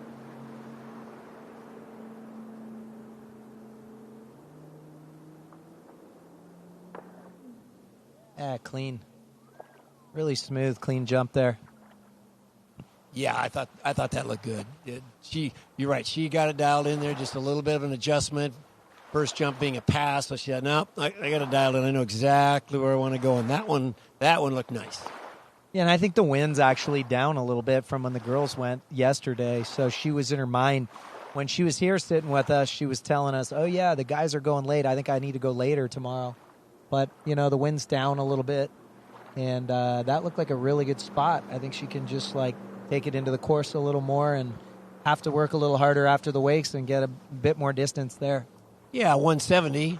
Yesterday she started with a 73, backed up with a 78 and a 61. So she's right there. She is just ready to uncork one and put it right out there. So Regina at 176 and Lauren and Brittany at 171.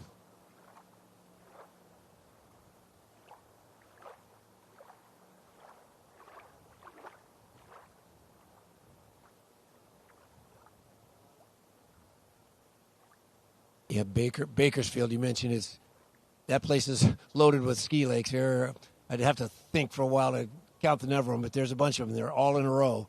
And then if you go to Barstow, which is at the other end of the high desert, quite a few lakes out there. All right, jump number 3 for Sasha.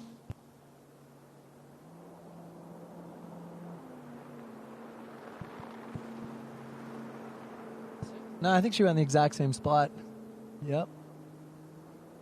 This is a little later into the ramp on this one. I don't know. She lost a little on the ramp, which is unusual for her. Normally she's really square coming off the ramp. But Now, did I see her pick up her ski as she crossed the wake just for the ramp? Yeah, definitely. That's just increase that dig going to the ramp. Correct. 177. Wow, she footed Regina. There you go. 177. Yeah, you could see the speed. Yeah, she definitely had more speed on that one. Yeah, so Bakersfield, when I went out there, they were doing a ski test of some kind, and Andy Mappel and I flew out there together the first year of Radar when Andy was with us, and we had the MPD, we did the ski test out there. So that was my experience there. Trying to think, because I took a test ride with Andy in the boat. I wonder if that could have been at Paradise Lakes, which is a really nice facility, and they've got a landing strip down the center of those two lakes. I don't know if you know Joe Biafora, but that's one of the lakes that he was instrumental in developing. Got it. Yeah, it was cool just to see all those lakes lined up, and then there was a place like 2 miles down the road that had another lake or more lakes. Yeah, that's what it was. It was cool. There's lakes everywhere. Incredible. And I believe the founders of those lake facilities looked up some, I think it was railroad right-of-way property, or it could have been electric right-of-way that would never be developed. So I think the purchase price was desirable. That's the only way to do them. Trying to buy land to dig a lake now, man, you got to go where nobody even wants to be. Exactly. All right, we got Hannah, top seed. Top seed. We'll see if she's going to put a big one out there on the first one and be done, or if it's going to take her a couple to do it. Yeah, 179 was her best jump yesterday. She did that on jump number 3. Sasha just bumped things up to 177, Regina at 176, and Lauren and Brittany at 171. So, does Hannah want to go? Would she do a one and done? I mean, she's done it a bunch. Does that mean she'll go in and not jump anymore? I'm not sure. Wow, she's late at the 600 too. Yep. She went around the 6 today, which she didn't do yesterday.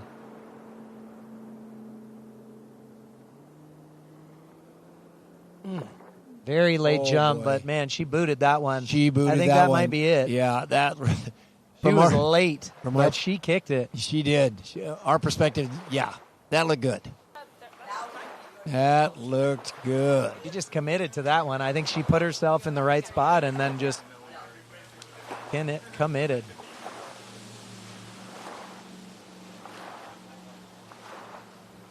$185. Oh, yeah. wow. Big time. Wow. Yeah, now will she come in? I don't know. She likes to jump, this girl. I think she's going to stay out there and do at least one more. Well, she's coming down the lake. Yeah, she's pumped. Oh, here we go. Yeah, she's waving the crowd a little bit.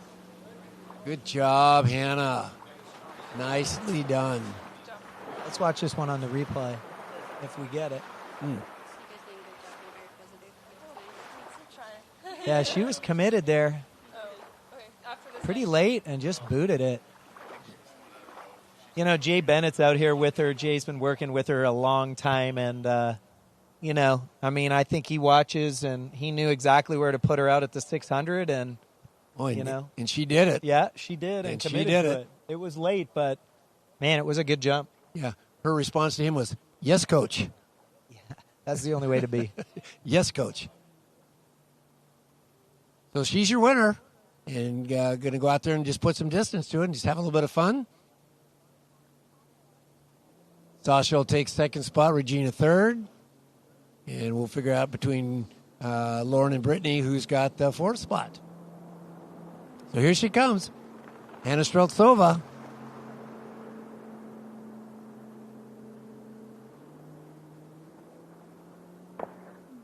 Another beauty. Holy cow.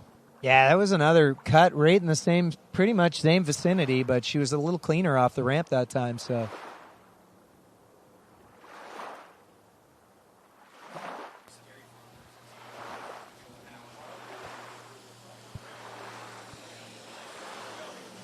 All right, so that was a big jump for you.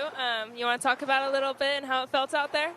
Yes, everything is super nice out. I think I was just nervous because I know the conditions are awesome. I was trying to jump really well, couldn't get it together, put pressure on myself. So the last one, I had to back off and just kind of calm down, and I'm glad it worked out. Yeah, congratulations. That was awesome out there. You did great this weekend, both events and everything. So go home feeling proud of yourself. Yeah, thank you so much, guys. Really appreciate all the stuff you do. And, like, it's always nice to come here and see all the sport. Thank you, guys. And a 189 for Hannah. She adds to her leading distance. Yeah, she's getting dialed. I mean, I think too, like the boat being a little different, like is taking them an extra round to really lock in. And like even when Joel jumped behind it at my place, he's like, man, the wakes are so small. It's like coming off of them, I don't get the same like pushback on my right ski through the wake. So it took him, a little cutting and a little jumping to get, dialed behind it. So I think we're going to see bigger scores from the guys too. Like the more rounds they get behind this boat, the more they're going to figure out how to do it. Man, she's a little later at the 600 on this one. That was clearly later. See if she can make it pay and get her into the 90s. Nope. Pass. Too late on that one, yeah. Yeah. But well done to Hannah. What a set, man. 185, 189. I mean, her consistency is just getting better and better around that 190 mark. That was just great. So to wrap it up, Open Women Jump at the 2025 California Pro-Am. Hannah Stratsolva, congratulations, 189. Sasha Danaskaya, 77. Regina at 176. Lauren Morgan, Brittany Wharton, 4th and 5th, 171. But they're going to go with 4th for Lauren, backup jumps. And Augustina Veras, 161. Jonna Meckler at 160. So we'll take a little break here while we get ready for the men's jump.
Congratulations, Hannah. You are now the champion of the California Pro-Am in women's jump with a big jump of 189. Do you want to talk about it a little bit?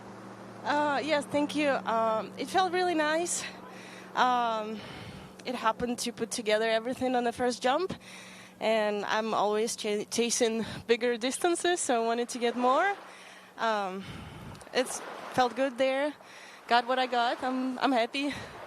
Yeah, absolutely. I mean, it goes with every event. There's always a little bit more. There's always more to push. I know you passed on your third jump. Were you expecting a little more pushing it and just couldn't get it through, or what happened there?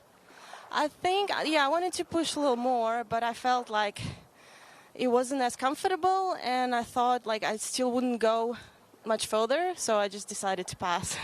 Yeah, definitely the safer option. Well, congratulations. Great skiing this weekend.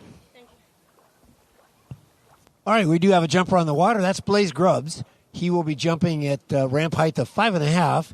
That's why we didn't have a delay for moving the ramp height up to 6. But here's Blaze Grubbs. local kid from Belle Aqua Lake 3.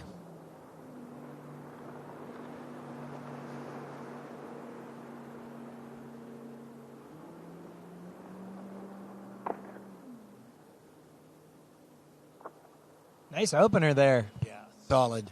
Yeah, he was leaning out a little bit on the line there, waiting to turn. So he must have thought he was carrying too much speed or going to be too late, but looked like a really nice opening jump. Yeah, Blaze is a solid 3-event skier. Trick, slalom, and jump, all really high scores. Very, very accomplished skier. 202. Wow. I'm guessing by his reaction, this may be his first time over 200. Yeah, it is. It's got to be. Look at this. Look at how happy this kid is. He's happy And camper. just for everybody watching, like, he didn't jump yesterday because he had to fly his parents to a country music concert in L.A. last night. So, hats off to him. He wanted to stay and jump. Wow. But, you know, he's like the DD in that plane. He's got to be the guy that flies it. So, right. super happy for him. Unreal. 202. And the wind's come up a little bit since the girls went. Like, just in this last 2 minutes, it's got a little beefier headwind here. So let's see look at how happy he is. Man, first time over 200. That's great. It's got to be his first time. Well done, Blaze.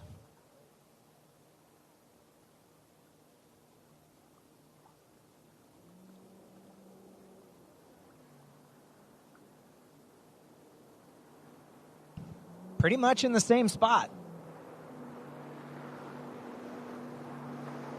He's letting his skis run. He's not leaning out quite as much on this one. Yeah, a little late. Yeah, a little late. He's probably got to get his emotions in check. That adrenaline starts flying when you're jumping, and, you know, he's probably got to take a deep breath and collect himself and get ready for this third jump, because you get a PB and you get that adrenaline rocking and you get excited, and definitely got to stay in control. So he was telling me a little bit about the flight last night. He said it was beautiful. They got up over the ocean, had a little bit of clouds, but they flew straight down into the L.A. area for a George Strait concert, and he being the charter captain on the plane, when the telephone rings and the boss says, "Gas her up, we're going somewhere." Yeah, dad or boss, right? That's right. That is the boss. I think he's going to come announce a little bit when he's done, so it's going to be exciting to get his take fresh off the water, a new PB. Oh, yeah, he's going to be fired up. In the 200 club. He's going to be fired up. It's going to be great. We'll just hand him the mic and let him run. Exactly.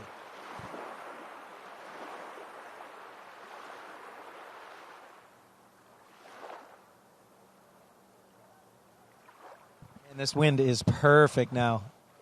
You can see the flags. They're blowing just enough that pretty sweet. And it's tough here because there's such big trees. It's hard to get the wind in here. But, man, you can really feel it now. It's blowing a perfect little 5 to 8 mile an hour headwind.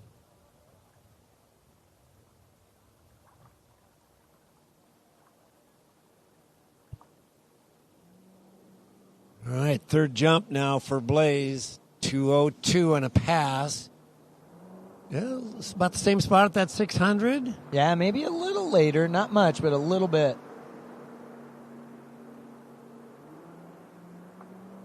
Yeah, I think he was done after that first one. Yeah, I don't think he'd be disappointed. No, I think he was done after that first one.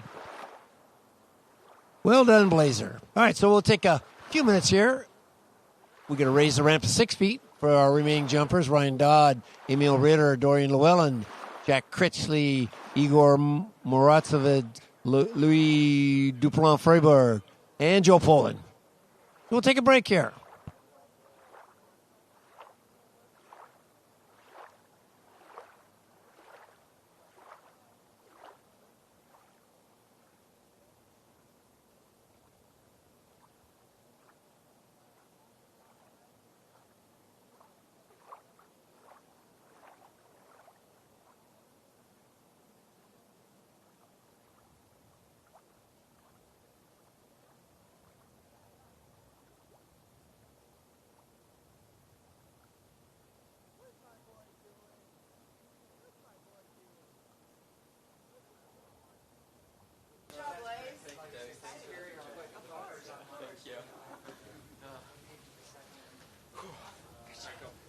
All right, congratulations, Blaze Grubbs. That was your first time over 200, 202.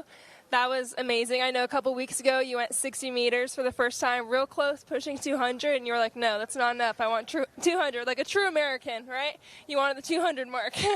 So tell me a little bit about it. Yeah, no, felt super good. This new boat's really strong. This ramp's always perfect. And then, yeah, just all finally aligned. Went 60 meters the other day, but these Americans, you know, we want the 2 in front of it. So really happy to get it done. I wanted to hit more, but just didn't feel right in the last one. So, yeah, super happy.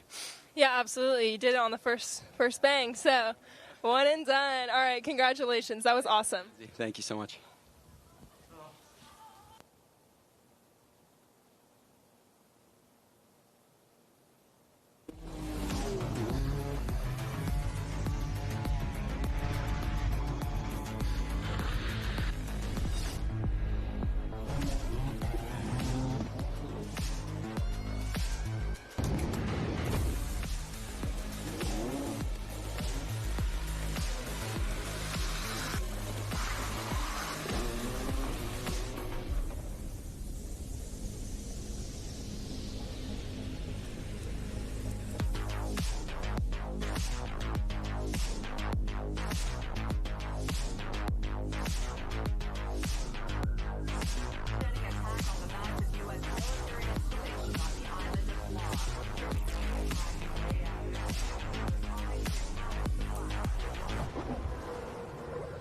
Ravenol, the lifeblood of your car.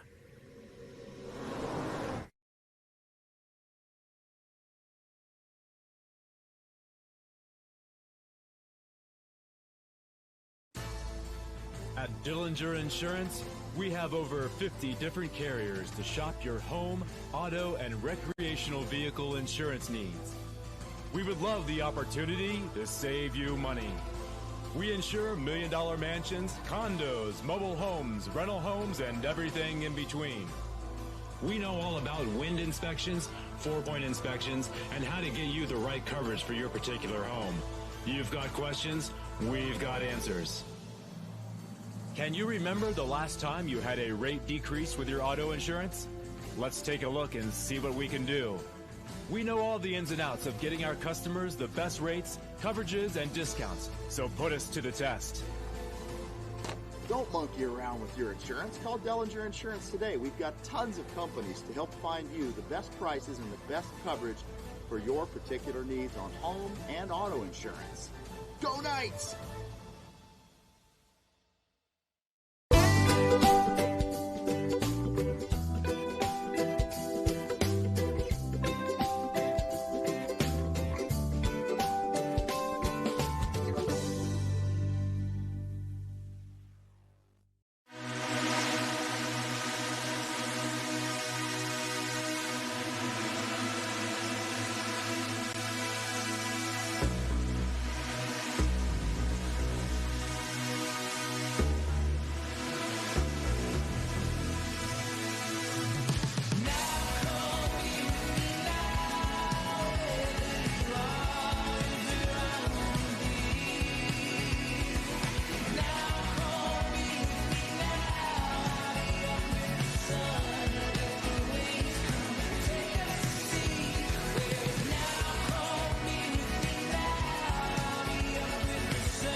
Emil Ritter, our first men's jumper out of the finals. What did Emil do yesterday? Checking the list. He had a 204 was his top jump. Yeah, I think he did 204. He's only open man jumping 3/4 in the finals. So, yeah, it will be nice to see his progression from yesterday to today.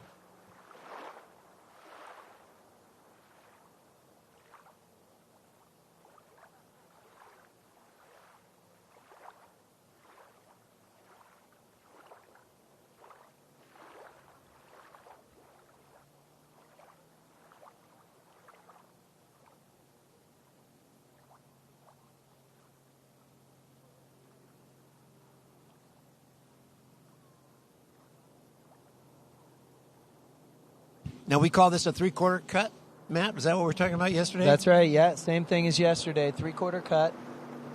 I think he's had a little break from jumping, and he's just getting back into it. So a way to control your timing and just build into it a little bit. Nice, good kick. So Emil actually works for Good Skis in Utah, so he flies there and he trains in Santa Rosa. So, so he has long breaks, but I think he has good style and he doesn't have to jump a lot to keep up his scores. So he works in Utah, but he lives and trains in Santa Rosa Beach, Florida. Yes. My goodness, that's quite a commute. No big deal. Uber? Do you think he Ubers? Maybe, Probably not. Maybe he calls Blaze Grubbs. Yeah. Hey, exactly. Get the plane down here.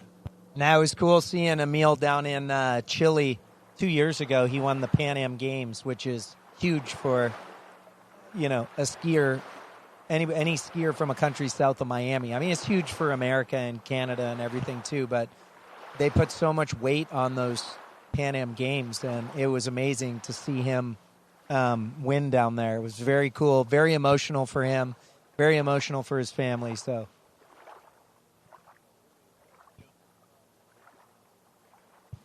And I'm sorry, Matt, I may have missed it. Where did you say Emil is from?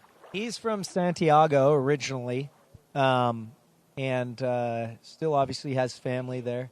Him and his wife now live in Santa Rosa Beach, and work in Utah. So he's got 2 young kids, and they're just a cool little tribe, cool little family. Nice. I think he brought it down a little bit. Nice, comfortable turn. I think he ended up a tiny bit too late. He still hasn't been going over as much, and he actually hurt his knee at U.S. Masters. So, but has some good sets. I think his knee wasn't hurting. Yeah, hopefully he connects on the last one. Well, that first one wasn't bad. It was a 198. So, for me, being a non-jumper, you're saying a 3/4 cut is from the right side of the wake out, and then a full cut to the ramp.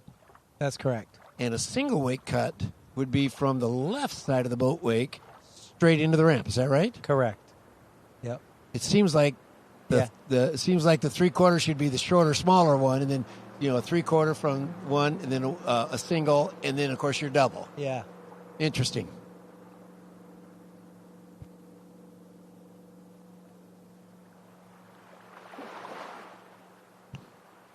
All right, Coach Sasha down there giving him some great direction. What'd you tell him? I just said that this timing looked good from this point. I feel like he's just going a little bit easy. So try to make it turn a little bit faster. So you feel your ski sooner, you firm, and you trust. You have faster feedback. So hopefully he understood me and he's going to connect.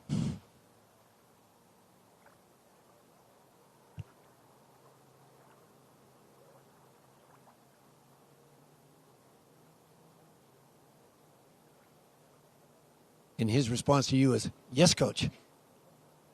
Yeah, I guess something like that. All right, here he comes in for jump number 3. He's got a 198 and a pass under his belt. That nice 3/4 cut. Is he as wide, Sasha, this time? Did he follow your instruction? Yes, I think he's good, nice connection. That's better. Yeah, I feel like that was solid, consistent skiing. So Yeah, and seems like he's in one piece. Knee is good, so that was the Very that good. was the goal. Yeah, I like the in one piece. That's Yeah, I so mean- important.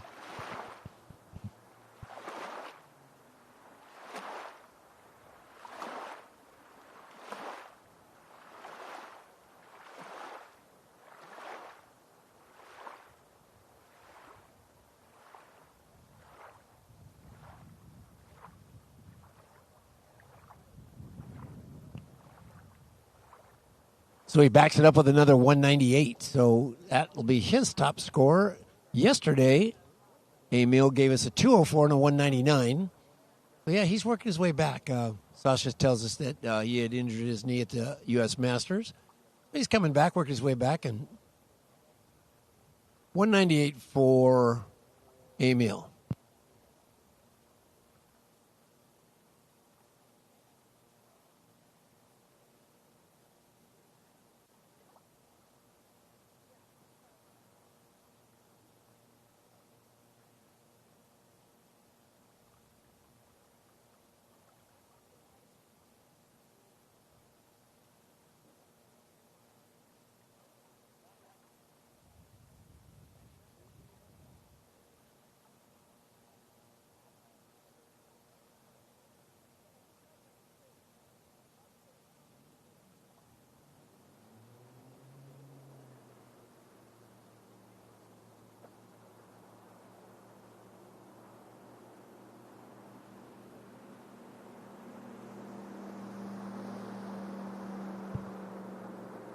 All right, very good. Now on the water should be Igor Morozov. Yeah. Is that right? Yeah. Okay, good.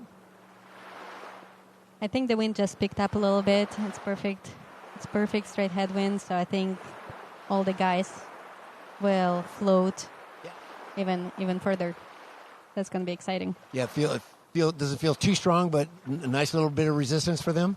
I don't think it's too strong because like the lake is a little bit shallow, so we glide nicely, don't sink. But yeah, it's like perfect tiny headwind, so in the air you just stay up Just and fly. float. Exactly. Nice.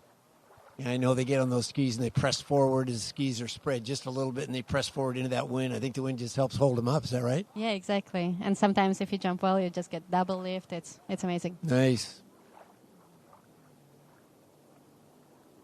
Okay, here he comes, Igor Morozov. Jump number 1.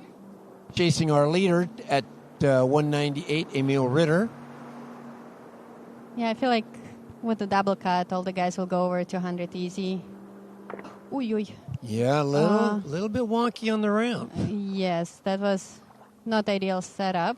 I think he was in a good spot pretty late, which is nice because I feel like it's easier to back off than come in. I think he kind of started a little bit too hard and stayed open, so the right ski was a little bit behind.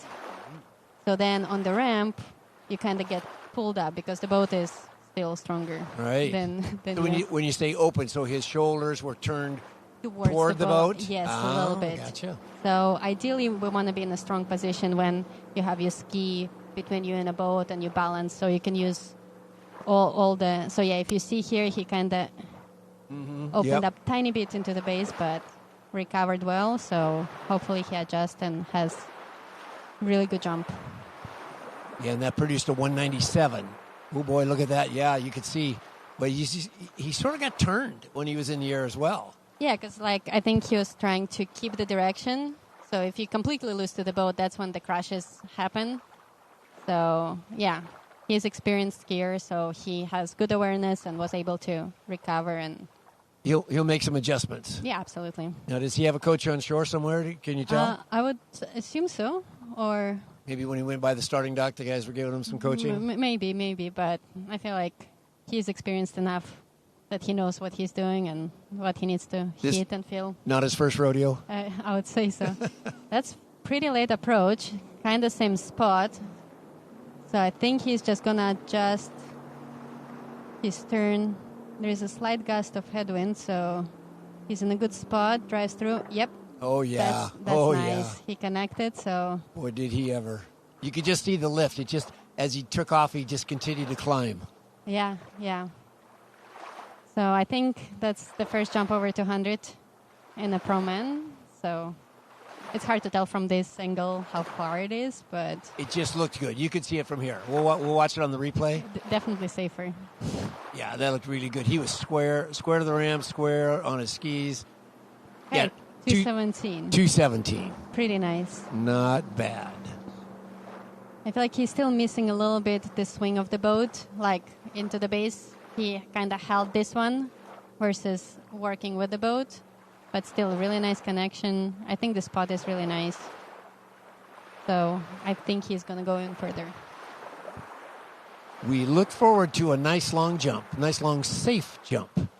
Exactly. We had a tournament down in the desert area 2 weekends ago. One of our jumpers hadn't been jumping a lot the past year, but felt really good when he went out there, and he thought he'd really give it a rip. One ski stuck in the mud, and the other one, when he crashed, the ski flew up and over his head. Got his bell rung pretty good, and that wrapped up his jump set for that day. Yeah, I would assume for a few days. So Yeah, hopefully he's okay. And he's recovered okay. and- Yes, he is okay. All right, back to Igor. I think he's kind of in the same spot, which is nice. So I think he liked what he has. So hopefully he keeps up his speed in the glide. He stays over the skis nice. So I think he has a little bit more speed, good direction, good connection. I think that actually might be. Did he lose a little on the ramp? It looks a little bit, yeah. But again, from this angle, it's hard to tell. It It is. looked like he had more speed. So Yes. you never know. Sometimes more speed and Mhm. less lift could be actually better. Yep. But that was pretty good, aggressive approach, all three jumps. So, yeah, it will be interesting to see the distance. He's sitting on the early lead at 217. Let's give him only a 199. Yeah, I think he didn't get the connection he was hoping for. But still, pretty good. He's been skiing really good this season, like really balanced, like boosting some big scores. So I think he just didn't connect on the last one.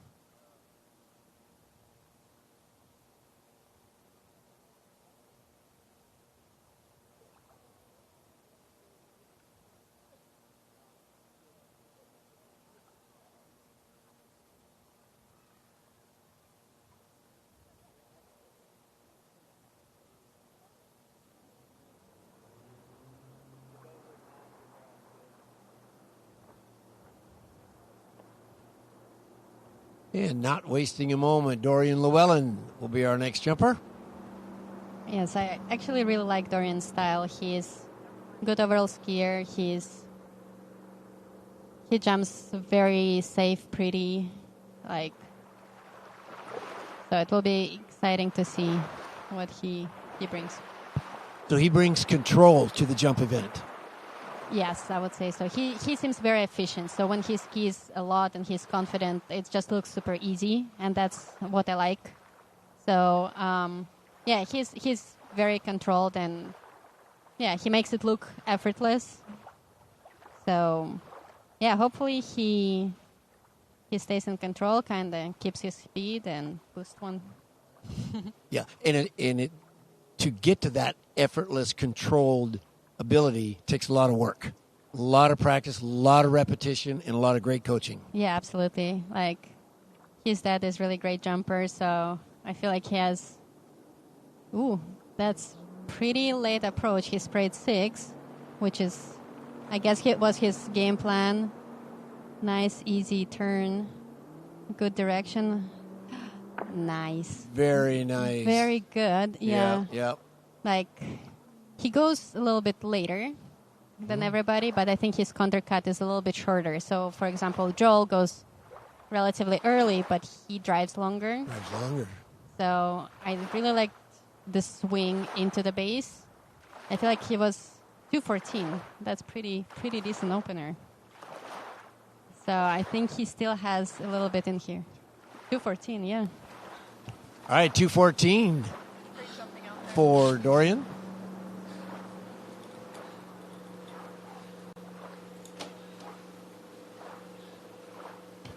So I'm here with Igor after his jump set. I know your first one was a little bit rocky, but it seemed like for your next two, you got things under control. Do you want to talk about that, how it went? Well, my first setup was actually the money, and I was just kind of caught me a bit unexpected how good was my spot and how much pull I had, and I just kind of moved a bit forward too much and kind of crushed it and missed it. Then the other one, I don't know, somehow ended up a bit too early, and I mean, there's more control, but not so much distance, but it was fun. Yeah, absolutely. Well, great jumping out there. You looked awesome, and yeah, congratulations this weekend. Thank you.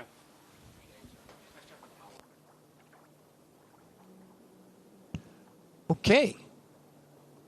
Jump number 2 for Dorian. He started off with a 2:14. Yeah, he went at the same spot, but I think the wind died down, so that's actually going to be a little bit later. Really nice turn, good position, nice swing. Oh, split a little bit on the ramp. It's really good spot, but I think he's trying to go a little bit harder. Yeah. So he rounds up in his chest a little bit, so that like kind of leaves a little bit of pressure. Oh.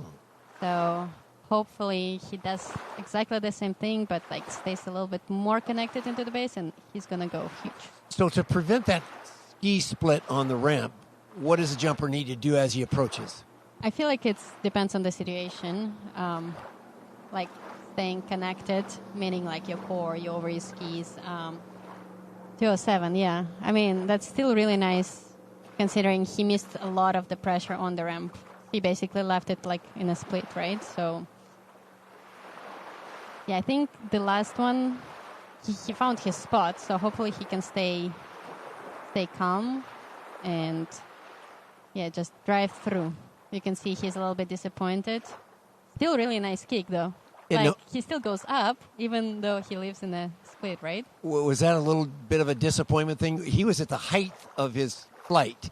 Yeah. It looks like his left hand came up like, Yeah, no, definitely disappointment. I didn't like that. Yeah, no, definitely disappointment. Because I think the cut is really good. He just needs to, like, almost, like, brace a tiny bit into the base versus trying to add more. And That's confidence and control that you can make a hand gesture in the middle of your flight that, shoot, I didn't get that one.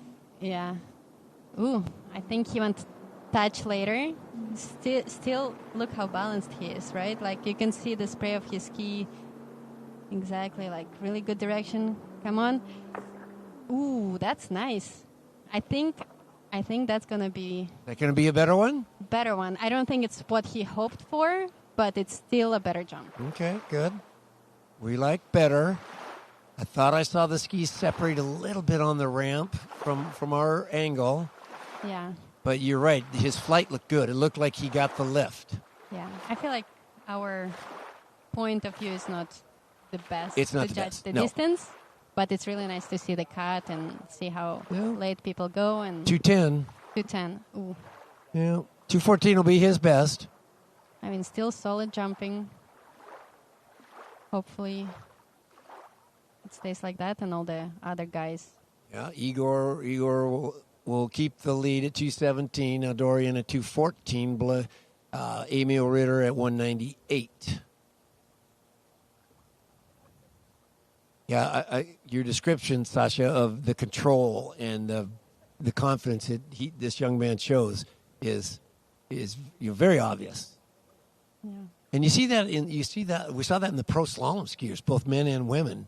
The work that they've already done in the practice course with their coach, shows in they're slow at the buoy, they're nice across the wake, and way up course all the way through. Yeah, absolutely. I feel like it's kind of like craftsmanship. Like the more you do it, the more effortless it looks.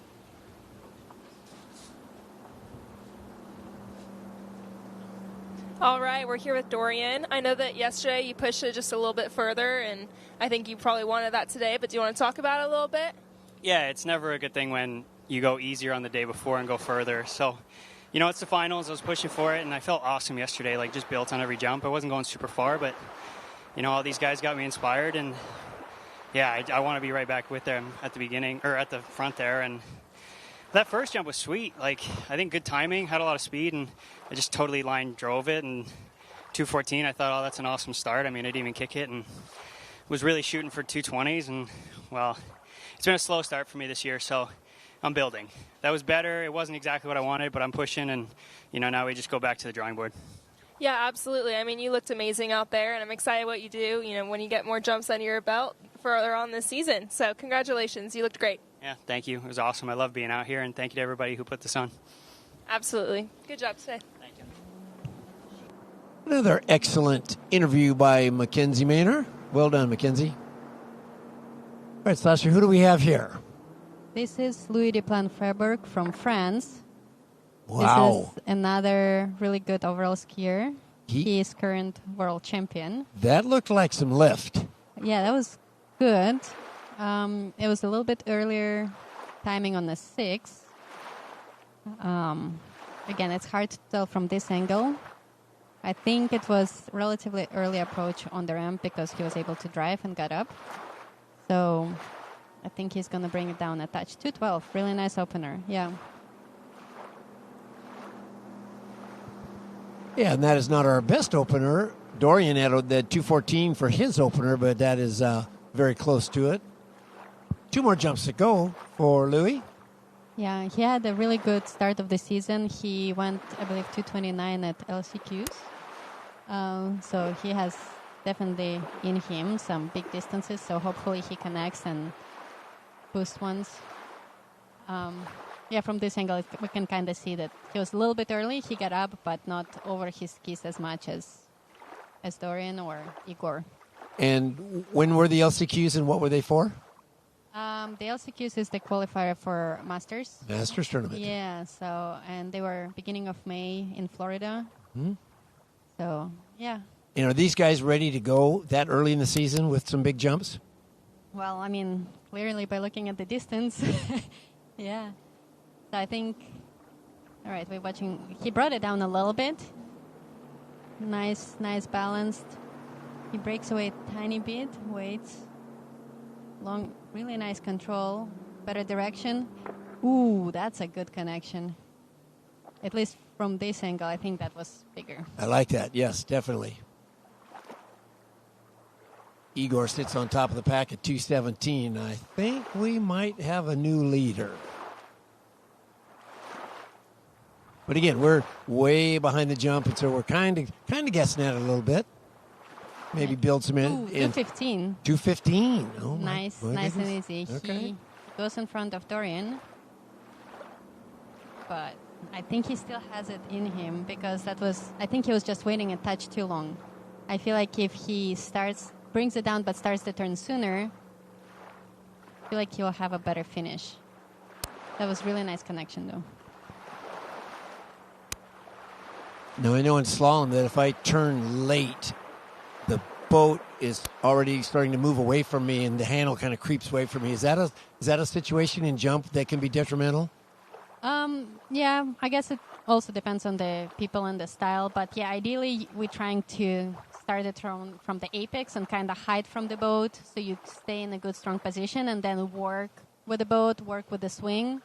I think it just makes it easier.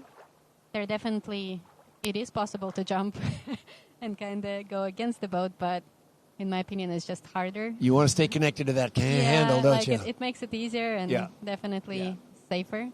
All right, looking to add to that 2:15. I think he kind of started in the same spot, but drove a little bit better. He's not breaking away as hard, so that makes him to keep his speed. Really good turn, good connection. I think that would be close. Like close to 2:15. I think it was very similar to the jump before. At least from this angle. Yeah, 2:12 and 2:15 for Louis. 2:17 is our lead spot. 3 jumpers remaining.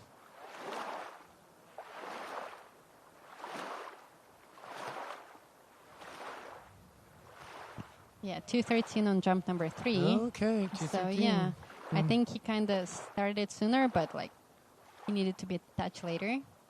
But still very solid, balanced, safe jumping, which is great to see.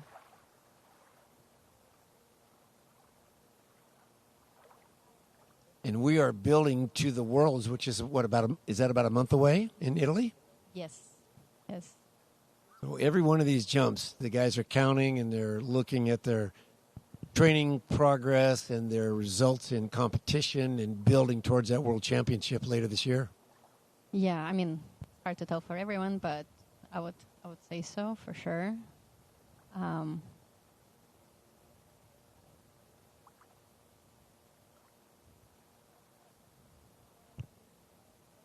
Okay, Igor hangs on to the 217 top spot. Now Louis at 215, Dorian 214, Emil at 198. 3 jumpers remaining, and that will wrap up the 2025 California Pro-Am. Oh, it's kind of sad, though. Don't you think when it's at the end of the tournament and people are happy that it's done, but all friends are going to head in different directions? Like, oh, the party's over. Yeah, but then we'll be all back training together and reunite at next tournament. Or Yeah, everybody meets at home and says, "Oh, you're back! Great. Can you ski tomorrow?" Yeah, something Love like that. that. I think next year is Ryan Dodd, so looking forward to some big jumping. His baseline is definitely very high, so yeah, it'll be exciting to see because he's definitely going to push for the win. He's really great skier to watch. So yeah. Yeah, he had a 220. That's right. Yes. But he now I only wrote down 2 jumps from. I Yes. think he retired early, right? Yes. So he was trying to put pressure on himself and just only did 2 jumps.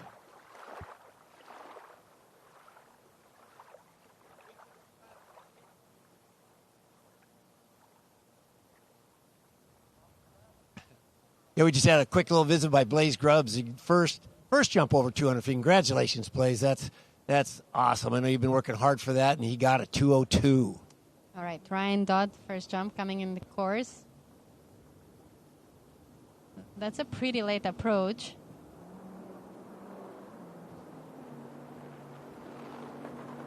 Yeah, so yesterday he put pressure on himself and only was planning on doing 2 jumps.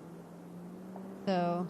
Wow. Ooh. Oh, boy. That was really late approach, and he kind of separated in the ramp, but yeah. So you're saying he was late to the ramp? He was. Like, I think he was definitely in the course, at least from this angle. He has a lot of speed. So if he connects, that's going to be awesome. 227 opener.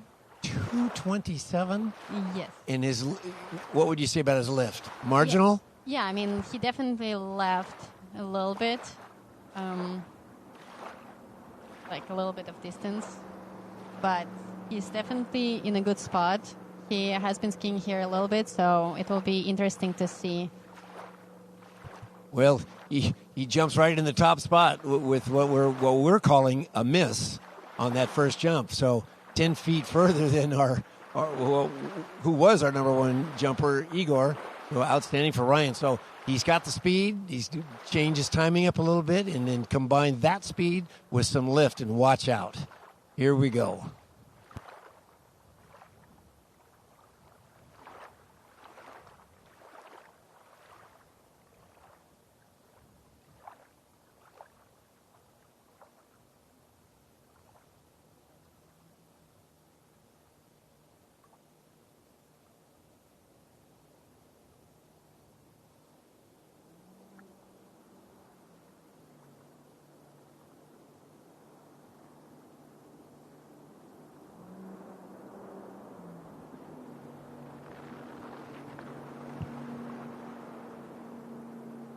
All right, Ryan down at jump number 2. He's got the 227. Here we go. I don't think, is that the lift he's looking for, Sasha? From this angle, I think that was better lift. Ooh, deep water start. I think he bubbled a little bit on the undercut. He's aggressive. He's definitely in a course. Yeah, he's aggressive. 232. I think nice. And I feel like if he kind of combines the intensity of the first one and precision of the second one, it's going to be huge. It's going to be huge. I mean, not that 232 is not big, but like right. I feel like he definitely hasn't put it together as well as we know he can. Yeah, and yesterday he was 220 and 219. So he's feeling better about his jumping today, whatever adjustments he made last night. Yeah. Our biggest jump yesterday was Joe Poland at 235. But now Ryan sits on top of the pack at 232. Yeah. I feel like it's a kind of good spot because I feel like sometimes it's hard to go last because you have extra pressure. So by going third to last, you just go all in, and no matter what, you just put everything. Yeah, we can't forget, too, like Ryan has not skied in a lot of tournaments in the last few years. So, going last is definitely, although he's very used to it, as you don't ski in as many tournaments, it definitely gets a little harder. Ooh, that's pretty late approach. Like, I think he brought it down. That was a better setup. Super balance. He didn't Nice break speed out away. of that Yeah, turn. good. Oh. 32 is going to be his biggest. Yes. Well, we'll see if... I feel like both Joel and Jack are capable. So it will be interesting to see. I feel like the door is slightly open.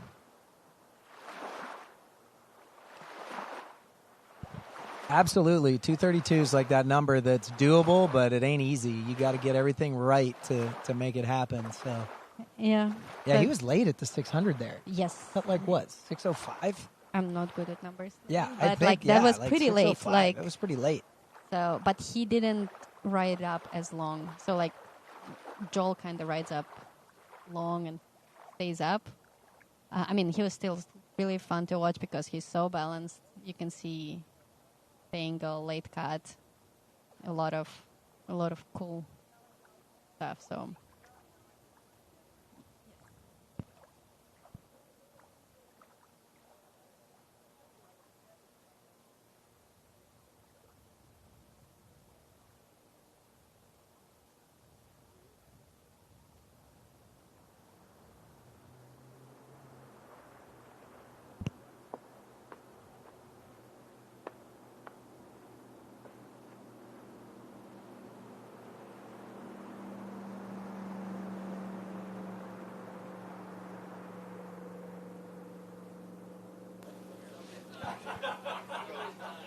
All right, so 232. I know that's decently bigger than yesterday. I know you came in today a little hungrier. You left some room for yourself to improve, and you definitely did just that. Yeah, it's just you get the excitement out there. It's hard to control yourself, but it was cool. I got some zing. I felt some speed. I got bit by a wasp in my warm-up, so that woke me up.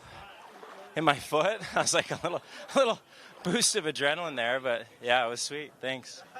Yeah, absolutely. I know that's probably not the best, start to your warm-up you were thinking.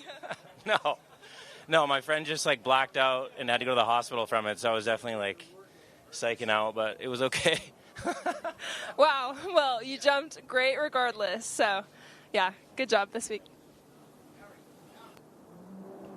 All right, Jack Critchley coming down the lake. Jump number 1 for Jack out of the UK. Chasing our leader, Ryan Dodd, at 232.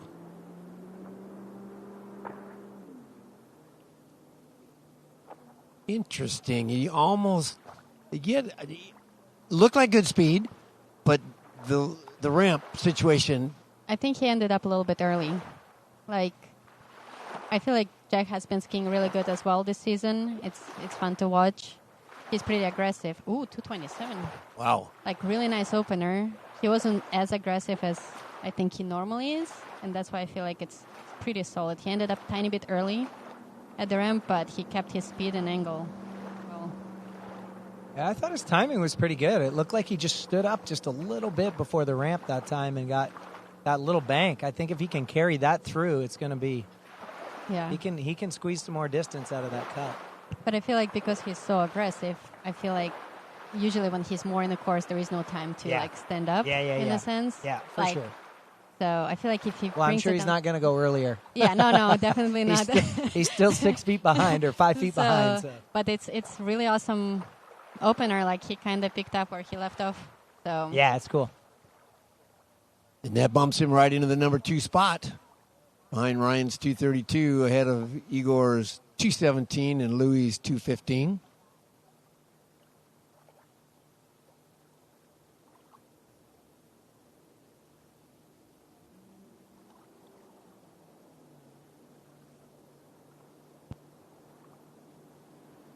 Oh, yeah, he definitely brought it down a little bit. Still stays very balanced, which is awesome. Broke away a little bit too hard, I think. Very aggressive. Ooh, I think that was bigger. I think it's pretty big. That's pretty big. Yeah, he started harder that time, but he was obviously a bunch later. He was definitely later at the 6 that time. And like from this angle, maybe he didn't have as much speed at the turn, but he worked with the boat really well. Like he was able to add into the base and like got all the kick and lift. So, and I still feel like he has more in him. 230. Wow. 230. There you go. 230. Nice jump. Yeah, very, very cool. It's getting close. 232 is the lead spot.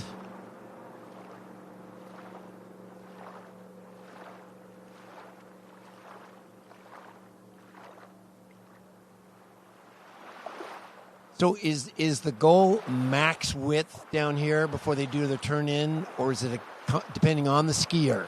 They can use different variations of width.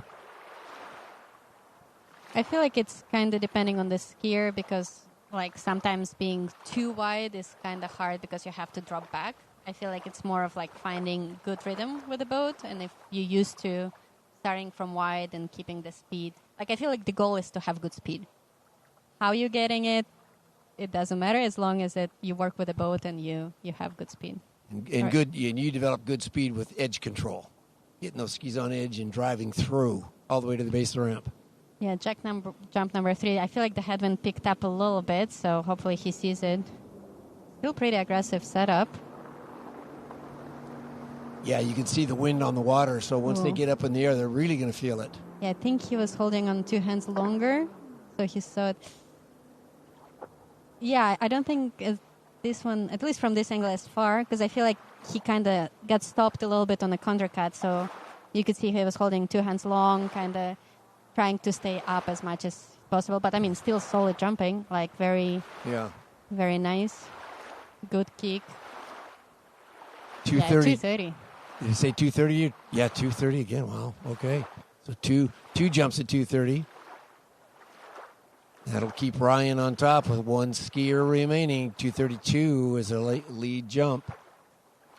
Jack Chrisley right behind him at 230. Igor 217. Louis 215. Dorian Llewellyn 214. And Emil Ritter 198.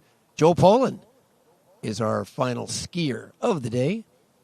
He jumped a 235 yesterday. So Joel knows exactly the mark he's looking for. And I'll bet he just goes out there and gets it. That'll be fun to watch for sure. So, as long as he has fun, I feel like he's going to go far. I think that's a guy that likes to have fun. Yeah, no, absolutely. Yeah. He plays with the crowd. He always enjoys it. So, yeah, it will be fun to see. I love the videos he posts on his trick ski when he's sliding around and spraying, big edge spray going around. He just looks like he's having fun, just bouncing a lot of energy. Yeah, absolutely. Yeah. And he was showing us his bounce technique on his countercut over there up in the air. I had to ask him, I said, okay, what's he doing? Well, he was I talked to him about it after. He was trying to carry speed to that 6 because the lake's so long, but he's figured out in relation to the gates and the pre-gates down there where he's going to start. So we probably won't see him bounce today, but that's what he was doing, trying to carry himself down the lake a little further. Yeah, but he does do like a sweet double up into the course, at least on the first 2 jumps. Yeah, that's the one thing he doesn't like about the new boat is the wake's so small. It's hard to get that big double up that he normally gets. Yeah, but I feel like if that's the biggest problem of the Sorry, boat. Joel. All right, jump number 1. Yep, nice grab. I think a lot of folks are going to like that new boat. You keep mentioning a very similar topic, smaller wakes. I think folks are going to like that. Will the trick skiers like it?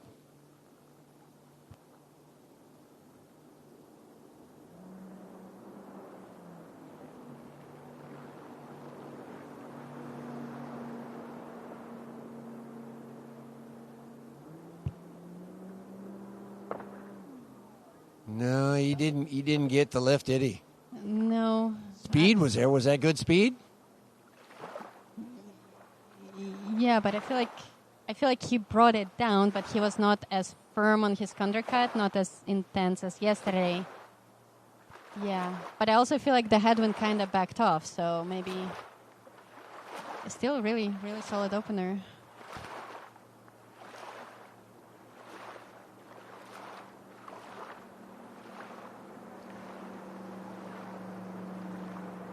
Yeah, 211 for Joel. His opening jump yesterday was a 217. He went 217, 223, and finished up with a 235. He's feeling it out there. I'll bet he's going to get things dialed in. Yeah, I think he was just a little late at the 6 and then never let himself get wide and then couldn't really get his skis through. So he's like not late, but kind of right on the corner. So I think he might back up a little at the 6 and let himself glide up on the boat a little more.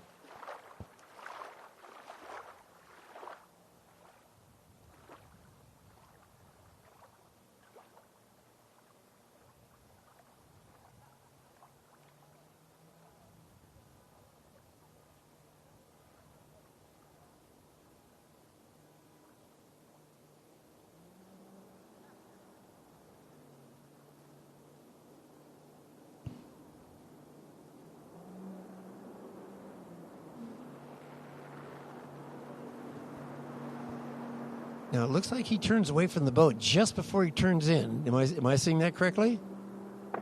There you go. That's the one right there. That's pretty close. No? I would say it's close to 230 from this angle. I feel like he definitely has more in him. Because that was like really safe jumping. That's a good setup, yeah, but I think he's Still a got little more. early on that one. I don't think that's it. He's got more in the tank, they're saying. You want to give it. Yeah. 228. Okay. All right, down to the last jump. The last jump. And how many tournaments have you been, Matt? It does come down to the last jump on the last day of the almost 7-day always. tournament. Almost always. Yeah. You know, that overall hunt in the national championships when you got your top 3 overall skiers and it's coming down to third and final jump and it could go any number of ways. Yeah, I've been to a lot of big tournaments where overall's done in the first round, and it's done and done. Like, it's not done, but we all know it's done. And then I've been to a lot of big tournaments in overall where it's down to the last jump of the last overall skier. Crazy. These are pretty jumps, but not the distance he needs. He's No. going to have to find another 5 or 6 feet here. Yeah. 212 and 228 does not get him there. 232 with Jack at 230. That's where he needs to be. All right, one more shot at it. Here we go. Come on, All right, he Joel. brought it down at the 6. Pretty smooth. I'm liking this. This looks good. Ooh. Jeez. Maybe. I That- don't that's know. close. All right. From here, it's going to be super Super close. I liked it. yeah. Who's hoping for a jump off? You imagine him and Dodd, 2 jumps, tie. Come on, let's get a tie. I like that. That'd be awesome. Yeah, that would be cool. It just seemed like he was up. He got more pull, that's for sure. Yeah, like almost double lift, even though Yeah. the headwind was not there. So 232. Oh, 232. Do I have the meters? We got to go to meters. Oh, my Come on, tie in goodness. meters. I'm hoping for a tie in meters. Wow. That'd be great. I'd love to see a jump off. Is it a tie? Dodd got him. Oh, here's the noise on shore. They tied in meters. No kidding. Hey, unreal. All right, Yeah. let's do this, baby. That is remarkable. Oh no! Wow. Wow, that doesn't happen often. Yeah. I think last year at the Canada tournament, he tied with Freddie in meters. Right. Yeah, so that Right. was really fun to watch. All right, we got a jump off, people. Crack open another beer. Here it comes. Wow. That's remarkable.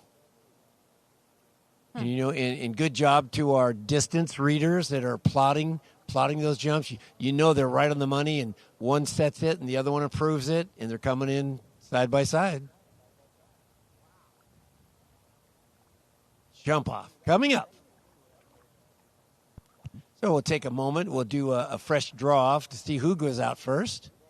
I'm sure it'll be the same boat crew.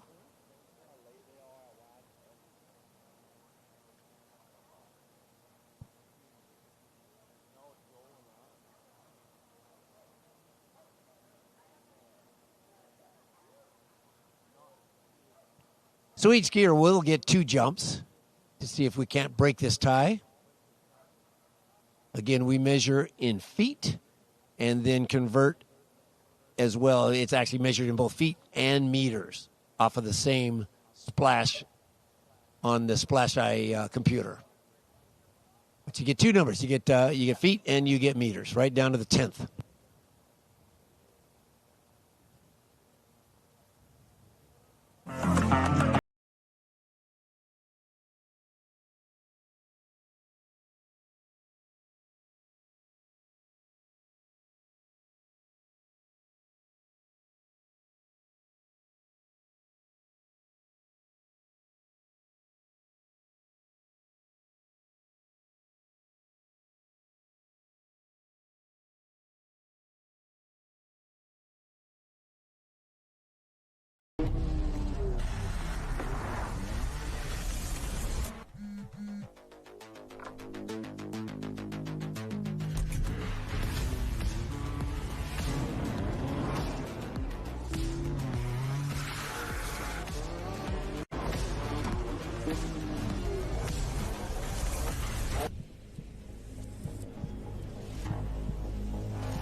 Ravenol, the lifeblood of your car.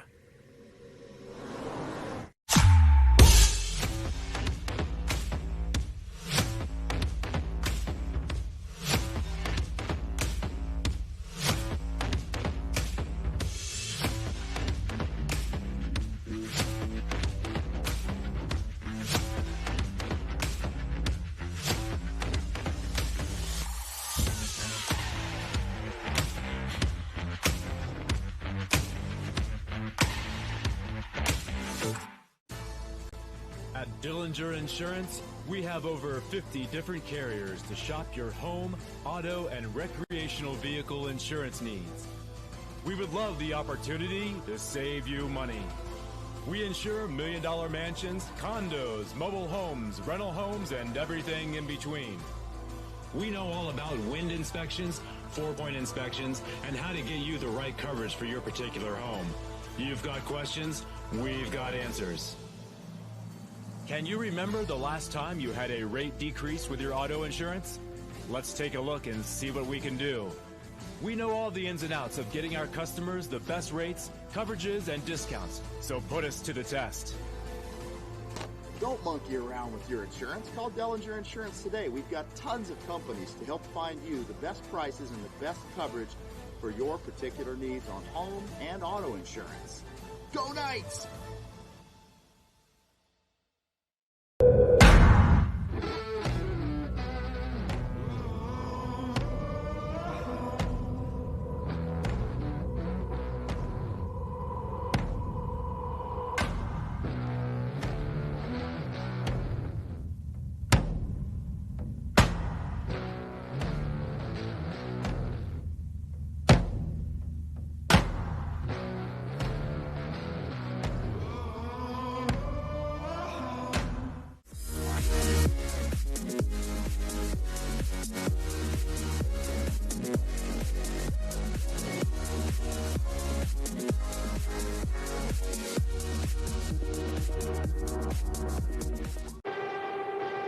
Only one water skiing brand holds all 6 world records.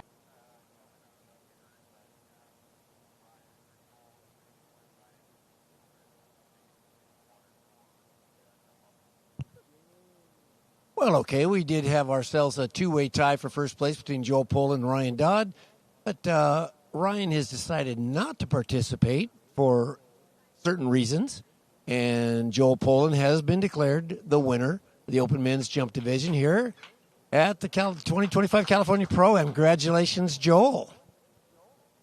Congrats, Jolie. Not bad, not bad. Like leaving it just squeaking, man. Yeah, nice skiing from all the guys. It's pretty cool to see the podium of 2:30 for all the skiers. So the whole list is Emil Rader with 198, then Doran with 214, then Louis with 215, Igor with 217, and then the podium with Jack at 230, Ryan 232, and Joel with 232. Well done. Excellent. Yeah, great jumping by the guys. I mean, Jack going 230 to you know, yeah, just on the podium with 230 is amazing, man. Good jumping by those top 3 guys. Really impressive.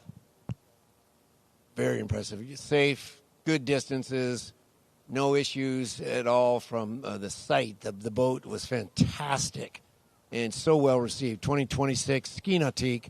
Couldn't have been a better debut for that boat and the boat company. We are so excited that it was able to come here to the California Pro-Am for its debut, and it's going to be a buzz the rest of the season. It'd be nothing but people talking about it. I look forward to the rest of the season. We've got our regional championship coming up next week in Bakersfield, then the national championship coming up the first week in August. We're excited. We're all going to Arvin, California, home site of Ski West Waterski facility, a great facility. The conditions there couldn't be better for skiers, so that's going to be great. But again, thank you, Ski Nautique Boats, for sponsoring 2025 California Pro-Am, Shortline Lake Homeowners Association, Greg and Debbie Bedell, and we're going to go to an interview. All right, so we're here with Joel Poland, who just won with a big jump of 232. I want to talk about it a little bit. I kind of thought we were going to have a jump off for a second, but that didn't end up happening. Yeah, no jump off, so don't have to go back out. But yeah, really happy with that set. Honestly, that first one I was like in a really good spot and just didn't quite get it right on the ramp. And then, yeah, that last one, I knew it was going to be tight. I didn't know we were going to be tied. But yeah, super happy to get another win. Yeah, absolutely. Congratulations. It's been a great weekend for you overall, and I'm excited to see you jump out there, and you did awesome. Yeah, been a wicked weekend. They need to put some trick on next year, huh? I know, right? We'll have to let them know. We'll let them know. Yeah, we'll let them know. Thank you. Congratulations.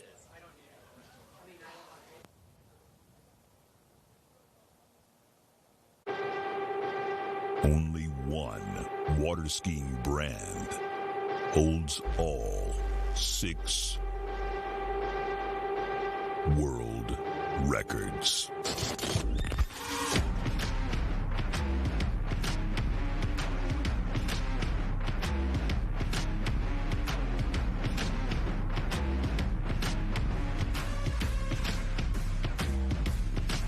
Masterline, made in the USA.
At Dillinger Insurance, we have over 50 different carriers to shop your home, auto, and recreational vehicle insurance needs. We would love the opportunity to save you money. We insure $1 million mansions, condos, mobile homes, rental homes, and everything in between. We know all about wind inspections, 4-point inspections, and how to get you the right coverage for your particular home. You've got questions, we've got answers. Can you remember the last time you had a rate decrease with your auto insurance? Let's take a look and see what we can do. We know all the ins and outs of getting our customers the best rates, coverages, and discounts, so put us to the test. Don't monkey around with your insurance. Call Dellinger Insurance today. We've got tons of companies to help find you the best prices and the best coverage for your particular needs on home and auto insurance. Go Knights!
Ravenol, the lifeblood of your car.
you announcing? Yeah.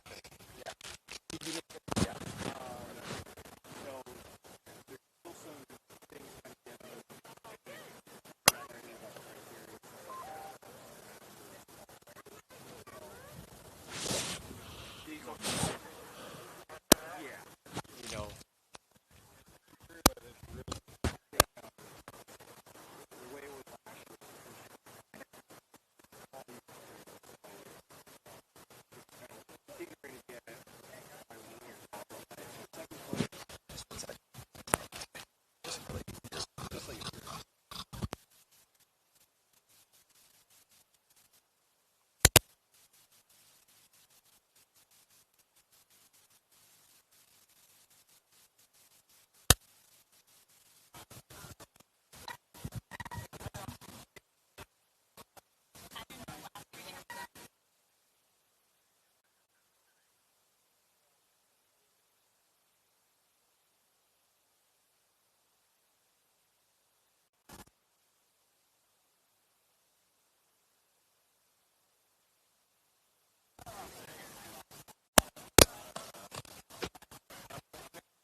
place, Whitney Reaney.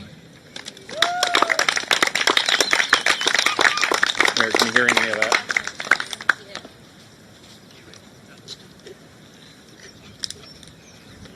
Yeah, that's working good. And our 2025 Women's Open Slalom champion, putting up a score of 3 at 41 in the qualifying round, Regina Jaquez.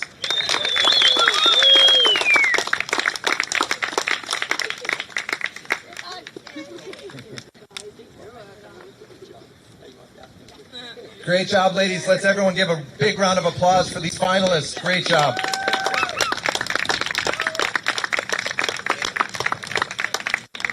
And just one more thing. We've got Anthony from Nautique to present the Masters bib.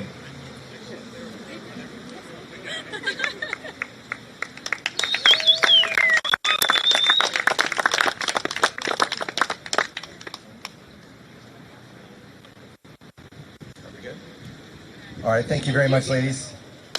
How does that work? Yeah, I think Whitney might get it. Well, Anthony. Hey, stop saying that. Why she got to say that all the time? I was on a hot mic.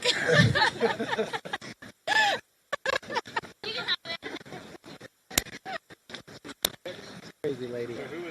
All right, well, slalom.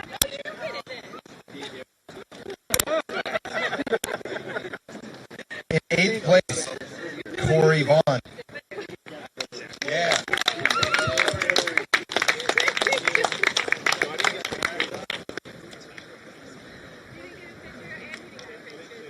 In 7th place, fresh from the jump event, Joel Poland.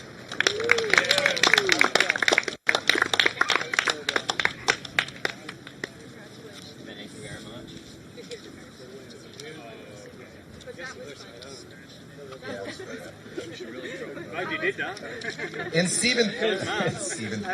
6th place, Stephen Nevue. Not on site. Okay, so I get his money. And another legend for the California Pro-Am in 5th place, Thomas DeGasperi.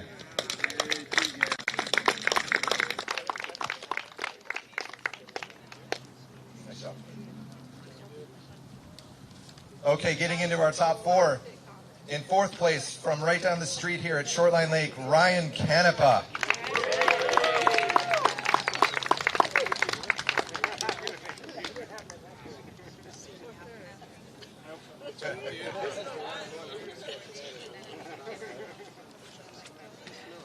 Then in 3rd place, with a score of 441 on somebody else's ski, Charlie Ross.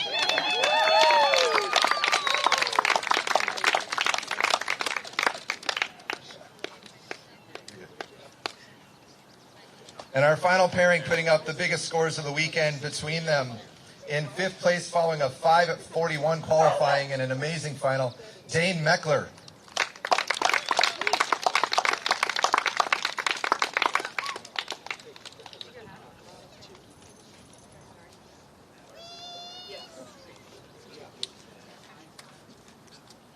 And running 41 multiple times this weekend, taking looks at 43, your 2025 Men's Open Slalom champion, Nate Smith.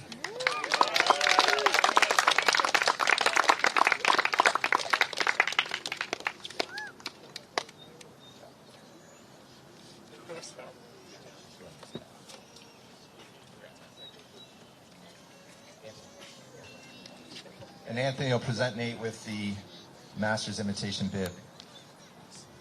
I know we had some discussion on the webcast. I think that was Regina's comment. Nautique finalizing exactly how this is all going to roll out next year. They're making a couple of changes, so we're going to present it to Nate.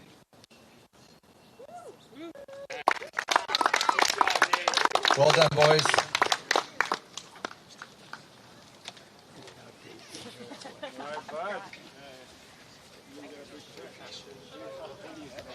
We're going to move into the women's jump event. More great performances by the new Nautique. Starting out with 7th, Janina Meckler, going 160 feet.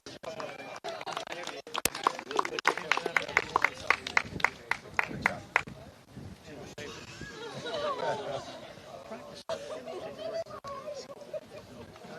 In sixth place, going 161 feet, Augustina Collado. In fifth place, 171 feet, Brittany Wharton.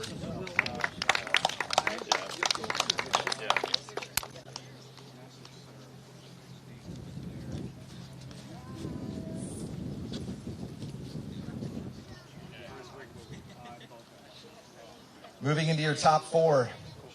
In fourth place, 171 feet, Lauren Morgan.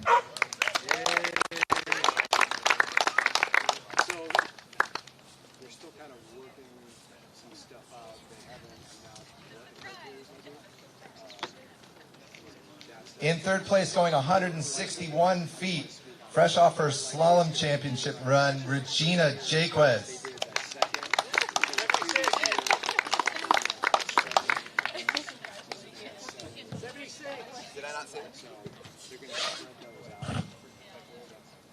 And in second place, going 177, Sasha Danaskaya.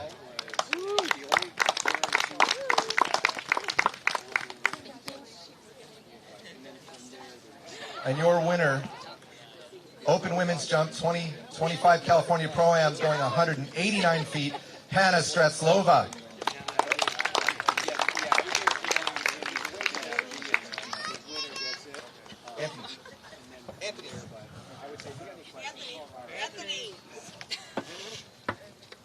Let's give it up for all of your lady competitors in Open Women's Slalom. Great event. Thank you, ladies.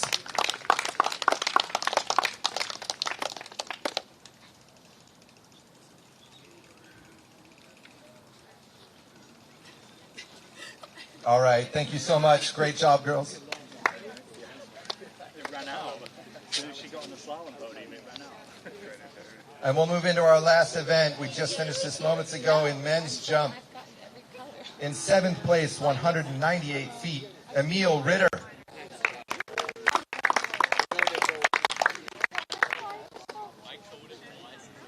In sixth place, going 214 feet, Dorian Llewellyn.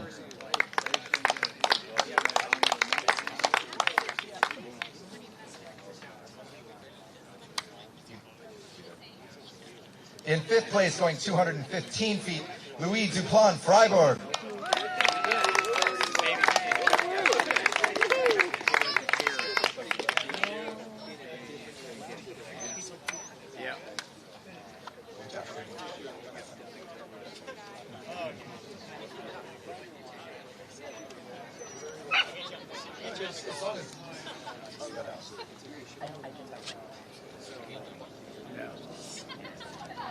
In fourth place, going 217 feet, Igor Morozov.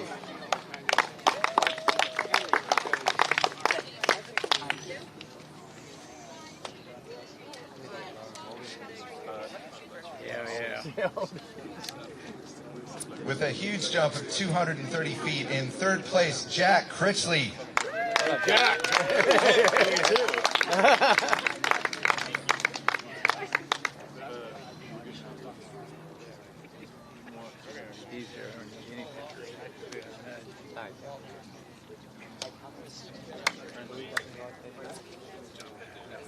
In second place, 232 feet, Ryan Dodd.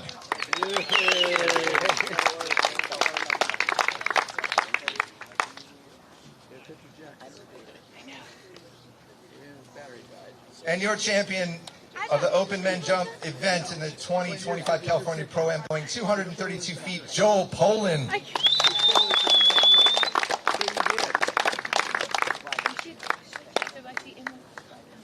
13 bucks. 13 bucks. Yeah, 13 bucks for a podium.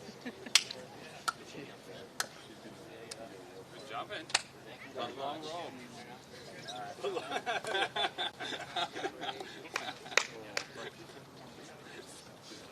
And the Masters qualifier. All right, let's give it up for these guys. Yay.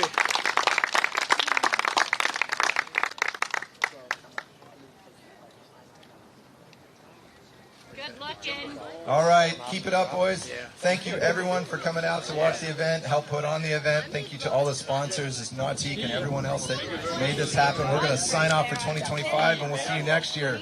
Thank you.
Ravenol, the lifeblood of your car.